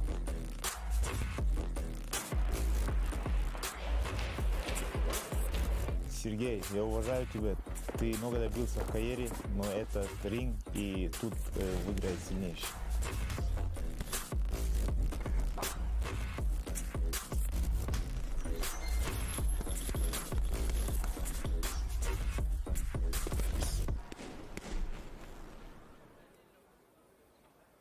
Into the black corner of the ring, please welcome the contender from Germany. Встречайте, Artur Mann!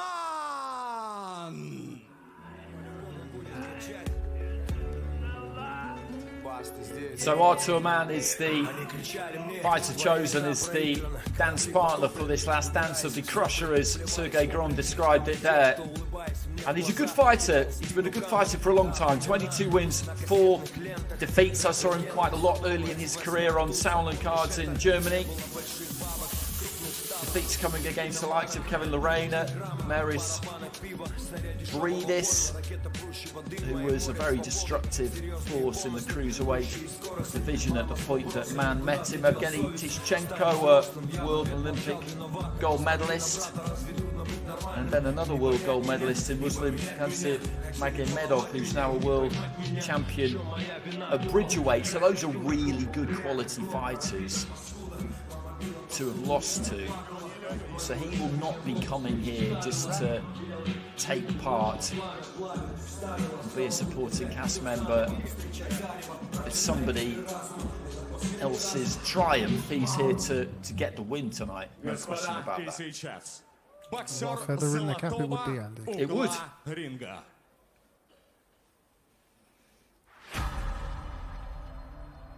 Я Сергей Ковалев.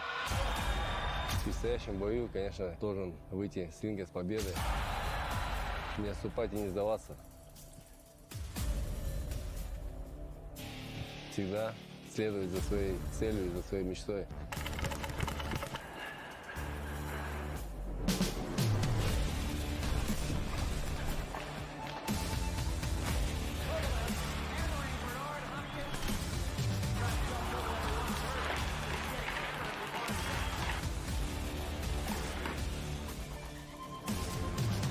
Я иду за победой.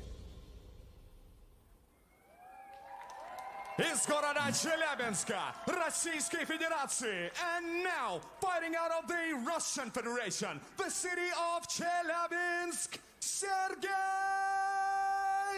Kovalev.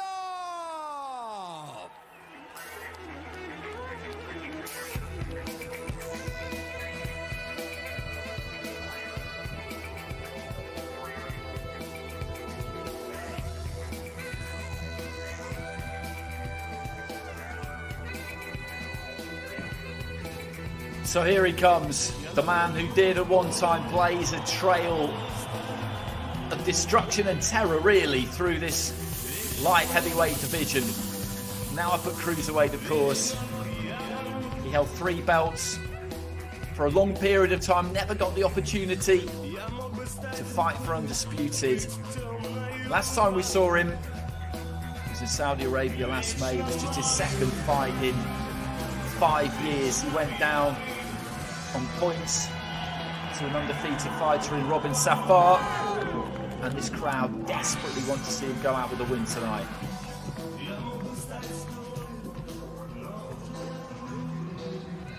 Of course, finished that fight, not in the best condition either. Sergey Kovalev had to pick himself up off the ground in the 10th after a very, very heavy knockdown. I felt that could be the last time we saw the Crusher, but one last dance in Chelyabinsk. Государственные гимны. Первым звучит государственный гимн Федеративной Республики Германия. Ladies and gentlemen, please rise. In honor of the title contenders, the national anthems will now be performed. First, the national anthem of the Federal Republic of Germany.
Господа, исполняется государственный гимн Российской Федерации. Ladies and gentlemen, the national anthem of the Russian Federation.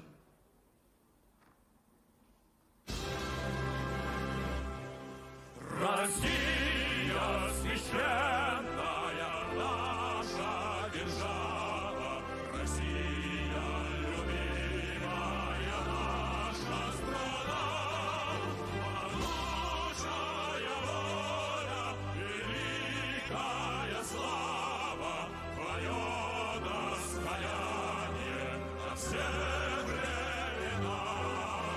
Слава Отечества, наше свободное, братских народов, союз световой,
Спасибо.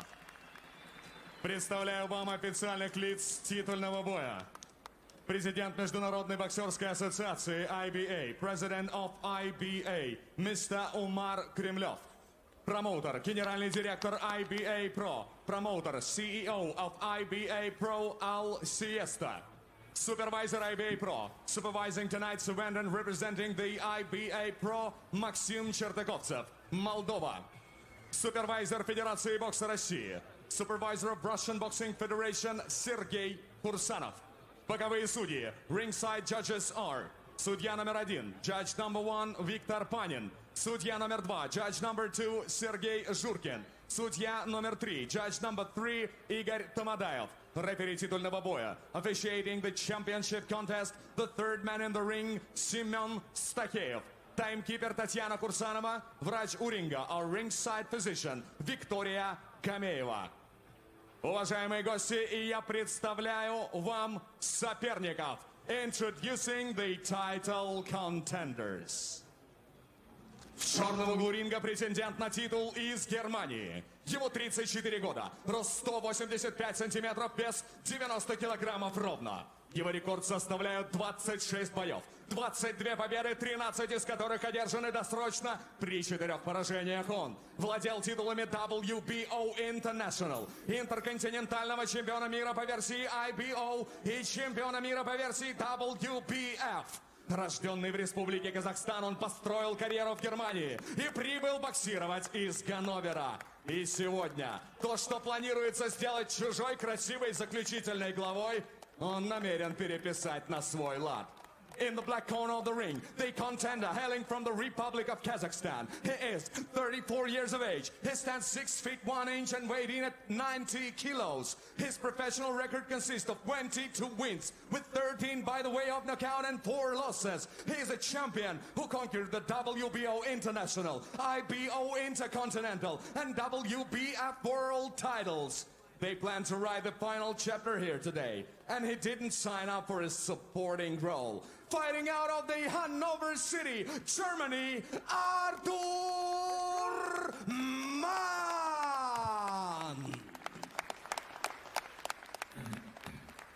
Ровно по диагонали в золотом углу. Заслуженный мастер спорта России. Его рост 183 сантиметра, вес 87 килограммов и 200 граммов. Ему 42 года, и он выходит на свой 42-й бой в карьере. Предыдущие поединки принесли ему 35 побед, 29 из которых он одержал нокаутом, 5 поражений и 1 ничью, а также 3 титула чемпиона мира в полутяжелом весе по версиям WBA, IBF и WBO ON. Первый россиянин, признанный журналом «Ринг» боксером года. И если ему и есть что-то, что хочется доказать, то только самому себе. Сегодня он вышел на особый бой. На ринге в родном Челябинске. Тот самый Russia. Straight across the ring, in the gold corner, Russia's honored master of sports, standing at 6 feet tall, weighing 87.2 kilos at 42 years of age. He enters his 42nd professional bout. His career boasts 35 victories, with 29 by the way of knockout, 5 defeats and 1 draw. He is 3-time WBA, IBF and WBO light heavyweight champion of the world. The first Russian named fighter of the year by the Ring magazine. And he got anything left to prove. He only needs to prove it to himself. Tonight is a special fight for him. Fight in a native Chelyabinsk. The one, the only Russia. Вот он, Sergey Kovalev!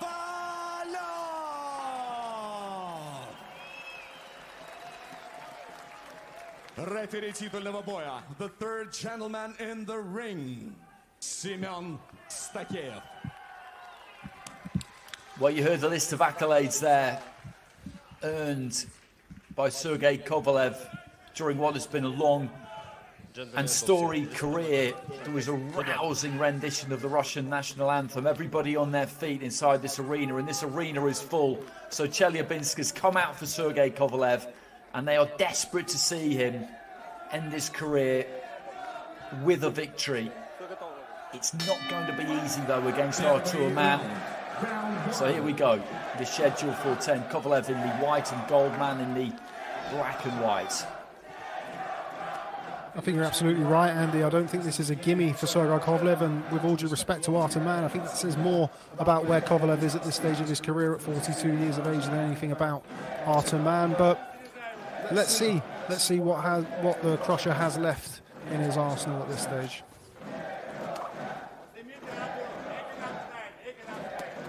Well, he's been up at cruiserweight for his last couple of fights. I mentioned that fight against Anthony Yarde that he managed to get the win in, and he needed the win because he needed the title to take into the fight against Canelo in late 2019. He got stopped by a left hook in the 11th round, but I was covering that fight and I had him up through 10. I thought he was probably 6-4 up through 10, and then he got stopped. And then he had a long period out of the ring. Came back, and then we saw him, as I mentioned, in Riyadh in Saudi Arabia last May.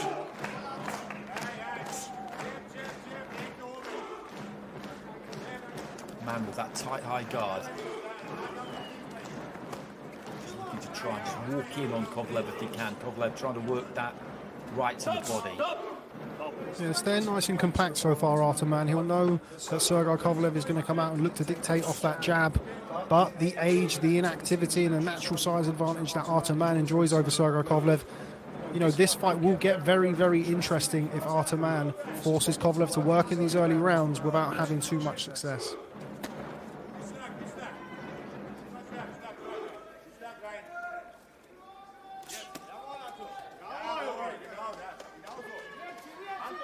A minute remaining in round one, and that's what Mann's looking to do, as you describe it. Get on that front foot, keep that guard intact. He's got the gloves up, just covering the face, and he's got nice long arms, so when he drops those elbows in, it makes for a pretty effective shell.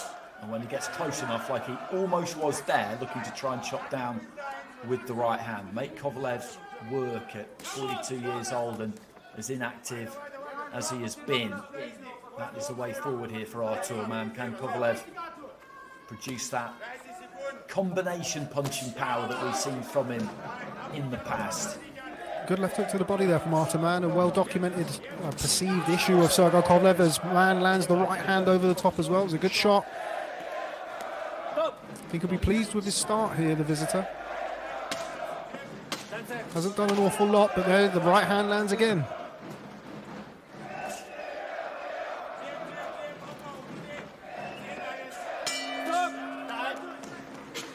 Bell goes, and I agree with you. I think that was a good, tidy opening round for the away fighter. And you talked about natural size, and that's exactly what it is, because he's always been up at 200 pounds, and making the leap up from 175 to 200 as you get older is something that a fighter might always be tempted to do, but it's just such a massive leap. And that right hand got through a few times in that opening 3 minutes. It's a very, very short list of fighters who have made that jump with success, Andy. Particularly at the stage of his career that Sergey Kovalev's at. But as I said, Artur Mann will be buoyed by that start. Certainly the last 30 seconds or so found the home for that right hand to the head of Kovalev, landed a decent left hook to the body. Just needs to keep making Sergey Kovalev work at 42 years of age and see if he can crack the Crusher.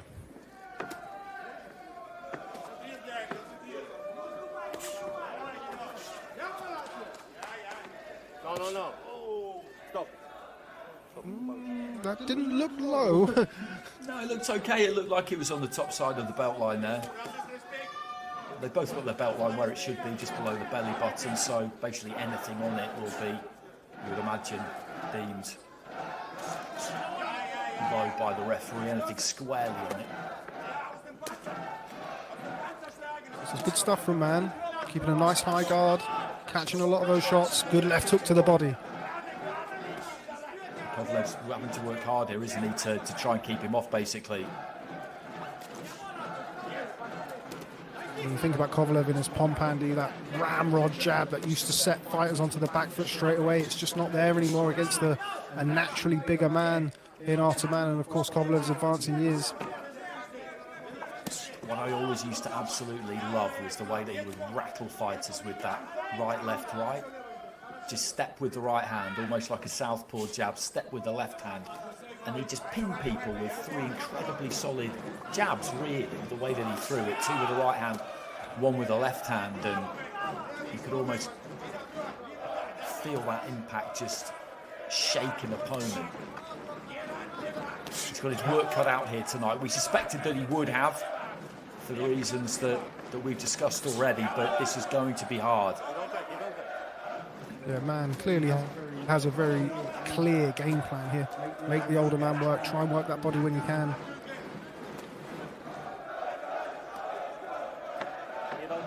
Kovalev just having to push him off, shove him off to try and make a little bit of space for himself at times. Looking for that right hand in around the back of the guard. Hasn't quite managed to find it just left. The longish uppercut was short as well. Oh! Well, there we go. He's been caught there, Artur Mann, and he's gone down quite heavy. Not solid as he gets back to his feet. The referee just gets to the count of 8. And that really came from nowhere to an extent. And Kovalev just looking to try and set about him here. And Artur Mann is in trouble. He's in big trouble inside the final 30 seconds of this second round. Kovalev just looking to try and spear that right through the middle. A short left hand on the inside, Andy, I think that caused it. I think it was a stab to the pit of the stomach there from Kovalev, who now is just letting those hands go. And down he goes again, Artur Mann, and the referee says no knockdown. I'm not too sure. Still hurt when he got up there.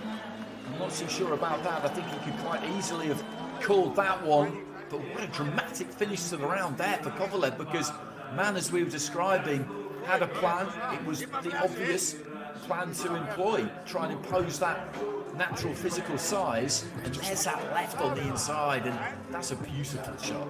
Almost perfect, Andy. You were talking about that 1-2-1. It was a 2-1 there from Kovalev, fed him the right hand, and then that ramrod left jab that we were talking about in those first 2 rounds made a comeback.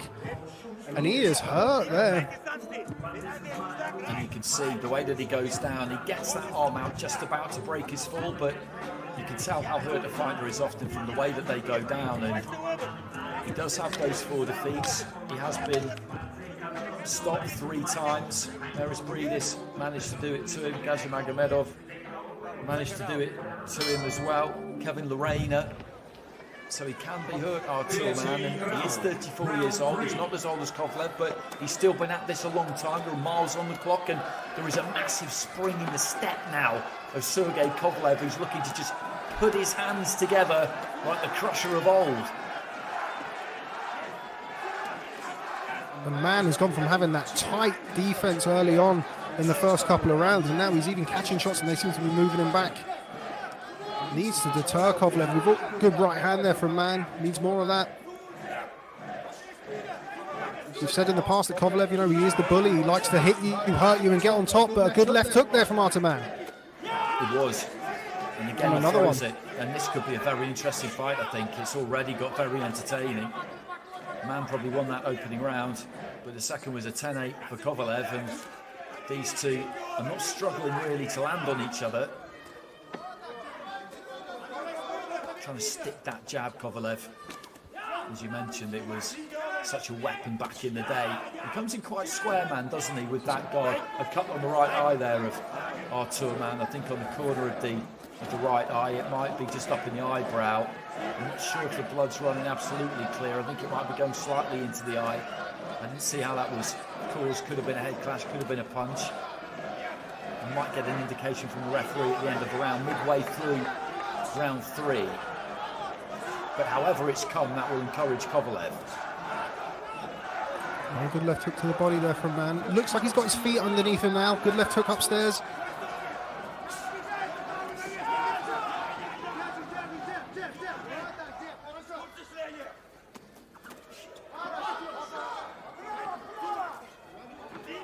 if Mann can just hold his ground and stay in there for the rest of this round, it's going to be interesting to see what that volley and that assault from Kovalev in the last round would have taken out of him at this stage of his career. That's absolutely right, and these are the things you have to think about, because that gas tank just will not be what it used to be. It cannot be. It'll be interesting to get a look at that cut as well and see how bad that is. And Mann just looking to try and climb in behind a slightly wild-looking left hand there. I think these opening 3 rounds has taken a reasonable amount out of both of these two. It's a good 2-1 combination from Artur Mann there.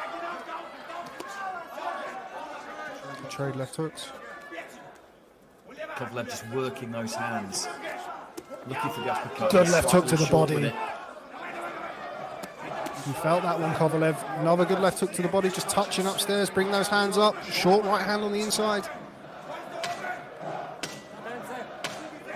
And it's a good fight, this. It's good action already. Again, he's looking to try and plant that left in around the back of the elbow there, Artur Mann. He's come back well, actually, in that 3rd round after what was a difficult end to the second, to say the least. It'd be good if we could get into that Mann corner and have a look at that eye, because there is quite a lot of blood coming from it.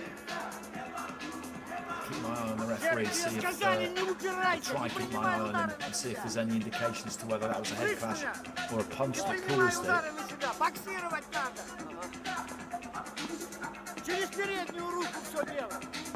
That's it there. Jab. He's still got it. He absolutely has. A bit of snap and twist on that one that's just opened up the cut. This being a 10-rounder, we need to, I was going to say, complete 4 rounds, but because that's been caused by a punch, if the fight gets stopped at any stage due to that cut, then it will be a TKO win for Sergey Kovalev. Good finish to the 3rd round there for Artur Mann. The start of the 3rd round, Kovalev came out, put it on him, buoyed by the knockdown in the 2nd, but Mann targeting that body with a left hook. Thought he had himself a very good end to that session. And looking to step in here, man, and really put some heat on that right hand.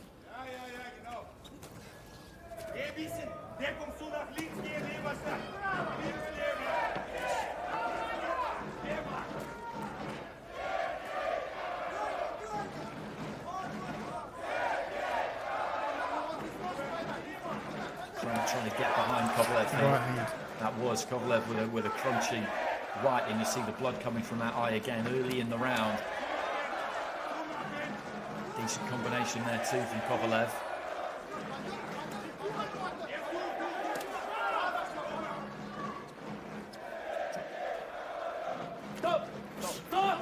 Just got one in there, Kovalev, before the referee got in and called break. With some experience, and then tries to just unfurl that left hand in around the back of the guard. He's thrown that shot well, Artur Mann, in these first 3 and a bit rounds. Just touch upstairs and then whipping that left hook down to the midsection. Good right hand there as well. Kovalev pulling out with his hands down.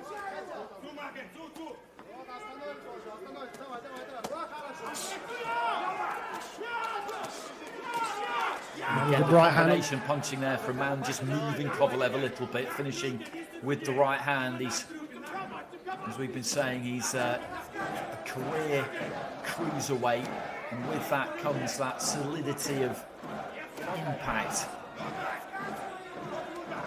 And maybe Kovalev doesn't quite have, although of course he has put him down with that left hook in the 2nd round.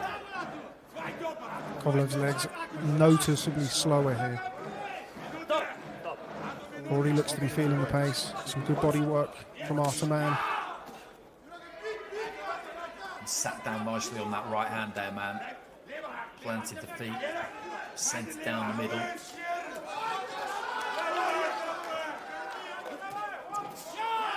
Good chopping right hand there. Found the jaw of Kovalev, you could see that. Far side of the ring, Kovalev just looking to try and just pop in that jab. Big gulp of air there from Kovalev. Another left hook to the body landed from Mann with him against the ropes.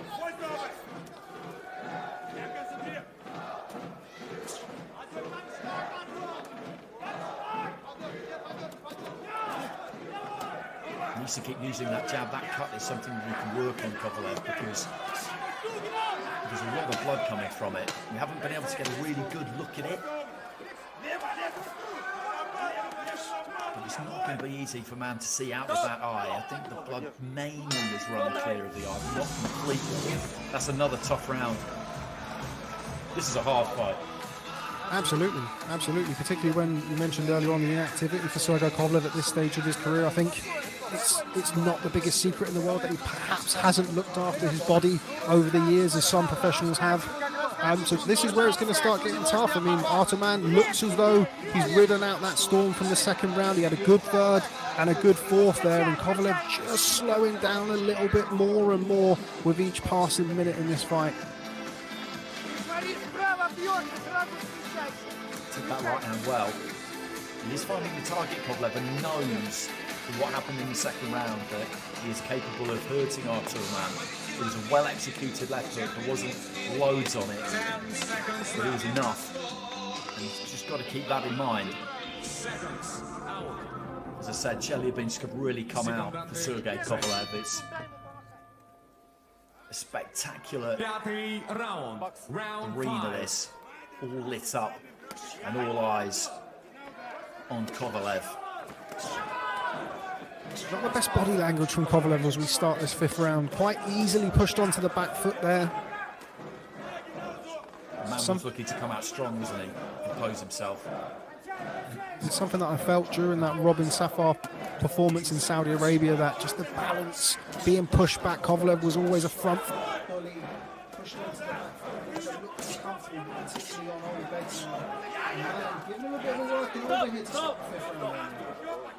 Those older legs and upper weight, we labouring the point slightly, but at 25 pounds, it's just such a huge step up, and that power that he had at 175 to keep off these bigger men is just a lot more difficult to do, and Mann just trying to back him up to the corner. He's using the jab there. Kovalev steps in with that left hand.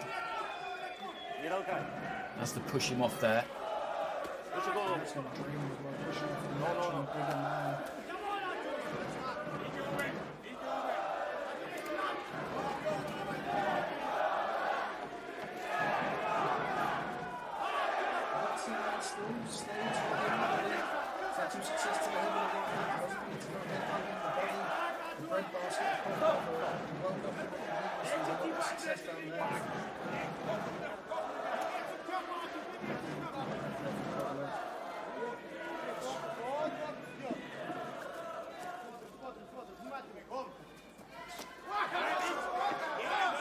Slightly laboured looking right hand there from Mann. Kovalev couldn't quite capitalise on it. And this is tough for both of these two. A minute remaining in round 5. We're almost at the halfway point.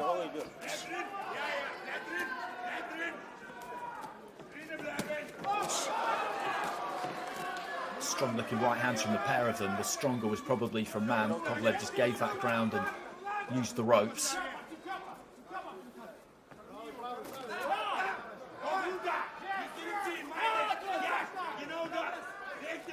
Decent jab there from Kovalev, just offset Mann as he was coming in.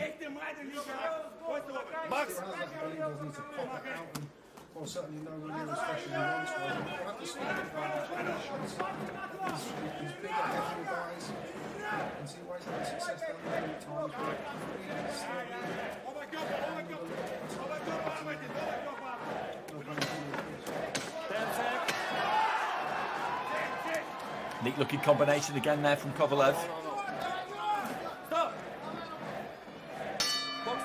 And there goes the bell. So we are at the halfway point, and it's been pretty grueling, this, from an early stage.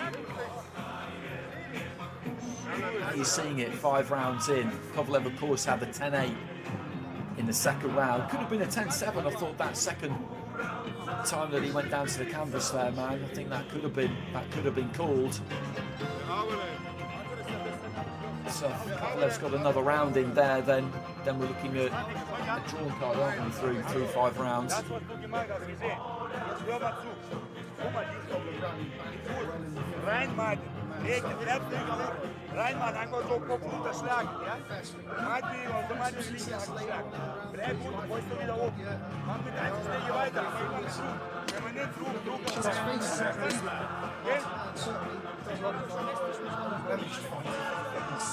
No, absolutely not. I would say 3-5 with that 10-8 round. It could well be even.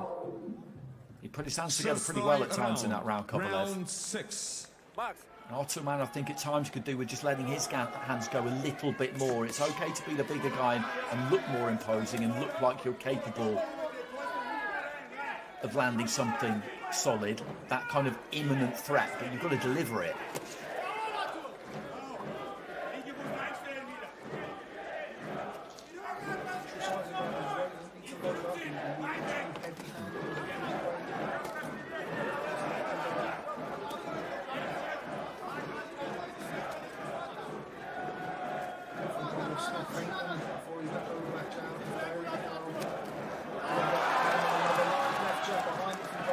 That was a really good combination from Kovalev. Got lovely snap in it, and he's having a very good round this first minute of round 6. Just keeping man turning, keeping him moving, using the jab well. Nice quick hands, good rhythm to it. And this is what he needs to do. Just find this distance here for the first time, it looks like Kovalev.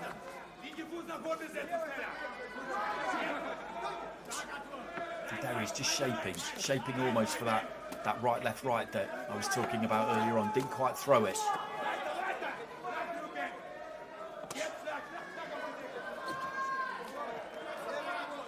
Midway point of round 6.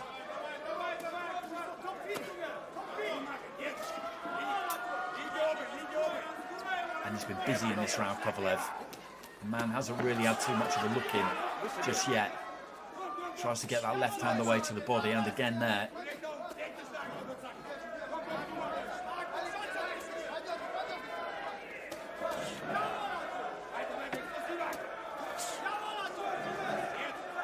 Chopping right from that, wasn't too far away, right into the body from Kovalev.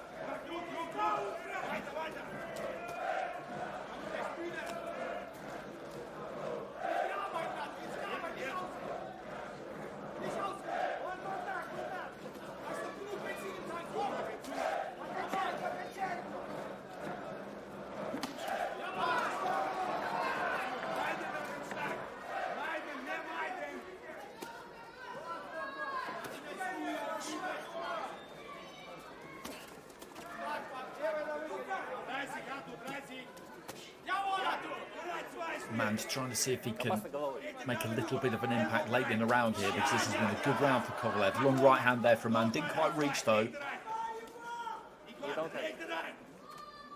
He's had to throw plenty in this round, Kovalev, but he's had a nice rhythm to his work. And again there, just works those hands. And this is what he needs to do. He's got to occupy man, hasn't he? You can't just allow him to walk in on him and then let his own punches go. And that was a good round for Kovalev. Really good output. Kept that opponent occupied, and that is really the blueprint for him for the rest of the fight. It's not going to be easy to achieve, of course. Нормально, нормально. Раскачивай, раскачивай. Постарайся на промахе его. Ага. Первые 30 секунд дай помахать. И он вот это глазом не видит. Под твою левую он не видит.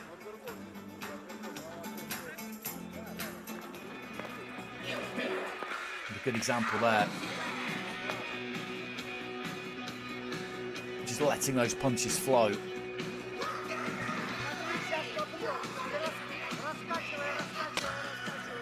10 seconds left. Seconds out. Секунданты заряд. 7-й раунд. Round 7.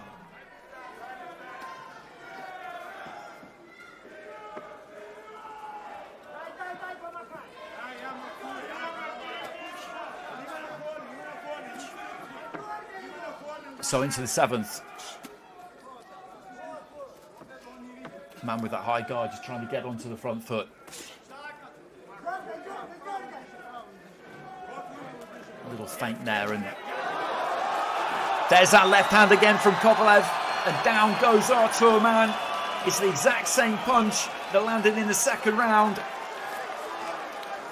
and it's shaking him right down to his boots here. And Kovalev, having had a very, very good sixth in the corner, have called this one off. And that is a tremendous win from Sergey Kovalev. It was a tough match this, taking a fight with Artur Mann. A man at times was looking to impose that greater size, but the knockdown in round 2 with the left hook, and then the finish in round 7, I think with an identical punch, has got the win for Sergey Kovalev. And let's just have a little look here. And there it is, a left followed by a right. And he was just about to follow up when down he went. He was that short left on the inside, the uppercut left, and then a punishing right hand was what finished it.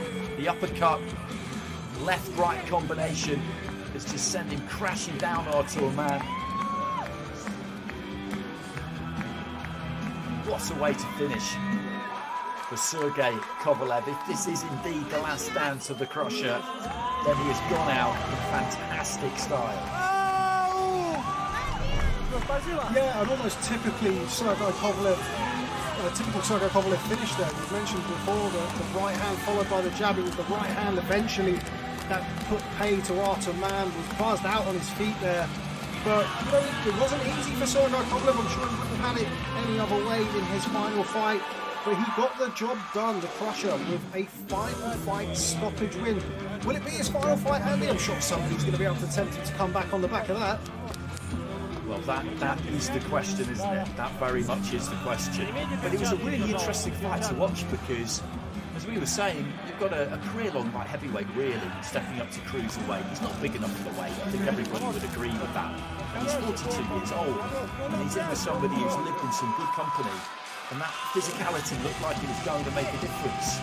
At the halfway stage, I reckon it probably was level. But he had a really good 6th round. Let his hands go, found a lovely bit of rhythm and timing, and then in the 7th round he just found that left hook again, the one that he found in round 2 to put Mann down, and he went down heavy, and the corner at that point decided that they had seen enough, and this is what everybody has turned out for in Chelyabinsk. This is what everybody wanted. And let's be honest, it's what boxing fans around the world would have wanted too, because it's been an absolutely sensational fighter at times, Sergey Kovalev. And you want to see somebody go out with a win. If this is it, then this will be a final night to remember for him.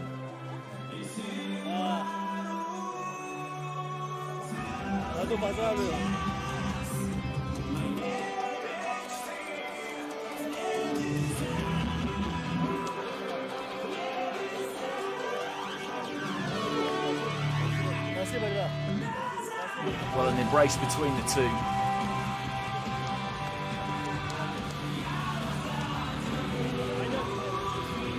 When this match was made, I remember we had a conversation about it, and we felt We that don't know any other way. it was ambitious. Probably isn't the right word, given what Kovalev's achieved during his career. But when you want to take your man out on a win, they could have picked an easier guy. Yeah, absolutely, and I think that we definitely saw that at times in the fight as well. Artur Mann, a career-long cruiserweight, somebody who had the physical advantages over Sergey Kovalev, which is not something that he's been accustomed to throughout his career for large parts of it. And yeah, it wasn't a walkover, wasn't a gimme. I think we saw that. But ultimately, Kovalev, just the classier punches and the classier work, put pay to Artur Mann.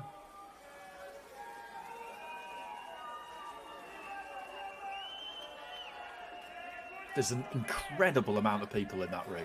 Уважаемые гости и зрители, вы видели все сами.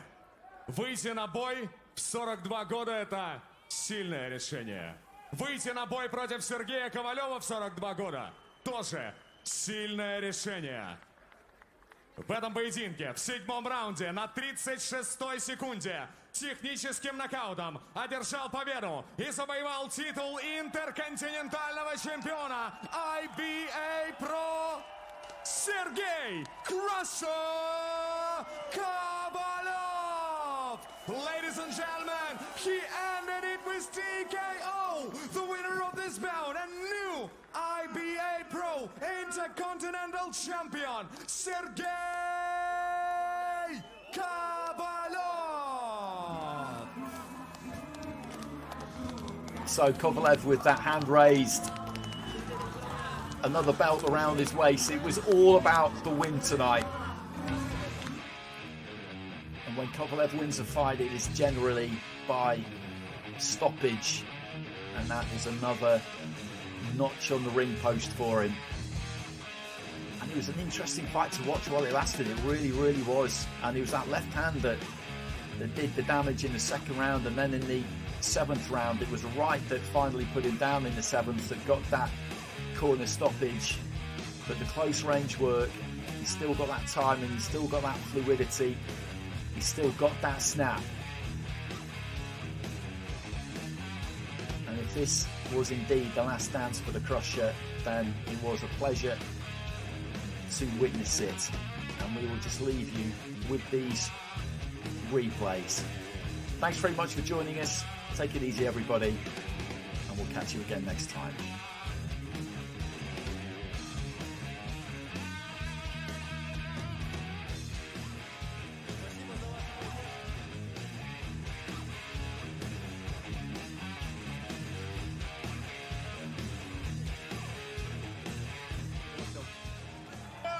Сергей Ковалев. Кстати, у нас здесь трудолюбивый юный боксер из Челябинска. Если мы говорим о традициях, которыми так сильна земля русская, то будьте добры, поприветствуйте его. Елисей Чемарев. Елисей идет к нам. Елисей, добро пожаловать на ринг.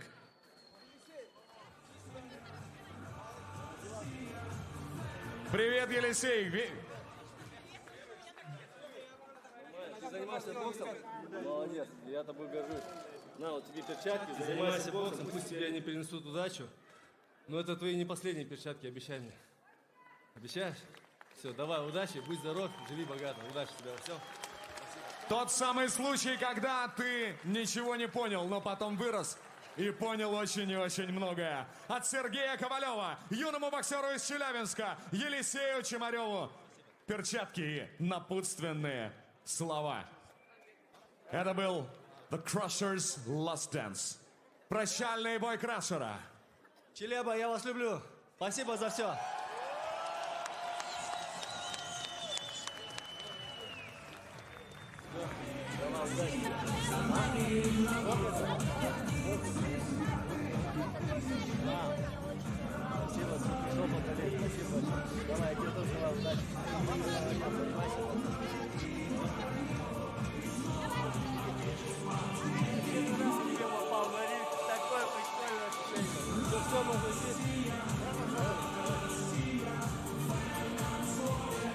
Если у вас осталось немного сил на аплодисменты, давайте проводим аплодисментами соперника Сергея Ковалева. Это Артур Федорович Манн, боксер из Ганновера, Германии, который взял и вышел и сделал все, что смог. Мы желаем ему новых успехов. Спасибо, Артур.